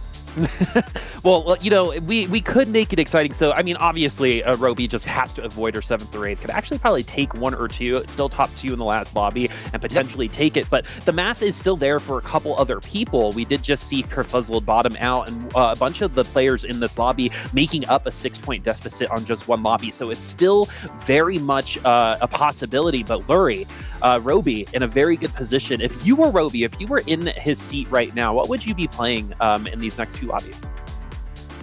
I think I'll play safe. I don't know much of his preferred play style because his play is so flexible. So you can really tell what he's more comfortable with because he just plays so well all those games. But I think he can play whatever he wants. Even Lulu Hearts, he'll be fine. He doesn't have to worry too much right now. If he takes a top 4, I think he'll still be fine, depending on other points. But I think he's comfortable right now. He's very comfortable, and it was so nice to see Konda play today because he played so much on his comfort zone this past game. He kept his board so early, level 9. Took all he could from the shops, and he played very cleanly from mid to late game. It was super nice to see, and followed up for Roby that played. He doesn't really play for top 1, but he plays to keep consistency. So TFT is all about consistency, right, Morgan? Yeah, 100%. I completely agree on everything that Luri said. And following up to her points, he's been going absolutely nuts when it comes to the early stages. Again, just as you said, Boop. So I thought you had a question to ask me. I think you have something in mind. Well, actually, I'm gonna save it because we're gonna be on cast together here in a second. So we're gonna save it for then. But one thing I do want to finish off though before we go do a quick break to do some mic changes is that now is the time to take some risks. If you are not named Roby Van Kenobi, you are not in the driver's seat right now. It is time for you to play that underground. You got to take those cap forwards. You got to leap, and maybe the net will appear. It is time now. You don't want to leave anything on the table. If you can make a different decision to try to get you up there once more, now is the time to do it. So let's think about it during this break and see how the next lobby is going to roll. We'll see you on the other side.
Guys, gals, and pals, we are back for Lobby 5. It has been the Roby Van Knob show so far. Kurfuzzled did have a little bit of a guest appearance for the first couple lobbies, but decided to get canceled into the last one, doing a little bit more of an Elizabeth dying and less of a Charles getting the crown on that version of the UK there. But this is going to be Boop, Morgan, and Witta bringing you the cast. Emo Brom is going to be back on the desk here in just a second, so don't you worry if you're missing Casanova, Pie Hat, and Lori. But we've been seeing Roby play. We've talked a lot about Roby, so let's talk about some other people, Morgan. And so what I wanted to ask you there is, you mentioned risks, right? What kind of risks can you take at this point in time? Like, what is the difference between playing safe and playing risky in kind of the form of TFT that you've been seeing today? Yeah, remember that last segment? I'm not taking any risks. Here, I'm just participating. Just as you said. I'm just literally participating in this way. But again, if I was Roby, I would be in a position that I want to take all the risks in the world, because again, he's contested with Kurfuzzled. He's the closest person to him at this point with 22 points. Him and Black Sheep are the only ones that are above or at 20 points. So if I'm Rob, I'm still spending every penny. I'm still slamming all of my items in the early game. I might not play for first and second anymore, because getting a top 4 in these next 2 games guarantees that I get to qualify, guarantees that I get to play for it. But it's all in the mentality. If he's only playing for top 4, he might not be slamming as much. He might not be playing as strong as he was. So I wouldn't really change anything in my playstyle if I was Rob. I would still go for my strongest board every round and aim for the first place, because that's initially what makes him win every game. And so, Witta, if I'm not Roby, right, like, what do you do? Do you try to compete with me on early game? And he's been developing a ton of economy to use and then abuse later in the game by win streaking on every lobby pretty much so far. Is there a way to try to break that? Do you maybe have to work with another player? Like, what is the goal here for everyone else in the lobby? I mean, it's kind of hard to say, really, because like Roby Van is so far removed from the rest of the pack, right? That's the big thing here.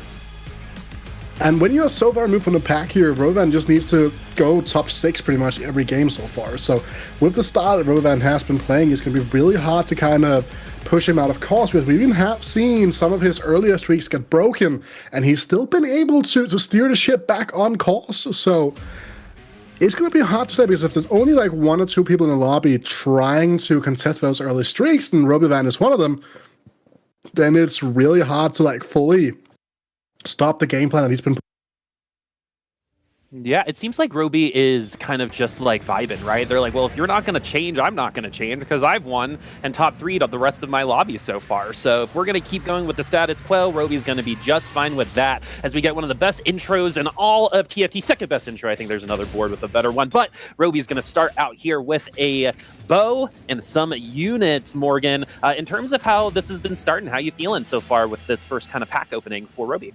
I think the bow really fits his playstyle, because it's one of the items that you could really put into any board and expect it to work. If he could slam it into a Titan's Resolve, it could also work in a Last Whisper, in a Hurricane, in a Giant Slayer. You can really put the bow into almost any board and expect it to work. Unlike, for example, Tier, if you're playing a full AD board, you would maybe expect it just to be put into a Redemption for the front line or whatever. So it gives him a lot of variety. Right now, Bow Star is one of the best stars, at least for his style, at least for the boards that he's been playing recently.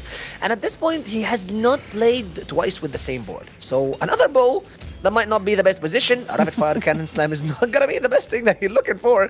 Witta, I know you love speaking about items a lot, and you got very good info about them most of the time, so I'm gonna be throwing this one to you.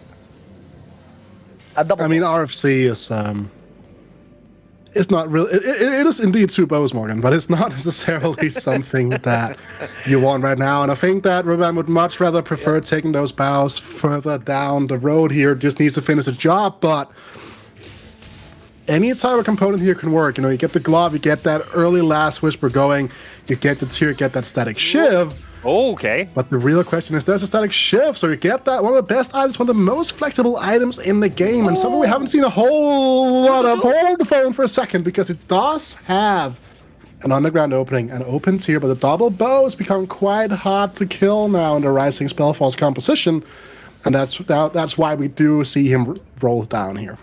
Well, he's also in first place. No need to play Underground. Unless he wanted to play Underground, get first place in this lobby and lock it up, right, for the next one. But that is definitely super risky. We're looking at these 3 augments right now. We've got Jinx, Sivir, and Annie. Very interesting. I think the Ezreal would have been, I think, the easiest augment to take if we were kind of in a vacuum, but we're going to take the Annie this time around, Witta. Yeah, and this makes a lot of sense, right? You have that static shift slam early on. Burning Spirit, such a powerful augment to try to play for those AP lines. And with the static shift, you're talking about perfect item for that Twisted Fate further down the road here. But a very interesting augment here from Black Sheep. The time and a half. Gotta get that economy going earlier on, as well as a Morello slam. I find it kind of weird that you would slam time and a half together with a Morello, because you would be looking for more AD as much as you can with that Sivir to be able to generate as much gold as you can with her in the early game. So I quite do not understand that Morello slam from him. Again, it could be one of these good items that you put maybe on an Infinity Team Fiddlesticks? What are you looking for with a Morello in such a board?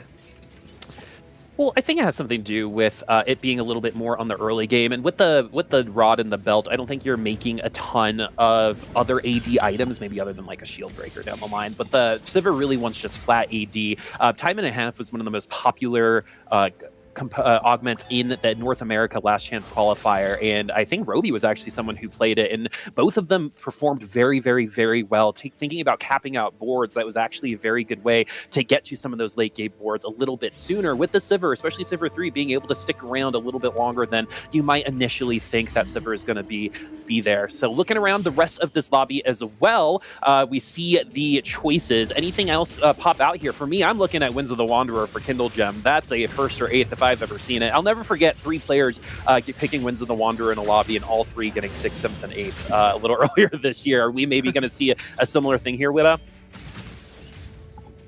Don't really know. I mean, look at this power. I mean, I think the Winter's Wanderer kind of needs to hit earlier on. I really like this pickup here from Kurfuzzled with the small game hunter. And with this board, you could expect to streak. He gets a 2-star pike without having to open the orb, but the unrelenting Forest Redemption Vibe 2 from Lifespan is a sight to behold. But if you want to go into something like that Ezreal line, having killed that tier earlier on could be an issue, Morgan. Yeah, again, I think that at this point, looking also at Kurfuzzled's board, having a 2-star pike in the early game, I think it could give him a lot of damage. And what would he be looking here for with this board? Again, I think it's small game hunter, if I'm not mistaken. And at this point, it's quite strong because it helps them deal a lot of damage in the early game, but it kind of falls in the late game because everyone is going to be having more than 100 and more than 1400 HP initially, and he's already leveled. He's already pushed to level 4. So it might not be a Lulu reroll. It might not be also like what do you pivot for here from? Maybe for a Riftwalker, you can throw that Gunblade if you're going to be playing Gen Flicks, if I'm not mistaken. Maybe Mascots with Vex, but that has been dead for quite a long time right now. So I think it might be pivoting for Riftwalkers and into a Jhin in the late game. And this is kind of, I mean, him having small game hunter with that kind of lowers the cap of that board. But at least the Hextech Gunblade is an item that other people can use effectively, and it kind of gives us an opportunity to stay a little mysterious, right? As we get, I think that's our first egg carousel of the day, so everyone going to be making some breakfast in some rounds here. So how does this change the tempo? With knowing that we don't have champions and a little bit of extra gold to go from here, how is this going to change the tempo of the lobby? It's going to kind of ruin the economy game a little bit, right? Some players here really like to get that free gold burst here to get themselves above that next coming up, then that next thing to keep in mind, right? So another thing also got to keep in mind is that this is going to pop into 4-1, which means that you got to keep in mind that when you go further down the road here, these boards that really want to roll on 4-1 are going to be super, like they're going to get a lot of benefits from this situation. Okay, getting the egg as a drop at this point of the game is at least way better than getting it in the middle of the game when you don't have enough decision making on where and what will you be getting it from when it hatches. So I think at this point I would love getting the egg rather than having it on the second carousel. Okay, for so many reasons. First of all, if the more the game goes on, the more you can have diversity with your options. You can actually tailor for whatever augment you're looking for. And we started with hero augments, so essentially tailoring for gold or prismatic or silver augments could be really much more easier than tailoring for a hero augment. So getting that egg in the early stages of the game, true, it doesn't help you to win streak. It doesn't help you to, let's say, set a specific goal for your board at this point. But someone like Life is Bad is actually still able to win just because his board is almost fully 2-starred, and that early Samira at level 5 is just kind of too broken for him to lose at this stage. One of my favorite things about TFT is how players are going to be proactive versus reactive. And with the egg here, I think a lot of people are going to try to be reactive. Who's going to be the person who's going to set all their items first, right? We saw earlier with the Lulu augments in a couple lobbies ago, I think it was Kurfuzzled waiting until the very last moment to pick that Lulu so they can develop enough context to make good decisions later on. So this lobby is definitely shaping up to potentially be a little bit more reactive as people bide their time when it comes to cracking this egg. So the stronger comps that were already strong before the egg are going to continue developing a little bit of an advantage until that egg pops, and then we've got a whole new chapter of the game right after that. For some people, sometimes you do just bonk and get nothing. But Roby isn't going to stay on a 96 HP win streak like he has on 3 out of 4 of the last lobbies, so this is actually pretty low for Roby to start, and I'm excited to see other people getting this early streak going with him. I mean, Life's Bad as well. You look at it, this is 2 of the players here, but he's taking out down both Kurfuzzled as well as Robovan during this stage 2 here. And this is kind of the big punch that Robovan hasn't taken this stage so far. And we've seen him reach like stage 4-7 with this amount of HP already in like a couple of games so far today. So him being kind of brought out of course a little bit, still has that 27 gold, so it's not like he's struggling for money in any way of the imagination right now. But neither is, we look at the bottom of the lobby here, Kendall and Ketzer also have very healthy economies right now. Okay, judging by the boards of Roby Van and Kurfuzzled, at least at this point, this game kind of feels new.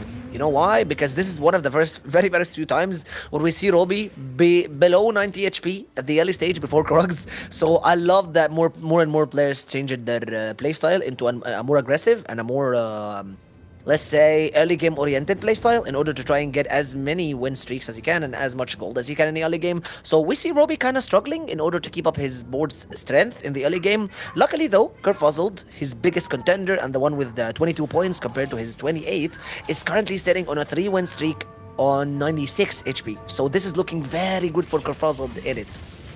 Wow, this is actually... yeah, what's up? Did you see what just happened here on the screen from Robovan? I was looking at some gold numbers, actually, so you go for it, my friend. He just slammed an RFC. This is kind of just the indicative nature of the gameplay from Robovan Knoop, the absolute emphasis on the tempo, because he knows that any part of HP he can take out of some of these reroll players like Kindle Gem means it's going to be so much harder for him to land in those deep positions in that bot 4 here. So just picking up that RFC now with that overflow of both he's found himself in could be what sends him to the championship. Okay, gets a second wind option here as well. Well, that Pandora's items would have been pretty nice as well to keep in mind to play for the higher cap, but the power level in the combat of the second wind 1 is relatively unmatched in the silver tier. Man, imagine if we didn't slam the RFC and picked Pandora's items up here. That might have been a little bit of a solution for our items, but a little bit of a lower percentage play. We're going to go ahead. I mean, we had 3 bows. We have to do something with them, right? At that point in time. Yeah, it feels really bad. It's like, if I only waited 1 round for that Pandora's, man. But it's actually quite fine, because he can still use these items into good use. But Wida, if you were him and you had these items, would you still go for the second wind, or would it definitely be going for the Pandora's because that double bow would have not been the best item? I mean, second wind 1 is one of the best augments in the game, especially in a situation now where so much is going to come down to these early fights in the game here, where there's so much power from these, and also Kurfuzzled level 6 with a battle mage here. I don't expect we're probably not going to see him go into the likes of that Lula reroll, right? It's way too late for him to try to go for that, but something like a Viego primary / secondary carry in that Renegade setup really gets a lot of boost from that battle mage, as well as the sack unit from the Riftborger trade. So a lot of value, even though it might not benefit the backline units here for Kurfuzzled's endgame board. Look at the HP totals in this lobby. We've got 63 on the bottom side of the leaderboard. We also have some underground players. We're going to continue our heist as well. It's also great to see Roby having to play a little bit more of a traditional game here, as the eggs are very close to hatching. So our underground players are not only going to get an extra boost from our eggs, they're also going to get an extra boost from their cash out. So they might, have an argument of cashing out maybe one round earlier, depending on where this egg does land. So a lot of really cool things happening on the sole purpose that one of our carousels was different than the rest. So as we right along now with Ketzer, who was in third place in a couple lobbies ago, but EMEA did not have a good lobby on the last one, now sitting at 13 points. We have the Aurelian Soul already in, and it's only 3-3. I mean, I want to speak about Tanjiro's board and his situation a little bit, because he was in a perfect spot like almost 3 rounds ago. He's fully lost streaking, he has rising spell force. Luckily, he's the only one with that augment. He's the only one that has an underground augment, of course, other than the unrelenting force that Life is Bad has, but he's not going to be re-rolling for the fight anyways, and even if he does, he's not going to contest on these Ezreals. So, you're the only one playing rising spell force, you're the only one that has a chance to re-roll on the Ezreal, and guess what? You get the perfect pair for any underground player, Tiny Titans. It is literally the best option that you could have had in a silver augment, of course being close to metabolic if it was a gold augment, but he re-rolled too early in the game that we just saw him with 7 lost streak and 9 gold and only 3 Ezreals on his board. So Wira, does he still commit to this rising spell force, or does he try to look for the late stages of the game with the underground cash out? Because I think he kind of put himself in a weird position, as if he just didn't completely make interest and rely on the Ezreal re-roll. I mean, the big issue that kind of leads to all this was the fact he wasn't able to find an Ezreal 2 on like the traditional roll that was like 30 gold and a free 2, right? Had to go and pick up the orb here. Did also have to go and slam a Spear of Shojin. And it just has to stay in that tree for now. And someone who also has some decisions to make here is going to be Kurfuzzled. He's level 6 now, sitting on a pretty weird board close to that Pike 3, which is such a massive power spike just casually falling into. He's 6 streaking, 52 gold. Everything is kind of lining up for him right now, but if it's a player in the lobby that's going to be in a very strong position, that could all change. Pike 3 was a big reason why Spetham actually won the lobby back when he won his cup. Pike 3 was also one of, I had the opportunity of working with Mortdog, was probably the thing that he was most excited to see as well. And ever since then, Pike 3 has been a little bit of a little nice little thing to talk about with Mort, because he was just so excited to see it. Looking at this round, though, this Kai'Sa, even though we're only at Kai'Sa 1, still getting a lot of those Shiv tags, getting a lot of that ramp going through. Definitely not as strong as it was a couple patches ago. This Lulu not going to survive the rest of this round. A 2-unit loss for Kurfuzzled. Could have been a little bit worse, but we're going to move on from here, and hopefully this Pike 3 does show up and start making some things happen, because I think the difference between 2 and 3 is pretty large, especially when it comes to getting multiple stuns off. It's quite funny.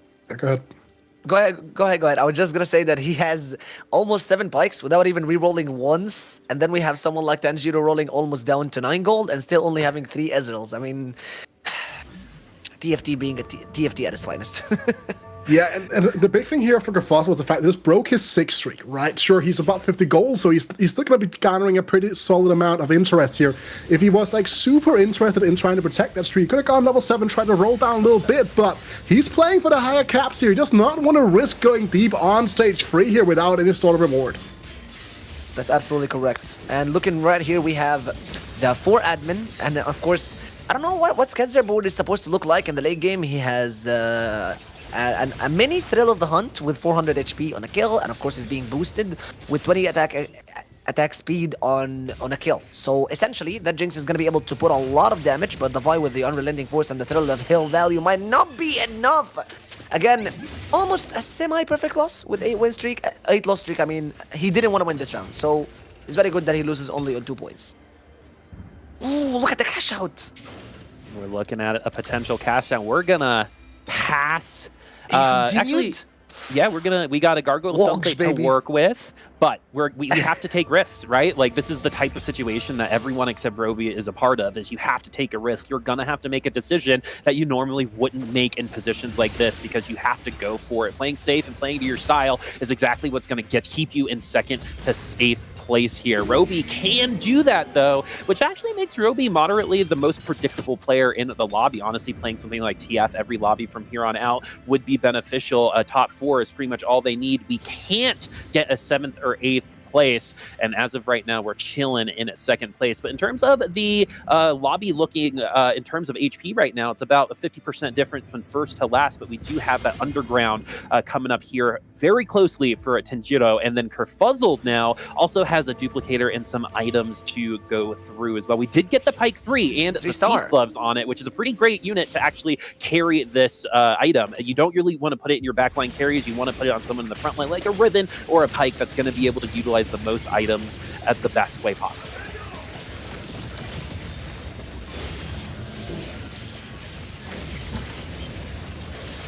Okay.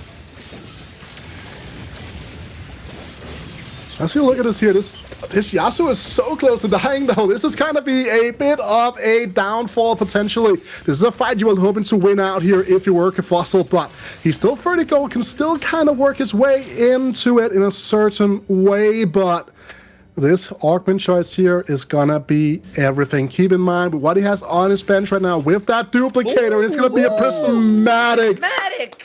Oh, this is gonna throw a spanner in the work for a lot of these players. Your lifespan instantly going to level 8 here can kind of try to capitalize on this. No windfall is gonna come through here from Kurfuzzled. Gonna try to take that economic boost. Try to hit this expensive board. It does have that. Think fast. Think fast from lifespan into level 8 into think fast. Okay, that's a new one here for sure, but it's kind of falling down on his face right now. None of these fall costs really being found. Oh, there are a couple. So they were all in one pack, unfortunately. Let's see, we're going to continue rolling down here. We're keep going. We're going to sell some units. We did get a 5 cost there when the Urgot. I wonder if that's going to make it onto the board. But think fast, going fast still. Another 5 cost unit. Are we going to pick it up? No, we're going to pick up the other one in case. It's going to be the Mordekaiser. And the Mordekaiser and the Urgot both stay on the bench this round, using the entirety of the time to think fast and roll, so you can think a little bit slower during this fight. So now that we have this fight going through, it's going to be time to figure out where this comp is going to finish, because now we need to figure out the point of destination for this comp, because we already see it on the other side. For example, we have the Kaisa going, still a Kaisa 1, but this Rel 3, this is pretty early for Rel 3, taking a lot of damage, but not taking enough. Kaisa not doing enough damage on the other side to compensate, and that's going to be a 4-unit win for Life's Bad. At this point, I want to look at people's boards and look at the underground cash out. He does get that tactician, and you know what? I'm so confused about, because I got so many things I want to speak about. Okay, let's speak about the underground cash out first, because him getting the tactician crown and the game getting the best twist ever, going from 2-star hero augments into silvers and then into prismatic augments. He did get that 6 laser corpse. True that it did give him a chance in order to be able to get back to the game, and now I'm speaking about Love is Bad's board, because he did miss like 2 5s, if I'm not mistaken, or was it 1? But he got the mod so early in the game just because of that thing fast. So him activating the 6 laser corpse in the early game stages at least qualifies him to a top 4 position at this point, doesn't it? We'll see here, but look at like the sheer amount of economy augments being picked up here in the prismatic swing, right? For someone like Roby Van Canopy as well as for Tenjiro, these combat augments, like these item augments here, could be a massive boon to work with going into this point of the game, and that's gonna be something that we gotta keep an eye out for. Something like the level up coming from Black Sheep as well really should also be a massive X factor to keep an eye out for. But look at the items here, and a lot of things slammed, a lot of people even without open components. Yeah, I mean, Ketzer also had a ton of bows to start with. Had 2 bows earlier, getting a couple more items. Now, a lot of double ups here with Tenjiro also having the 2 belts and then the 2 cloaks because of the carousel here. So really curious. I mean, this is where the items are going to start getting slammed. We have one more opportunity to finish out what our carries are going to look like when it comes to this itemization coming up here soon. But in the meantime, 4-5 is going to be where a lot of decisions do get made. We have a free roll here, potentially more because of Golden Ticket. We do get the Jinx 3. That's a big deal here. We haven't seen the Jinx quite find the #1 success so far. Anima Squad actually having a little bit of a struggle bus so far throughout the day today, but this might be a little bit different. 4-5, tempo-wise is all right for this Jinx to show up. Looking around the lobby here, Kindle Gem finding the Yasuo free and the Vayne free in the same shop here, Kurfuzzled finding some of those key units upgraded as well. This is a massive spike turn for the entirety of the lobby. And this board is not even playing the Anima squad. He's going to send that Jinx in on a horse here, trying to annihilate the backline. Yeah, you would Jinx never be able with to the- expect yeah. and see the Jinx going in with that Infinity Edge and also the Static Archangel. Hacker Jinx is not something that we've seen before. I think this is one of the very first few times that I actually get to see her, and she's booming right through his board with these Infinity Edge procs. It doesn't really matter whether it gives AD or AP as long as it boosts her chance to get that crit damage right in, and her getting these few seconds of invulnerability because of the Hackerim effect is just absolutely bonkers on this Jinx. I mean, it's kind of like a better version of what the Hacker Draven used to do, is what we kind of saw here. If it wasn't tier 3, this wouldn't be working as well, but because this Jinx is getting into the back line, and we can keep that Jinx a little bit safer once we get another Prankster in there as well. But as of right now, this Jinx is doing exactly what this Jinx needs to do, which is find the CC, find the opportunities in at the back line, and make sure to target people who you're not going to get stuck on mid.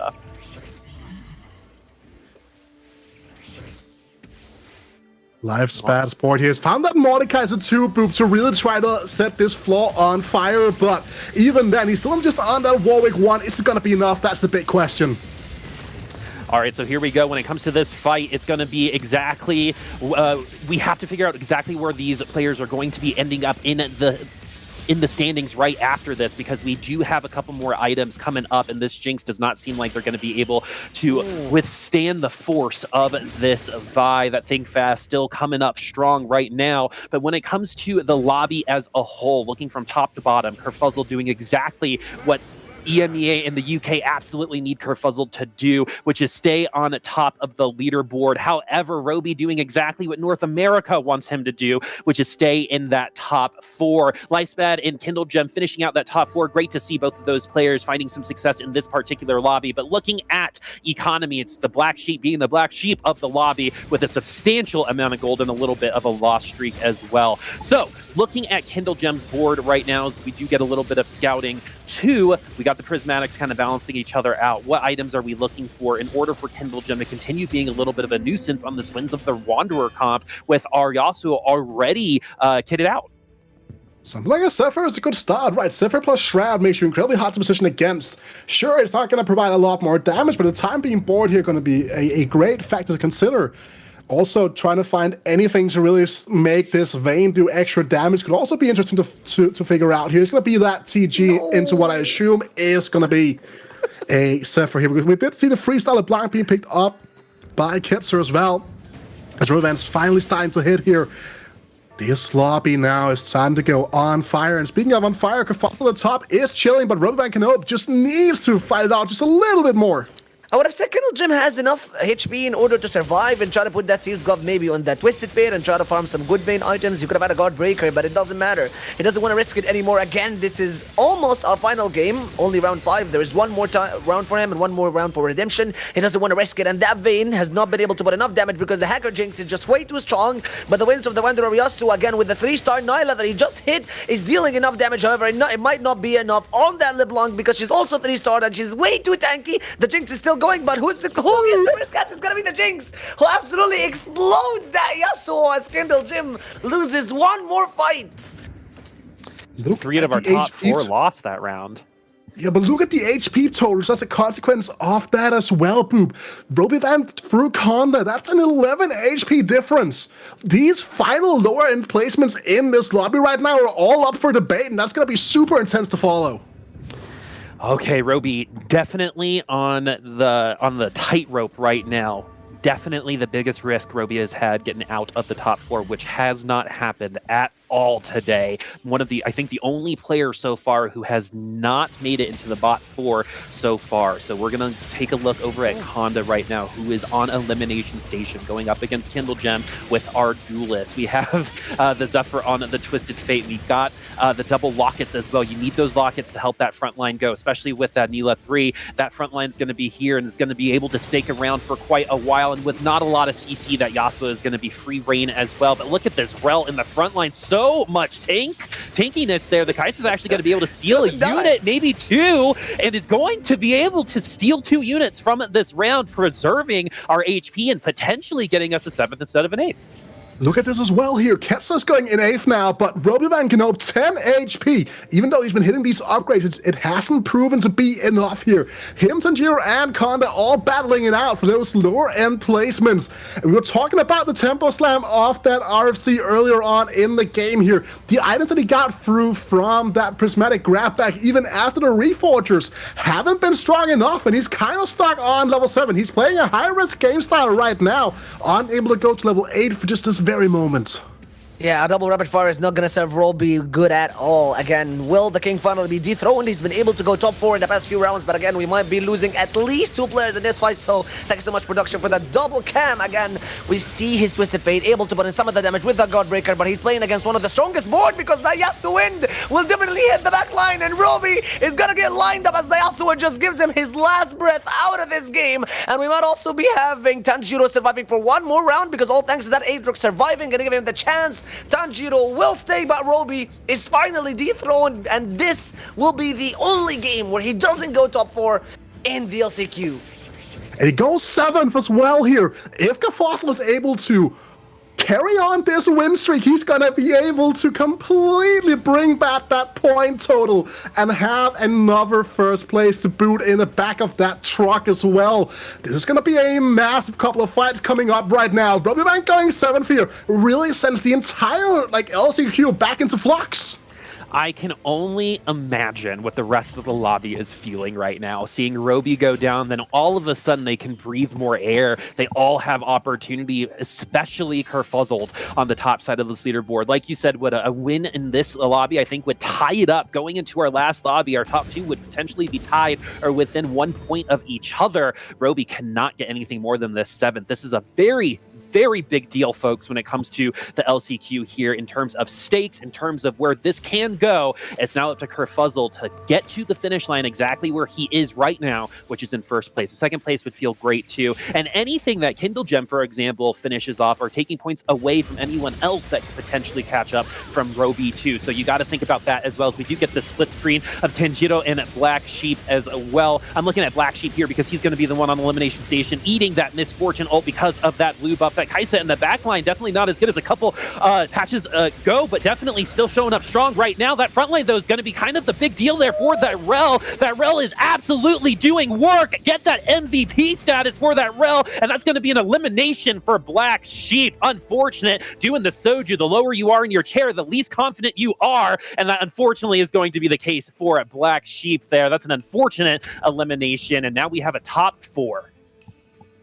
Look at this here as well. Konda trying to dig deeper and deeper to try to find that ever so ethereal Kai'Sa free here, but Kindle Gem finally being able to go to level 8, try to build a board that can kind of start contesting for something like the first place here, try to find those better units, start to really iron it out as Konda here. Without that freestyle Kai'Sa, I do fear that going up against Kurfuzzled's absolutely cracked out board here from the Riftwalker composition will have faced its demise.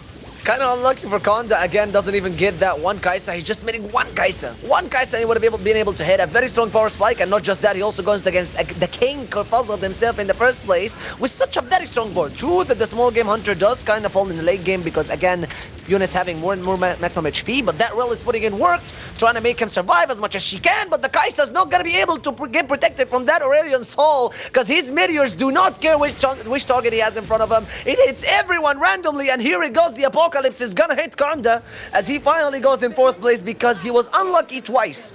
Once to go against Kurfuzzled, and second for not hitting that Kai'Sa 3 when he needed it the most.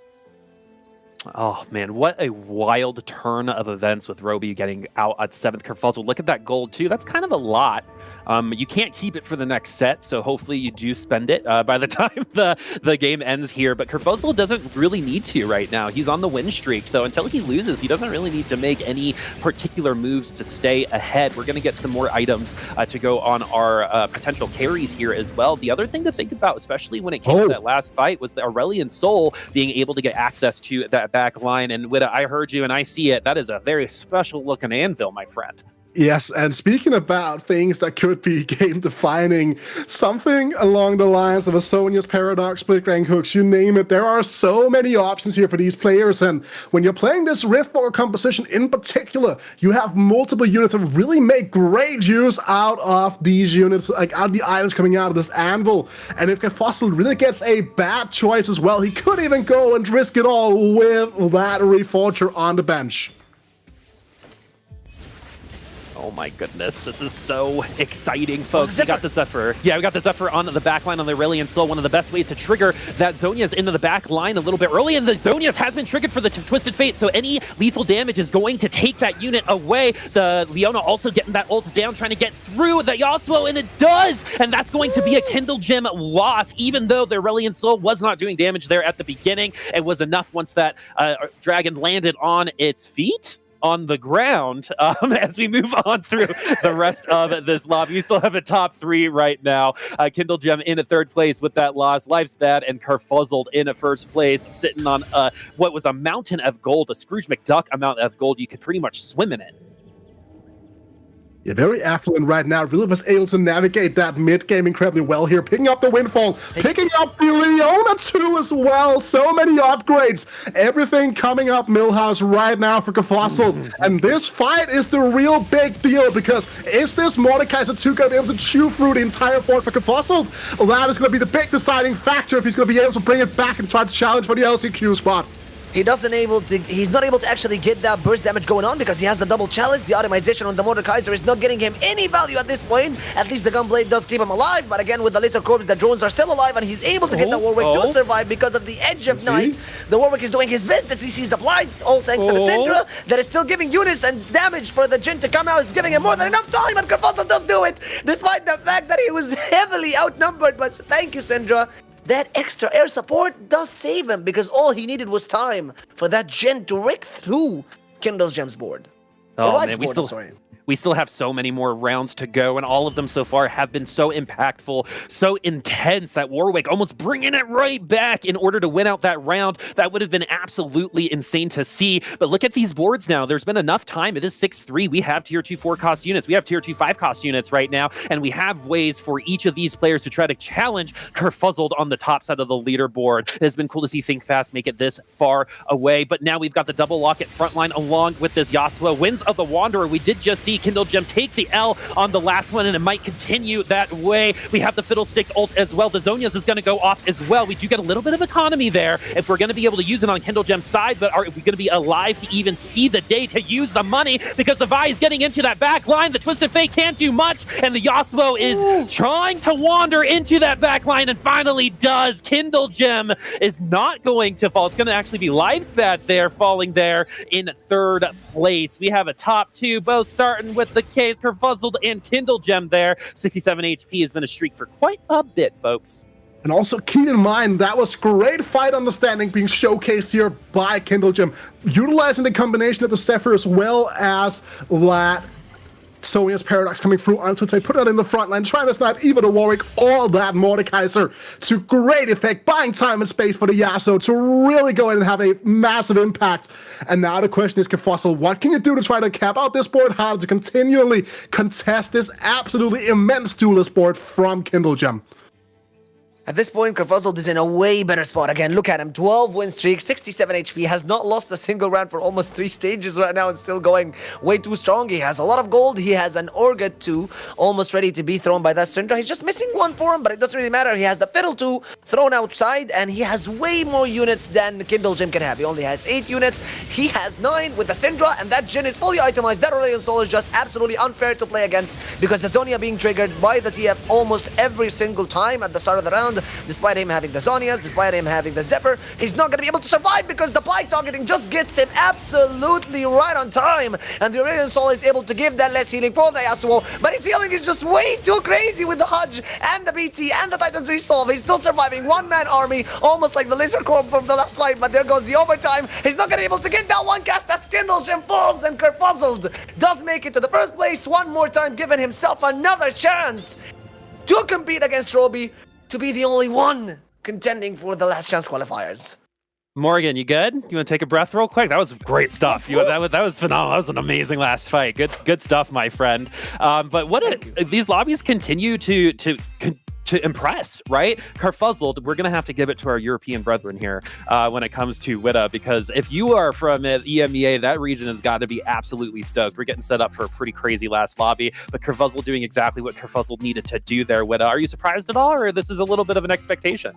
Well, this is what we expected to see from Kurfuzzled, and we kind of finally saw what happened when Robivan takes 2 losses during stage 2, gets a little bit of a suboptimal game, unable to really turn that game into a better spot to look out for. So massive for the overall standings in the lobby here, and a rough one for Robivan now, but it's all about that mental reset going into the final game, because he is still in a good spot to claim that title of LCQ winner.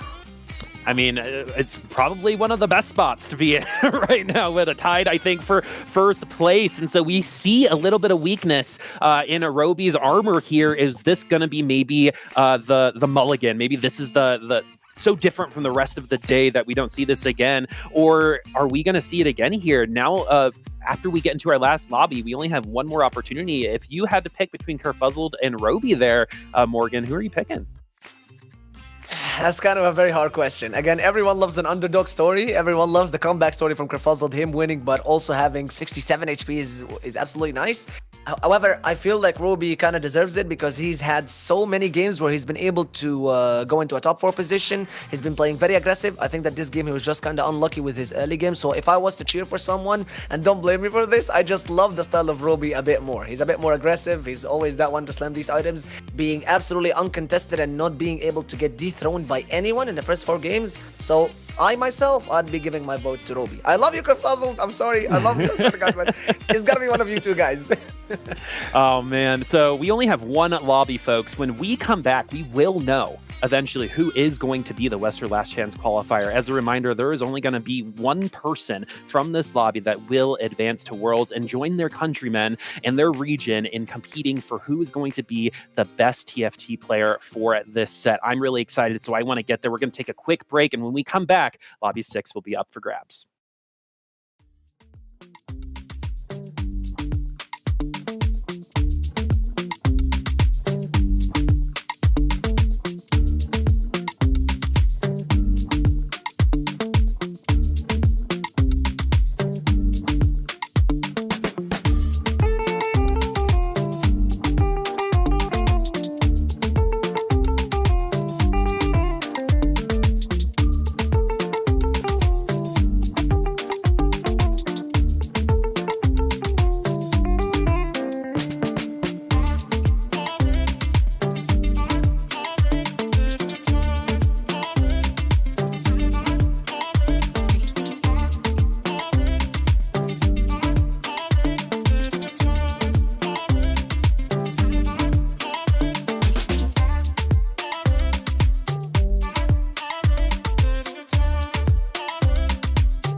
Welcome back to the Western Last Chance Qualifier. I'm Casanova, joined by Lurimon and Piehat.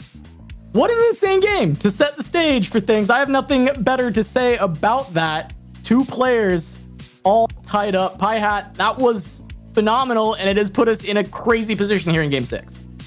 It changed a lot. It used to be the Roby Van Kenobi show, as you guys said, and now it's a the Kur is back on track, and now there are two people actually racing for it. I want to say a small shout out to Black Sheep. He actually ended up falling behind with the points. He, after starting the game the entire day with 1/8, you're really climbing uphill for this tournament. He almost pulled it through on this game. He actually tried to play with a Saber and couldn't really make it. But on the other side, Kurfuzzled taking the prismatic, actually going to level 9. It was a really good, strong showing for him. What do you think? Yeah, I mean, Luri, Kurfuzzled finding yet another first. It's his third first of this day. He has only bought forward one time, taking the 1/8. I mean, he's been incredibly impressive. What are some of the big keys you've been seeing to his success? I think Kurfuzzled really knows where to look for a win. He knows how to cap his boards. And we see him going first 3 times in a 6-game competition. So it's a consistency. It's a very strong consistency for him. Even though he went 8th, he's a high risk, high reward here. He went for those top 1 boards. And we can see how it paid off because if the competition stopped here, he would win from all those top ones he made. So I think that's very impressive.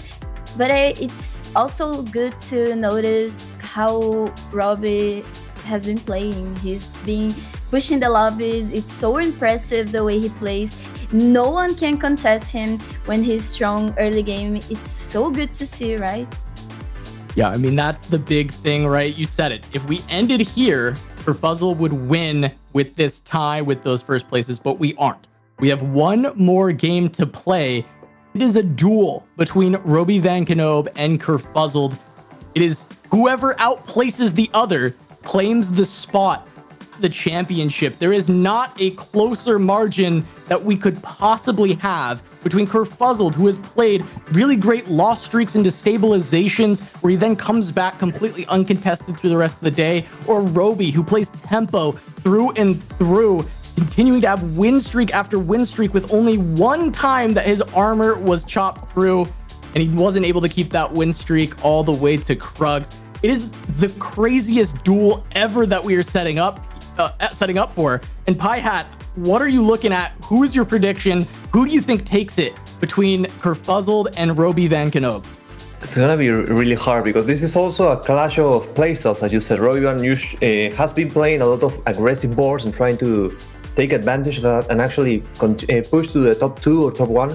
However, Kurfuzzled, he knows how to play for top 1, and he also has the plot armor. Do you remember how we were saying Kurt has plot armor, and then he went 8th, and maybe it was gonna thin out, and then it came back. So in this game, there are like 2 big conditions, which is try to get the board as strong as possible, and also always keep an eye on your opponent, because I'm pretty sure Roby Van is gonna see Kurt's board the entire way through, and vice versa, and probably gonna see I'm only on a position for him, and we're gonna try to make him and we're gonna try to outlast him. All right, and Luri, same question between these two. Who do you think is going to take it here in this final Game 6? From the gameplay style, I think Roby. Roby knows how to stand out on, I think, early games. If he pushes the lob too much, and unfortunately, I'm already biased, but if Kurfuzzled can't react to the high tempo Roby plays, it can be fatal for him. So it's only one slot. He has to play for first place, or at least a position higher than Roby. Yeah, I think Roby plays it so well. So I think Roby has a good chance to win. All right, for me, I gotta let my bias finally shine through here. I have been holding it back a little bit, but Roby Van Knoop for me has to be the winner. In regionals, we had an interview with him after day 2 where he was in first place. And what he said is after having a bad game, his family came in and they said, you know what, you are the best player in this lobby. You are the best player in this tournament. You can do it.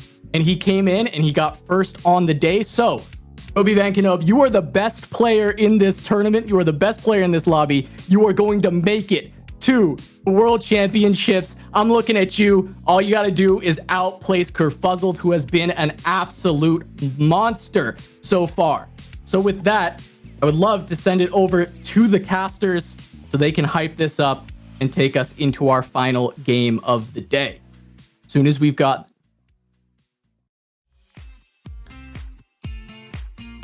Oh my goodness, folks, friends, everyone at home, this is the Kurfuzzled and Roby Van Knob lobby. Whoever finishes ahead of the other player will be the Western LCQ representative. And what's also really cool about this is since they enter this lobby tied, it is impossible for them to leave it tied. So we will not be doing any tiebreakers after this.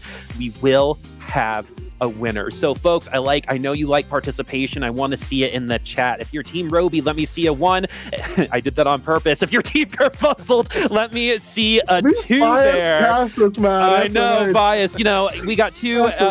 You got 2 North America representatives who got to take the lead there. So let's give our friend Kurfuzzled a little bit of a time as well. Witta, tell us about Kurfuzzled and why Kurfuzzled is going to be the Western LCQ representative. I mean, he's already won like 3 games today. Do you need more evidence as to why this guy is absolutely correct here? He's been in this position before where he ended up failing, but he took that mental state for that, and then he made it all the way to the Rising Legends finals final lobby, and then he made it to the Last Chance Qualifier, and now it's his time to shine, guarantee that top placing. And we saw what happened to Roby Van last game when people started contesting him in the early game, started to put him down just a pack or 2, and he was unable to turn that game around, Boop. Well, there's no opportunities to turn anything around outside of this one lobby, and so Morgan and Friend right now. How are you feeling about things? What's Mr. Cat say about are we team number 1 with Roby or team 2 with Kurfuzzled? Okay, so I've seen everyone in the chat just go spam this nuzzle to help Kurfuzzle, so I brought my own cat. Meet Sukkar, he's gonna be also spamming the nuzzle to help Kurfuzzle. Look at him. You literally just went for Roby like 3 minutes ago. Yeah, but Sukkar disagreed. I mean, what's up? Who do we vote for? Who wins? Is it Roby or is it Kurfuzzled? I love this. This is just pure content, right? Like you can't make this up, right? This is just, I mean, okay, I'm gonna translate this one into Kurfuzzled. All right, okay? so no, if the cat says it, that means it's true. We're going to get you into this lobby here in just a second, but we wanted to set the stakes a little bit more. So we're going to be talking about Roby and Kurfuzzled this whole time, but there are also 6 other players from different regions that also did a very good job. So congratulations for making it to the LCQ. I know some hearts have already been broken. Unfortunately, that is the case when it comes to competition. Hopefully we see you in the next set. I hear it's going to be pretty amazing, but for today, it really is a 2-man race in this last lobby. That doesn't take away from the experience of anyone else that participated today. They're all amazing players. Thank you so much for participating today. But we're going to start with Kurfuzzled. Here we got the sword start. We get a pike that was the lobby winning. Once with that pike 3 did get set, maybe Mort does have something to say about it. They ended up winning that lobby, so maybe we go that direction even more. It's still the beginning of this lobby, so a lot of context being filled. Remember, TFT is all about context and then how you use it. So with the sword start, is there anything here that automatically kind of gears you to, hey, I got to go this direction? It's obviously going to be closing in on some of the AD lines, right? We've seen Kurfuzzled navigate them so well here. And just to kind of bring up the point we were talking about the pike and the importance of pike in some of these compositions, I was speaking a little bit I was speaking a bunch to Fluffy, who pretty much one-tricks this composition and nothing else. And for him, the start of the show and this comp was never Jhin. It was never going to be Vex. It's all about that pike, because the amount of time that pike buys in those late stage of the game is so intense.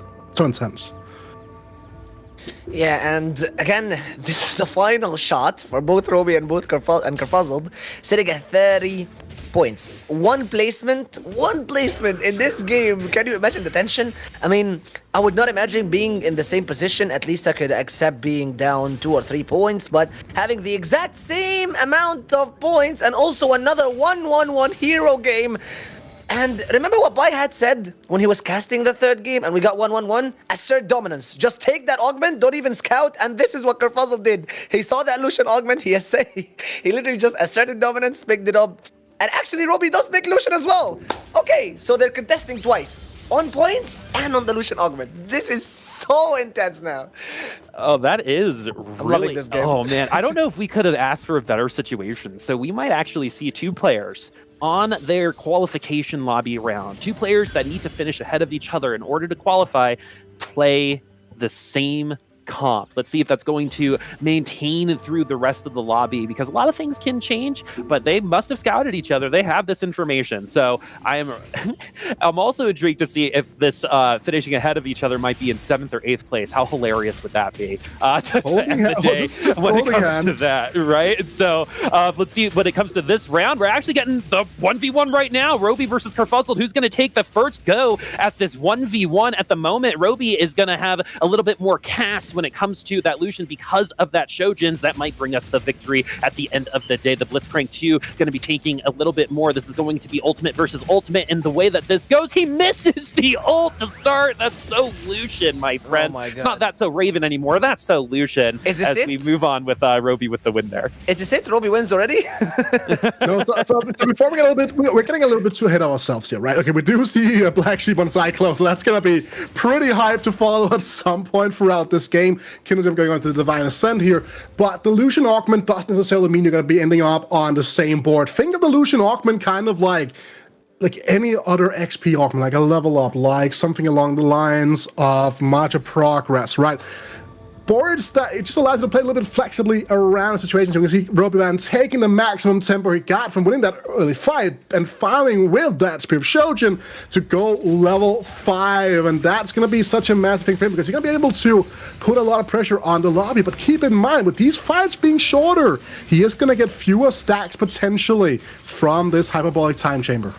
Yeah, this is the thing, because the more units that you have stealing kills and dealing more damage on the enemy's boards, is the more you delay yourself from activating the Hyperbolic Chamber, is the less XP you get after every combat. However, it doesn't matter. Again, we said that this is his final shot. We did say that he's absolutely very, very close to losing his chance after 5 rounds and 5 games of having to play his best board, having to play very aggressive in the early game, being contested, not even like ahead with a single point. No, you're both at 30 points. So he just has one goal. Get a higher placement than Kurfuzzled, and that's literally it. He's going to be spending every penny, and that's what he should be doing. Spending every penny. I wish that's something that I could be doing on every aspect of my life. Don't let your dreams In this be economy, no way. But no, we're going to go ahead and see how this Pantheon frontline is rolling right now. That's not something you see every day, but when it comes to this comp in this lobby, it really is how it affects our 2 Lucian players at this point in time. Because we've got the Time Chamber, they are going to be getting that experience going through every 3 of those casts. So there's going to be an opportunity for both Roby and Kurfuzzled to still pace this lobby, still get ahead of everyone else. It's about what they do with the Lucian after they're kind of done with that experience. That's going to be really interesting, and where we might see some differences in the way these 2 players play as we see the home side lose that round.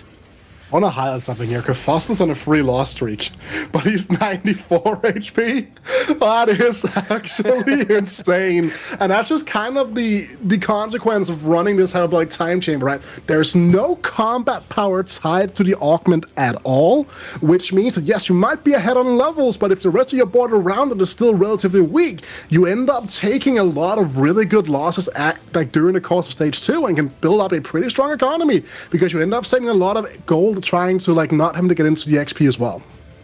Yeah, considering and looking at the items that they're both having, you can definitely tell that Kurfuzzled is looking for a bit more of a frontline, and Roby is looking for a bit more how do you say this? Resources in order to get his Lucian to cast as much as he can. So that means he can actually get to level 9 ASAP. However, he's been quite unlucky. He did lose a round as well, so he's not going to be able to get that 5-win streak in the early game. But again, it's not really the main, let's say, course of action for his composition. He's only looking, just as Rita said, Hyperbolic Time Chamber is perfectly fine if you want to contest it, because it's just like any other XP augment. All you gotta do is try to use it in order to get to level 8 as early as you can in stage 3, and maybe level 9 as early as you can in stage 4. So him being able to generate that mana is still a win for him, even if he's not able to rack up these wins in the win streak. All right, we've got a Gnar in the front line trying his best and darndest to try to survive a little bit longer, and doesn't do that great of a job, but it's going to be Blitzcrank and just a Lulu 1. It's like a preschool going up against a high school in football is what it feels like here, and so that's going to be an easy victory for the red side. We got Tanjiro and Life is Bad for that round. Riding along with Tanjiro again, has had actually a couple really fun lobbies. I think had our big underground cash out in a previous lobby, so definitely had some highlighting moments. 22 points, though, just not enough to compete against our top point getters, which are both at 30. And again, that's Roby and Kurfuzzled. But we got the Ash Augment to start here in an early Shield Breaker. Good front line. This comp is like pretty good just for a standard early game comp. I think most people would be happy.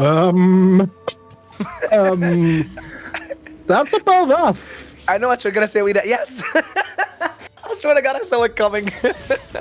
So that's some sort of direction here from Kurfuzzled, right? So if he's going to be going into the AD tree out of this Lucian, and we're going to see Robyman maybe go into something like the AP line. And another fun, like a little fun statistical tidbit actually, when you look up the composition of the Ox4 Slingers, the best hero augment for that comp on stats when I was looking a couple of days ago was actually Hyperbolic Time Chamber. Not Burning Spirit, not Anti-Op, not Gear Shift, none of that nonsense. It actually was just gonna be that Hyperbolic Time Chamber. And it makes so much sense because these comps that really rely on getting to level 8 and want to roll with a lot of gold there really get so much value out of having this augment online.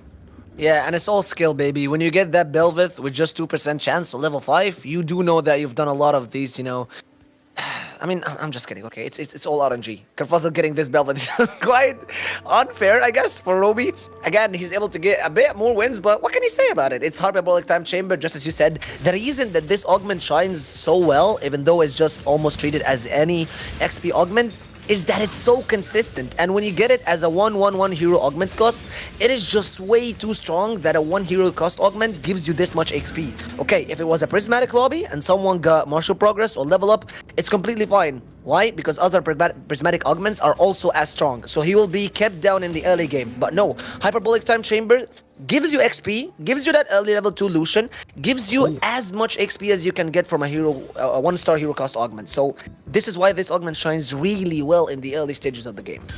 This roll down here from Conda Boop is going to be super interesting to follow, right? Ready? He's only 3 copies away, 2 copies even, away from this Lulu Boop. Is it going to be Lulu or is it going to be Lulu, my friends? It's going to be the tier 3 Kale as well, coming from Kindle. We got a nice little drive-by from that. Conda is going to get the Lulu. The Lulu 3 is going to be online to hang out with her Pantheon friends in the front line as we're going to start getting some hearts into the matter. But again, your heart's got to be in it.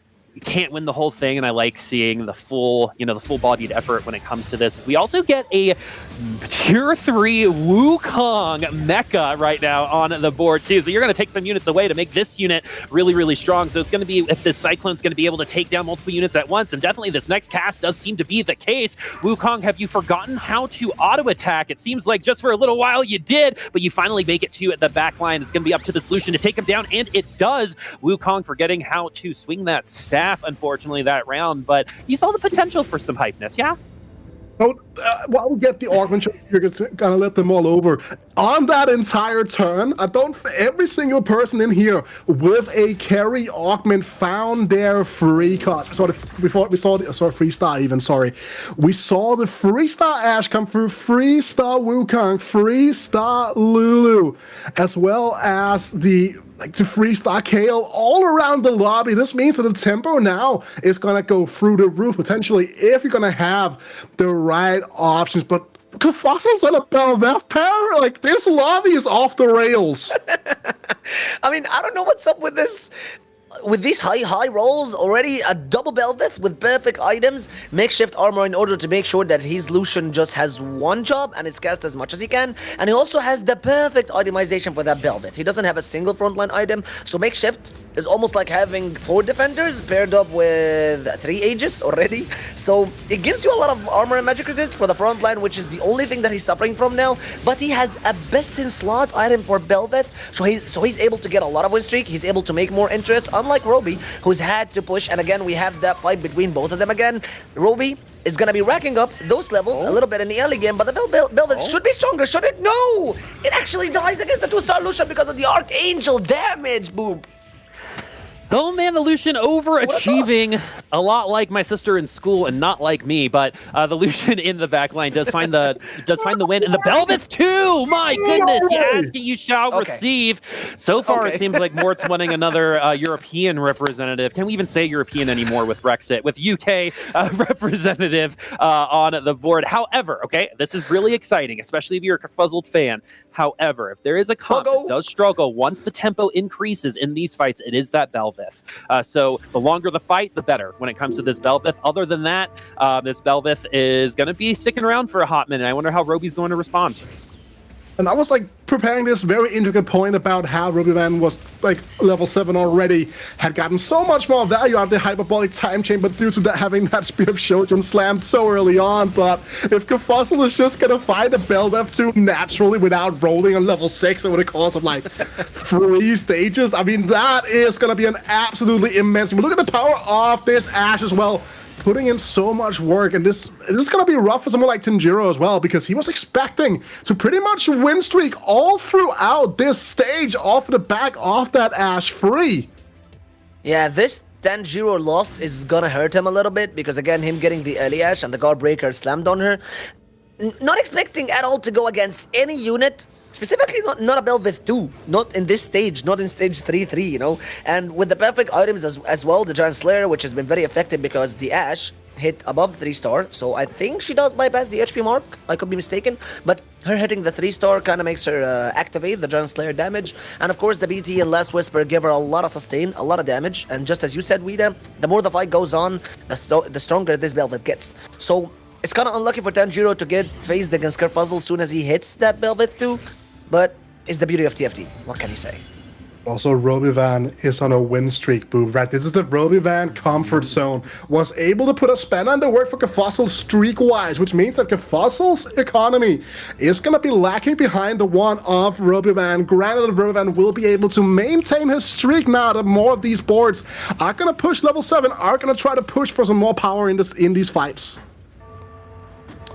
This is a really interesting graphic right now, because look at the gold difference between Roby and Kurfuzzled, and that's actually been pretty accurate the whole time. Kurfuzzled has pretty much had a 10 to 20 gold league over Roby for the entirety of this lobby so far. And that's going to come in handy once we do get some serious roll downs from both of these players, because you're not going to need to use that money for Belveth anymore, right? You already got the Belveth too, so there's still a good amount of opportunity. The win streak should end here against the Lulu, but we might be able to steal a couple more XP based on this cast. No, that is not going to be it, but that's going to be an easy loss for Roby, one that can be predicted as well, but did very, very well to get to this point with a comp that didn't look that strong, but still played it out. That was the first loss in a hot minute, but now that we're moving on to the later stages of this mid-game as we start 4-1, which is the mid-game actually, a lot of things can change once we start getting these roll downs. If you didn't already roll it down at 3-5 for your augment tier 3, then you're probably going to be waiting to do it until now. But looking at the rest of this lobby, we do have our tier 3 units online for a couple of these players. I think we have a Kale, we definitely have a Lulu right now. Let's see if that luck will continue for also Kurfuzzled, who has a Belveth 2 already and has had it for a couple rounds already. But this is going to be Kanda and Tanjiro here with us. It is, and you can kind of see here, this is going to be 2 of the strongest one-cost rerolls now, but having that Pantheon online in the front line here is going to put a slowing. It's going to slow down the approach here off this Ashe. It's going to buy enough time for this Lulu to slowly but surely just push through. Maybe this hit is going to be big. One shots the entirety of that Ashe. No more HP to work with, even through that belt. But look at the economy here. Conda is level 5, 10 gold on a full streak, granted, but when you look at what Tanjiro can do in terms of turning around this board and start pushing for that vertical laser setup, his board has a very high cap to play with. Yeah, and again, I kinda have a specific place in my heart for these Lulu boards. A special place where I hate Lulu boards, because getting a Pantheon into a 3-star this early in the game, as long with the supers activated, same thing goes to the GP, who currently has 0 items. All you need for these boards is just a Thieves Gloves, maybe on that GP, and he has a Magnetic Remover, so he could place it in just right now as a placeholder or an item holder, and he could just slam whatever he wants in the late stages of the game. So, Conda's doing his best, but Trade Sector with the growth spread kind of feels unlucky and illegal to have at this stage, doesn't it, Boop?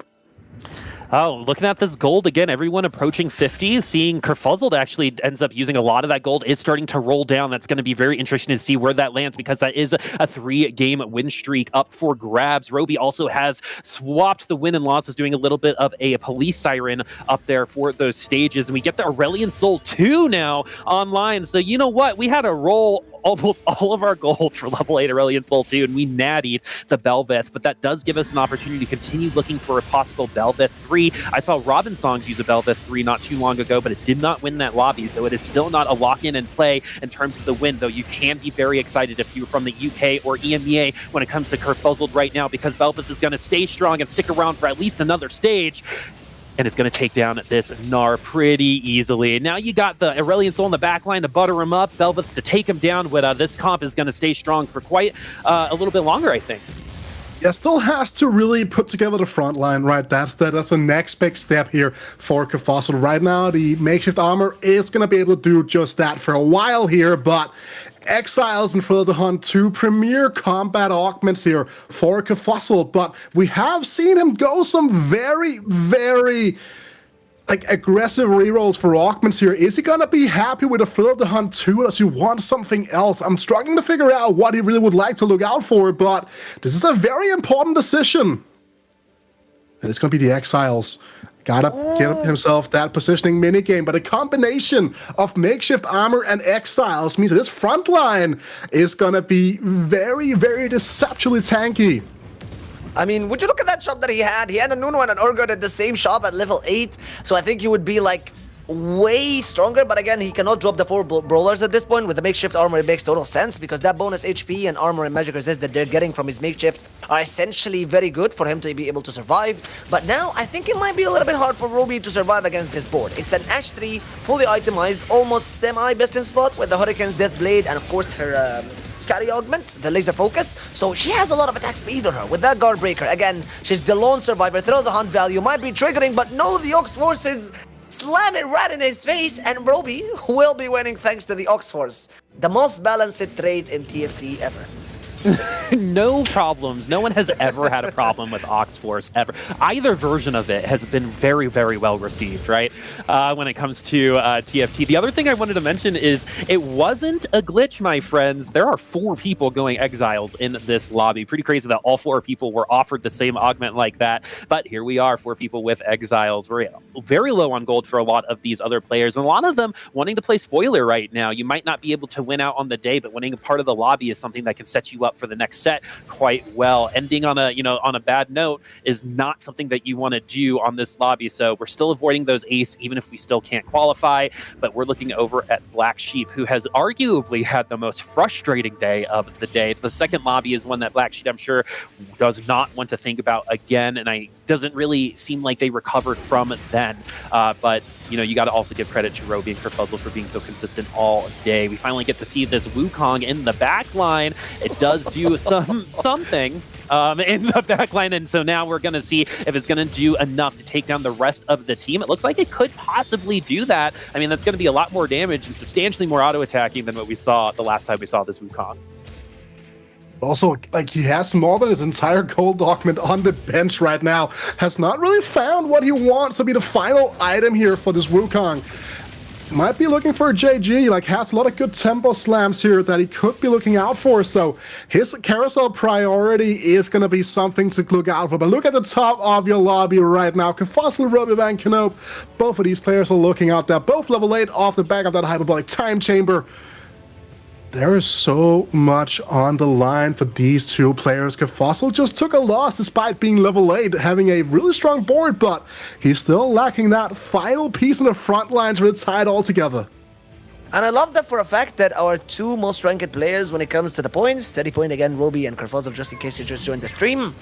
They're both the ones also contesting for the first place again, with almost just 4 HP difference. I would say that Kurfuzzled has a better chance of winning for many reasons. First, he has a very stable board with Exiles, makeshift armor, and a fully armed Belvasi with also 40 gold and more HP than Roby. So I would be vouching for him at this point, and I would say that he has a better spot than Roby. But I think Roby, after they're all down, if they both get to play against each other, might be having a little bit of a better chance, just because he just rolled down recently.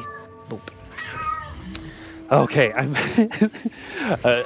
sorry. I just hear the cat, and I just like want to talk to it. I'm sorry. we gotta look at the game. No, I want to do content with it. I want to ask it questions. I want to see what we can do with it. You know what I mean? But no, we're gonna talk about Belveth a little bit more, because this is gonna be the time where Belveth is actually gonna be starting to find comps that it might not actually do as well against. We see it right here and right now. That Twisted Fate actually takes it down very, very quickly. Just like Winds of the Wanderer Yasuo, just like Warwick, if you're in the front line and you get caught with some CC and you get taken down too early, it's over for that round, and that's exactly what happened to the Belveth this round.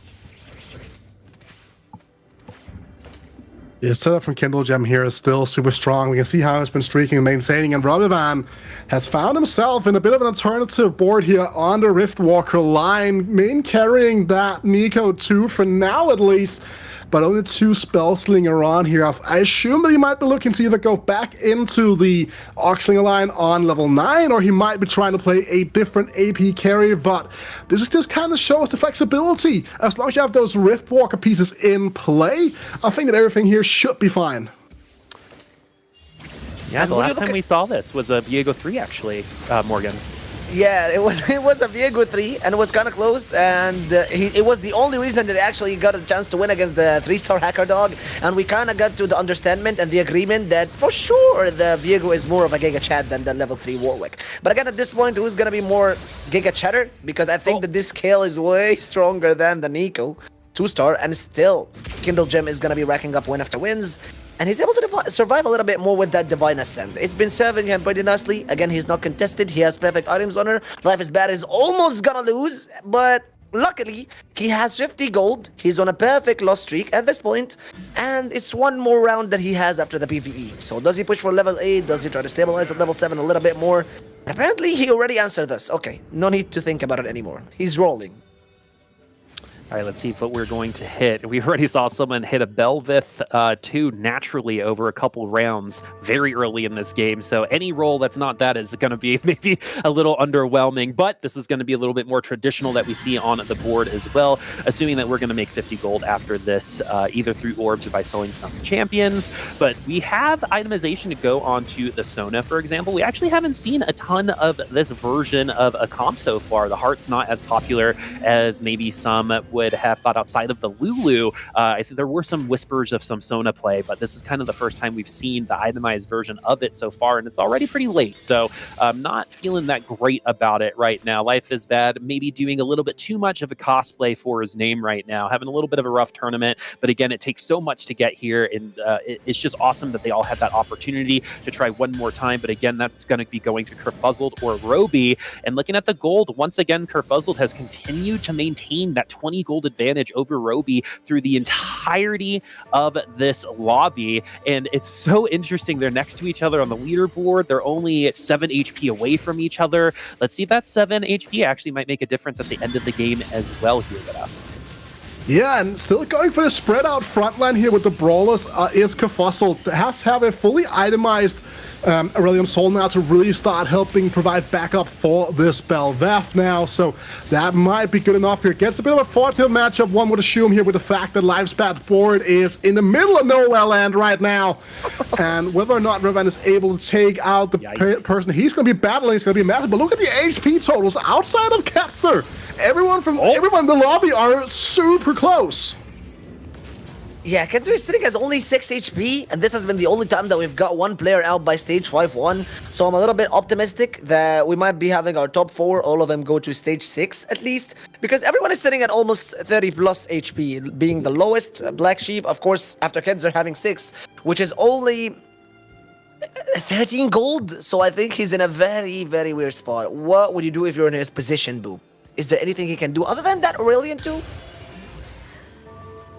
I mean, just like the cop-out answer for any of that these boards is to try to cap it out, right? So you take a look at what you have right now and where you could go, right? So the direction that we're seeing right now is the Leona on the bench, along with the Fiddlesticks and the Aurelion Sol. So we're probably going to be looking for items to go on some of our backline. Aurelion Sol is one of the best ways to get access to the backline as well. We haven't quite seen that. Also provides some really great matchups. Aurelion Sol matchups tend to only last between 1 or 2 units at the very end, and it might actually be the same situation when it comes to this particular round too. Very interested to see how this Nico is going to go. Doesn't kill anyone on that initial ultimate and leaves 3 units on the board with insignificant HP. You sneeze on those 3 units and all 3 will die. And I don't know if Riven and Kurfuzzled are kind of married to a certain extent right now. Like, they're following each other through the good and the bad. They're tied. It is wild, right? Like, they're just bringing each other back into perfect balance here now. Kurfuzzled finding some of those frontline upgrades. He's looking to go level 9 and really find a good way to wrap out this board here. And should he start taking too many heavy losses, he can just send it down here, trying to find that Bel'Veth free as a potential stabilization point. And right now, he's playing double Urgot. That is not ideal for combat strength, but it is going to provide him with a ton of extra resources. I still can't believe this Bel'Veth has just been around for so long. I mean, she's living under red control at this point. Hopefully anyone outside of America understood that joke. Anyway, let's go ahead and talk about Bel'Veth a little bit more, as she's going to be slipping and slapping everyone in the back line. Roby with this Nico definitely looks like it's going to be a little bit more of a challenge than this Bel'Veth to try to stick around for that top 4 spot. Right now, Kurfuzzled has the advantage. Remember, whoever finishes ahead of the other with Kurfuzzled and Roby Van Knoop will be the Western Last Chance Qualifier. Yeah, at least at this point. Yeah, go ahead, Rita. We have some little fun glitched out action here. And it's gonna be, and this is better for someone like Roby Van, who can really benefit from some of these extra traits coming in and providing fantastic X Factor, right? Like, if he gets an Oxforce crest, a Spellslinger crest, anything along those lines, his options open up and it becomes a brave new world. Whereas for someone like Kurfuzzled, who's playing like a board that's not really that centered around these traits, he would much rather have like an extra unit here to sell for gold and start pushing like down towards the level 9. Yeah, and thinking about someone like Tanjiro, I don't think that he would benefit from this at all. He already has the laser focus. I mean, the laser corp, if I'm not mistaken. So I think he should be having 6 laser corps right now, but does he really benefit from it? Again, you only rely on the Ashe. The drone damage is going to be bumped up, but does it make a difference if you're re-rolling on the Ashe and not relying on the more tanky drone damage, Poop? I mean, it's all about, at the end of the day, the DPS is all about breaking through that front line, right? And I don't think Ashe is ever really going to do that, to be honest with you. So when it comes to, where the damage is coming from, that's, I probably wouldn't be investing a lot of resources into an Ashe just in general. But we did get the Oxforce spat on that pickup. We're potentially falling into the Twisted Fate comp, which is exactly what you don't want to see if you're a Roby fan at this point in time. That is not a comp that has been able to win a single lobby so far. This is the 2nd or 3rd time we've lost to the KO3 as well. Roby potentially falling down on Elimination Station right now, tied with, not tied with Black Sheep, along with Black Sheep at 10 and 19 HP respectively. Roby needs to find some upgrades that they don't seem to be there. And look at what's on his bench, a Bel'Veth. I wonder why that's there, folks. A little rat play, if I say so myself. Every little bit helps right now, and that's the big thing to talk about here. And rather than selling up here, trying to find some big upgrades, Urgot 2 here would match the one picked up by Kurfuzzled in this very same round. So where does this go? And look at the front line. He's running anyone. He's running Fiora 1. He's running Twisted Fate 1. All of this gold that's been pushed into trying to reach level 9 has meant that he has not really been focused on rolling too much. He's trying to capitalize. And you say, I say Lulu is on the horizon right now. Massive fight potentially here for Roboman. Yeah, quite an unlucky timing for Roby. He's not able to hit any of his board for a 2-star. He still has one pair of a TF, another pair of it for the Fiora, and the Urgot is waiting for him outside. Only if he gets to survive this comp, but just as you said, the Lulu might not be able to keep him alive, as he only gets to survive on 3 HP. God smiles upon you, Roby, and gives you another chance in order to be able to survive in this lobby. Again, Kurfuzzled is so happy. He's living his best days because he's still sitting at 36 HP. Roby has to lock that chop. He finally gets it. And here we go. One more defeat, and it's... Oh! He also gets a TF! Oh, he got the TF. Also, the Force is with Roby, just enough, though, to survive. The Force must be able to take you to the victory and try to find the high ground for Roby, because Kurfuzzled right now is the one strictly on the high ground. Also, that third movie, not as bad as everyone says it is. Okay, so Belveth now against Roby Van Knoop. It's really the Belveth versus TF fight right now. And what's actually really interesting is we saw a TF destroy that Belveth comp a little earlier today, or a little earlier in this lobby. So the possibilities are still there. Yeah, I'm sorry, Boo, but we have yet another situation here of an Ornn artifact being picked up here from these fights. And remember I was talking about the fact that the turbo trades really wasn't that impactful. I completely forgot that Kurfuzzled is on the more laser core-centric AD line here. So getting that laser core spat for this Urgot just pushes DPS through the roof. Belveth with those drones is a massive threat to any board they come across. Okay, lucky enough, he's able to get in the 4-star Guardians boop, and Roby might just be playing for his last breath, so does he survive or not? He also is placed against Kurfuzzled. What a way to end it, man. Here we go. Is this going to be Roby's last fight of the Last Chance Qualifier? Arguably the most consistent and the best player through the first half of today, going up against the best 1st or 8th player that we've seen so far today, which is that Kurfuzzled. Belveth is in the back line. Are we going to be able to get through the TF? And the TF ult's going to be the most important one. The Urgot does not hit that ult either. The Belveth does fall, and it's going to be Kurfuzzled taking the L. Roby sitting on 3 HP and a dream, sticking around for at least one more round. Look at what's on the bench. Like, he just picked up a Godbreaker for free from that Urgot. Still has that Zephyr on the bench here as well, if we saw correctly there. So, still a few more things to keep in mind here. She finds that Mordekaiser 2 as well. Kindlegem finally taking that Duelist board to level 9, and that is in the matchup pool for Roboman. We've seen this earlier on today, without that really being super beneficial for him. And these upgrades are coming thick and fast.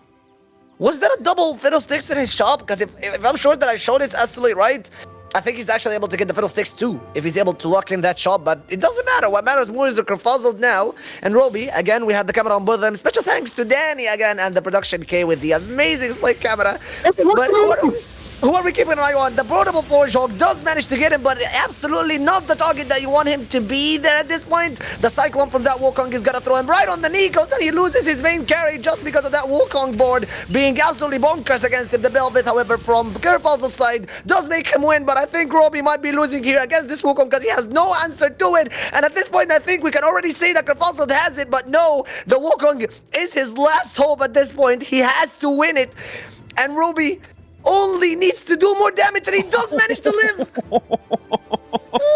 Overtime saved them. Overtime saved them.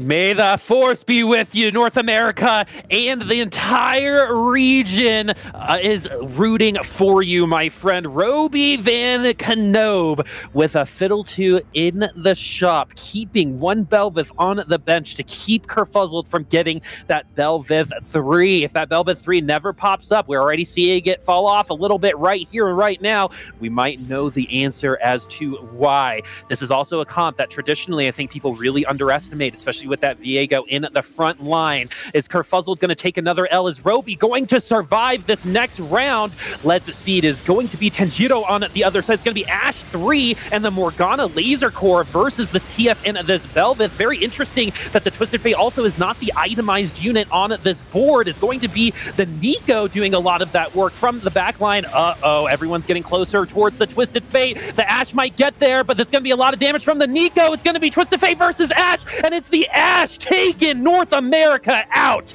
of the running. Roby is going to fall in 5th place, but Kurfuzzled and 8 HP, making him the last chance qualifier winner. Now I've got to say something, Morgan. You know, something that, you know, you flip-flopped and you ended up landing on the eventual representative here, Morgan. How you feeling? The cat brought you to the correct destiny as well, picking Kurfuzzled. How you feeling, my friend, in terms of how this ended up? I love that I get the chance to be representing my region here when Kurfuzzled actually is the one who makes it. Of course, we did kind of celebrate a little bit too early, but it's already done. They were both on 30 points. Again, just in case you guys just joined the stream, Kurfuzzled and Roby were both on 30 points. So Kurfuzzled being at least one placement above Roby does make sure that he is the Western champion.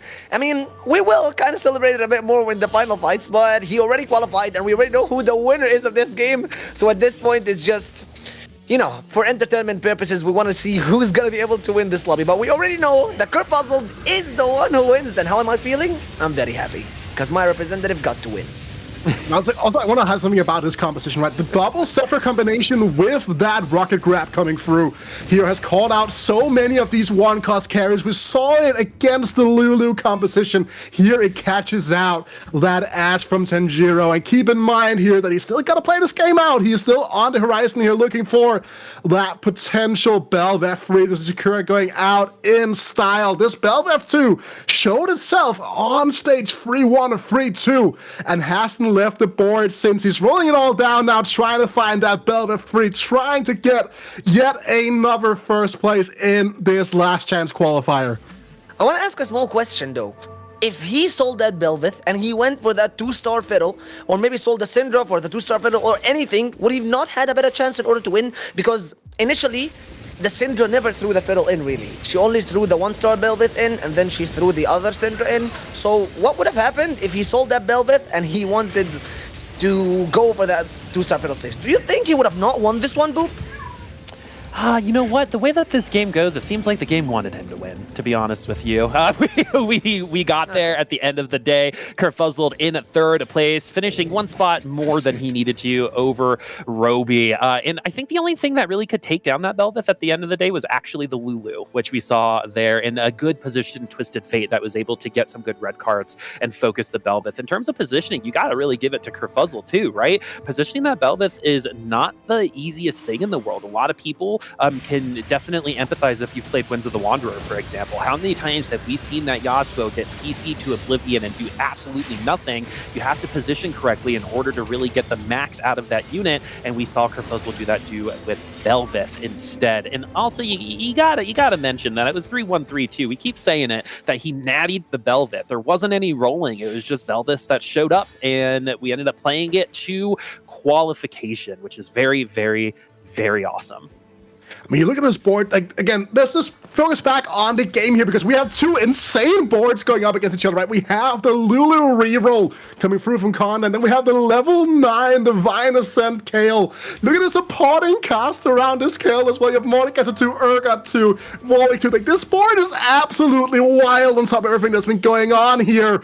And question is, can this Lulu, without the action mark, but with that Mana Sane, do enough damage here to secure the victory for Conda? Can she do enough damage? And again, that Portable Forge getting that GP thrown into the Abyss at the start of the game with the Massacre Crest that gave him a little bit more time against that 1-star Kale. Again, is not able to survive, so essentially, Conda's board is just way too strong at this point. He's able to win this round and maybe just the next one. I don't think Kettle Jim is able to actually do anything. He's aiming maybe to try and get that 2-star Nunu to get her thrown in. But at this point, I think it's quite impossible to win with a K-star, with a Kale 3-star, because Conda's board just caps up into a way higher spot, doesn't it? It's hard to say really, right? But like this board is not necessarily that capped. It's just a traditional board. There's no action mark. There's no JG, for example. It's just a raw damage coming through from this Lulu that has to push for the front line and then find the back line of Kindle Gem. All right, Morgan, this is yours, my friend. It could be mine, but it definitely is Kurfuzzled's already, so it doesn't really matter who wins at this point other than just the reputation that Kindle and Kondo will have. Again, the kill trying to put in work at this point. At least the hook this time landed on the correct person. The Lulu is still alive, so that means Konda's hopes are still alive, and the kill is not able to put enough damage at all, just from Das Pantheon being absolutely tanky as Kindle Gem takes the final hit by Konda as he wins this lobby. But again, ladies and gentlemen, absolute congratulations to Konda. However, Kurfuzzled, as my friend Boop already said, is going to be the Western LCQ champion. We get a little bit of a moral victory, right, from our friend from Brazil, but unfortunately the overall victory is going to land on Kurfuzzled. I'm really interested to see how the rest of the lobby actually ended up in terms of how close it was, because with Roby's finish there, I think someone might have been able to catch up a little bit. They were both at least 7 points above the other player, so last place would have gotten that first point, and that's why we knew that whoever between those two finished ahead of the other would be our last chance qualifier from the Western region. The analyst desk is going to have an opportunity to talk about it, and also hopefully get an interview as well, but that's going to be it for us, my friends. So let's go ahead and go down the line and just talk about how good of a time we had. Morgan, how are you feeling about after all that? You had some amazing calls, and we were blessed with some really great games today. Thank you so much, Boop. Again, it was such an honor to be with you and Wita again. I mean, this is the first time that I cast with so many people like Luri, Pi, Casanova, but again, me and Wita have been, let's say, we casted a few times together. I always get to learn a lot from this man. He's one of the best dudes that I ever got to cast with in my entire life in TFT, and it was such an honor to be with such an amazing squad like you guys. As usual, it feels like it's a family. Everyone is so supportive to each other. You guys are all insane and extremely good at your job. The chat has been so gracious in all their positive feedbacks and comments to us. And of course, special thanks to Sokar and Mishmesha, always giving in their input for the games. I guess this was not a trio cast. This was a quadruple cast. I mean, hold on. Just wait 1 second. You'll hear him yelling. Before that happens here, right, I want to say again, massive thanks to everyone who's been watching. And keep in mind, we still have the analyst test coming up, right? So we should probably get there very shortly. Yeah, and you know what? I just got to say, Roby, you put up a really good fight as my last thing, I think, to say on this cast. Thank you so much for inviting me across the pond. As we like to say, it has been an absolute honor being a part of this broadcast with everyone. I'll let Casa Nova do the rest of the kind of goodbyes, but just thank you so much for hanging out with me in this wonderful game and this wonderful opportunity. So that means both of my co-casters and you watching at home and everyone behind the cameras. We do have a quick break for the analyst desk, as well as maybe some words from the champion. Please stick around because that's going to be awesome.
Welcome back to the Last Chance Qualifier. We have just crowned Kurfuzzled as our champion. He will be advancing to the World Championship for Monsters Attack. Casanova joined by Lurimon and Pie Hat. Guys, this was an insane event, an insane final game. All we could ask for, the duel between Roby and Kurfuzzled.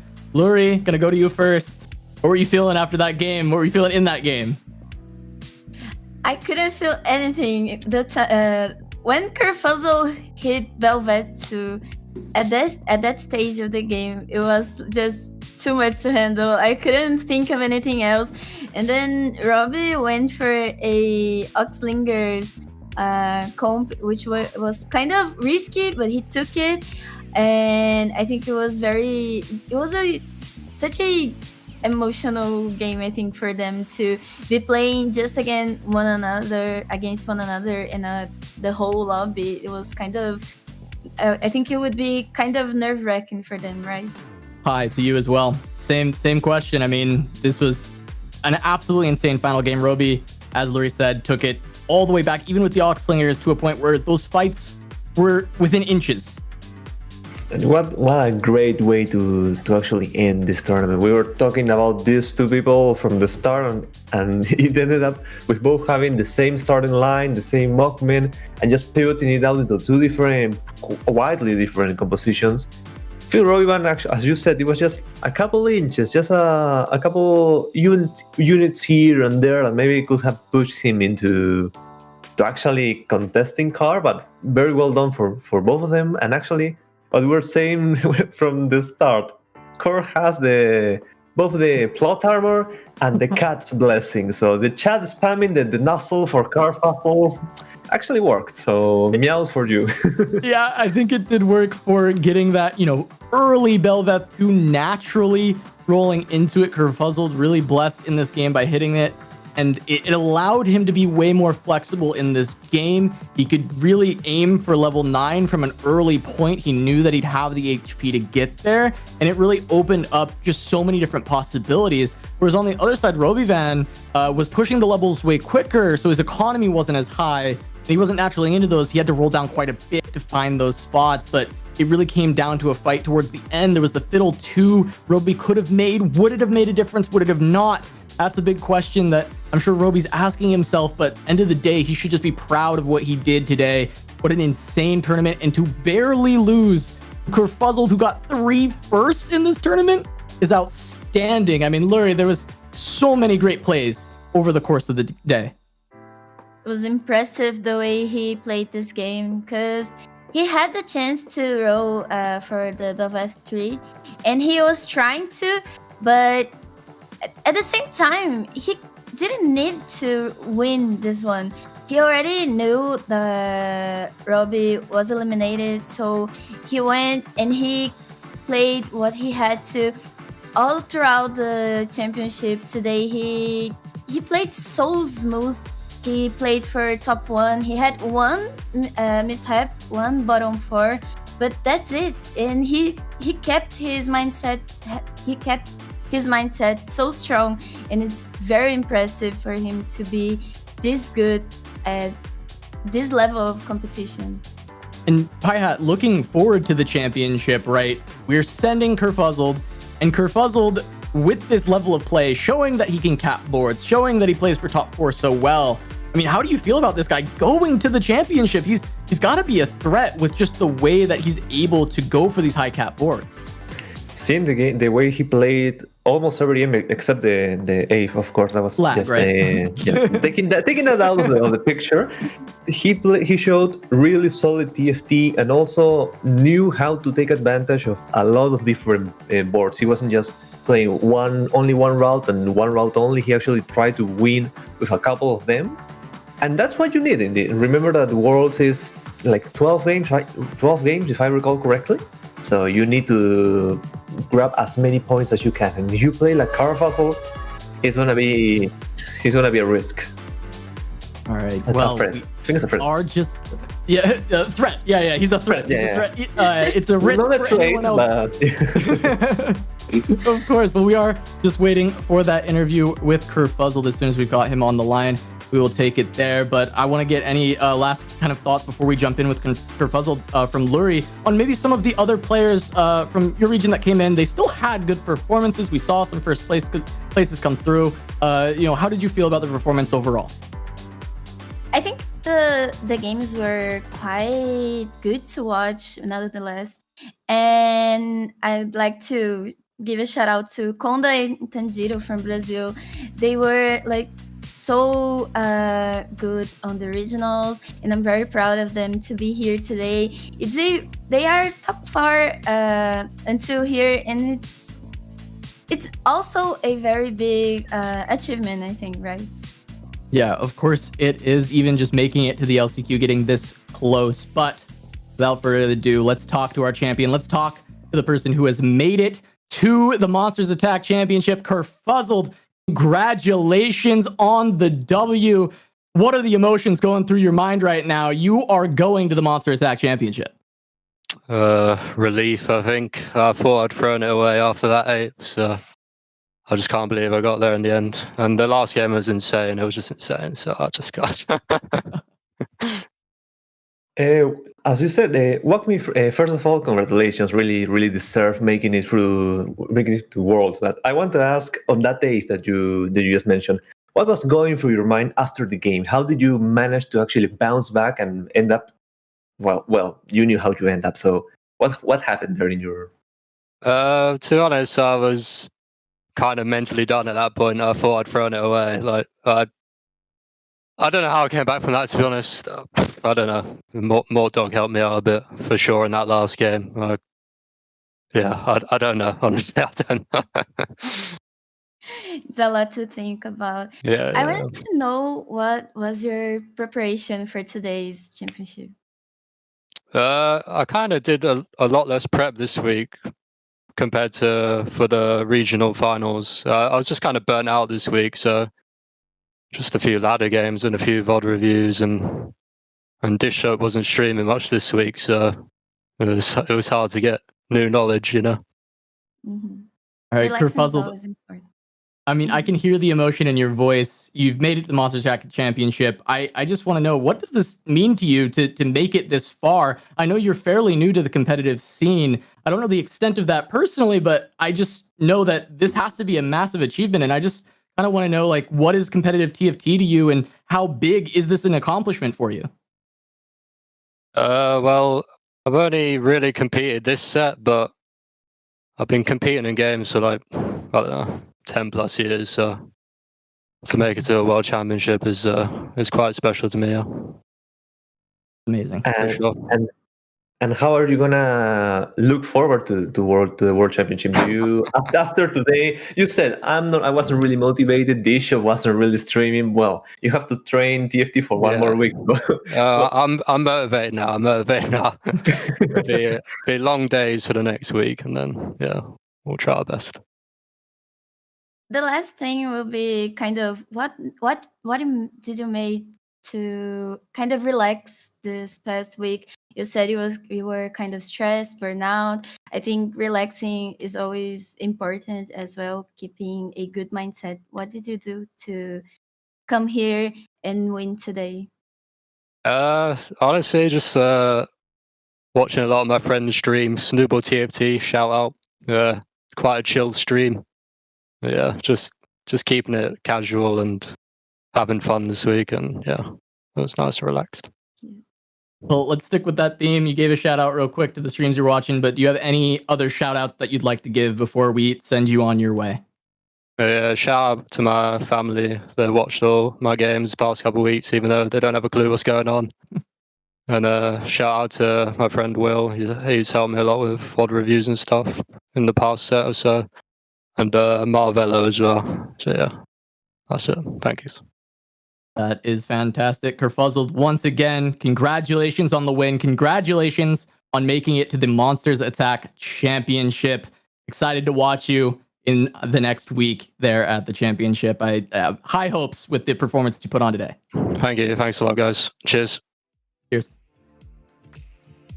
All right, fantastic interview. Great talking to Kurfuzzled. Oh, what a phenomenal champion. And he seems so nervous and shaking, and it makes sense with that last game and how close it was. But he pulled it out. And Piehat, I want to start getting some final thoughts here from all of you on this overall day. So Piehat, we'll go to you first. It was one hell of a day, man.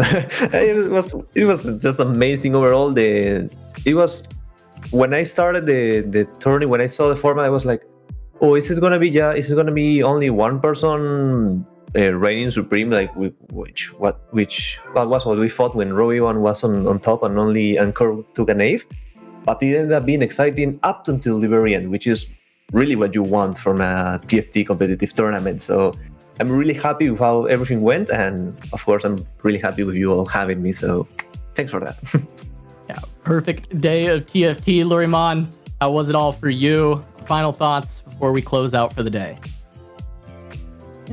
Today was my first day casting. English is not my first language, so it was kind of hard to be in this mindset.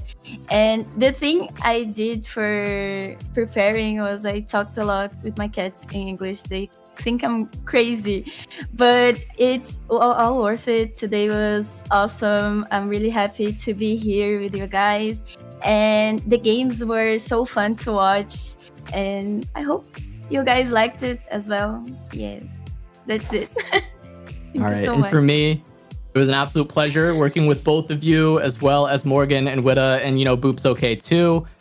But this is kind of the end of it for us. Amazing to watch Kurfuzzled and Roby go at it in the end, but all the players having some fantastic moments.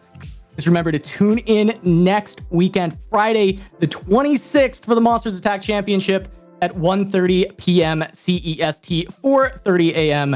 Pacific Standard Time. Make sure to follow along on Instagram, Facebook, and YouTube at PlayTFT. And also, don't forget your casters. Give everybody a follow. You see the ones below us right now, but there's also Booposaurus Rex, Morgan Cass, and Witta Cass, as long as Casanova Cass, Lurimon _ and Piehat PH. Make sure to check us all out. But most importantly of all, thank you all so much for watching. Thank you to the production crew for killing it all day.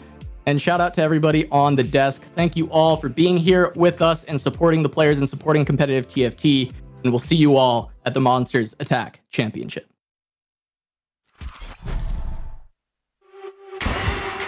Monsters attack. We're back on attack. Monsters attack. The creepy cat's back. Yeah, you gather round, Spatulopolis. The Monsters Attack. It's the championship. Spatulopalopians. It's time to finish this. Season up with a monster cook-off. Monsters slice, dice, and synergize for a taste of that spicy prize. Superhero squads going up to the chase. Cooking up the meta with fresh flavor and taste. Chop, chop, chop, all the way to the top. Where to go, the spatula is right there to be cupped. Feast your eyes and delight your minds on the best comp fries you could ever find.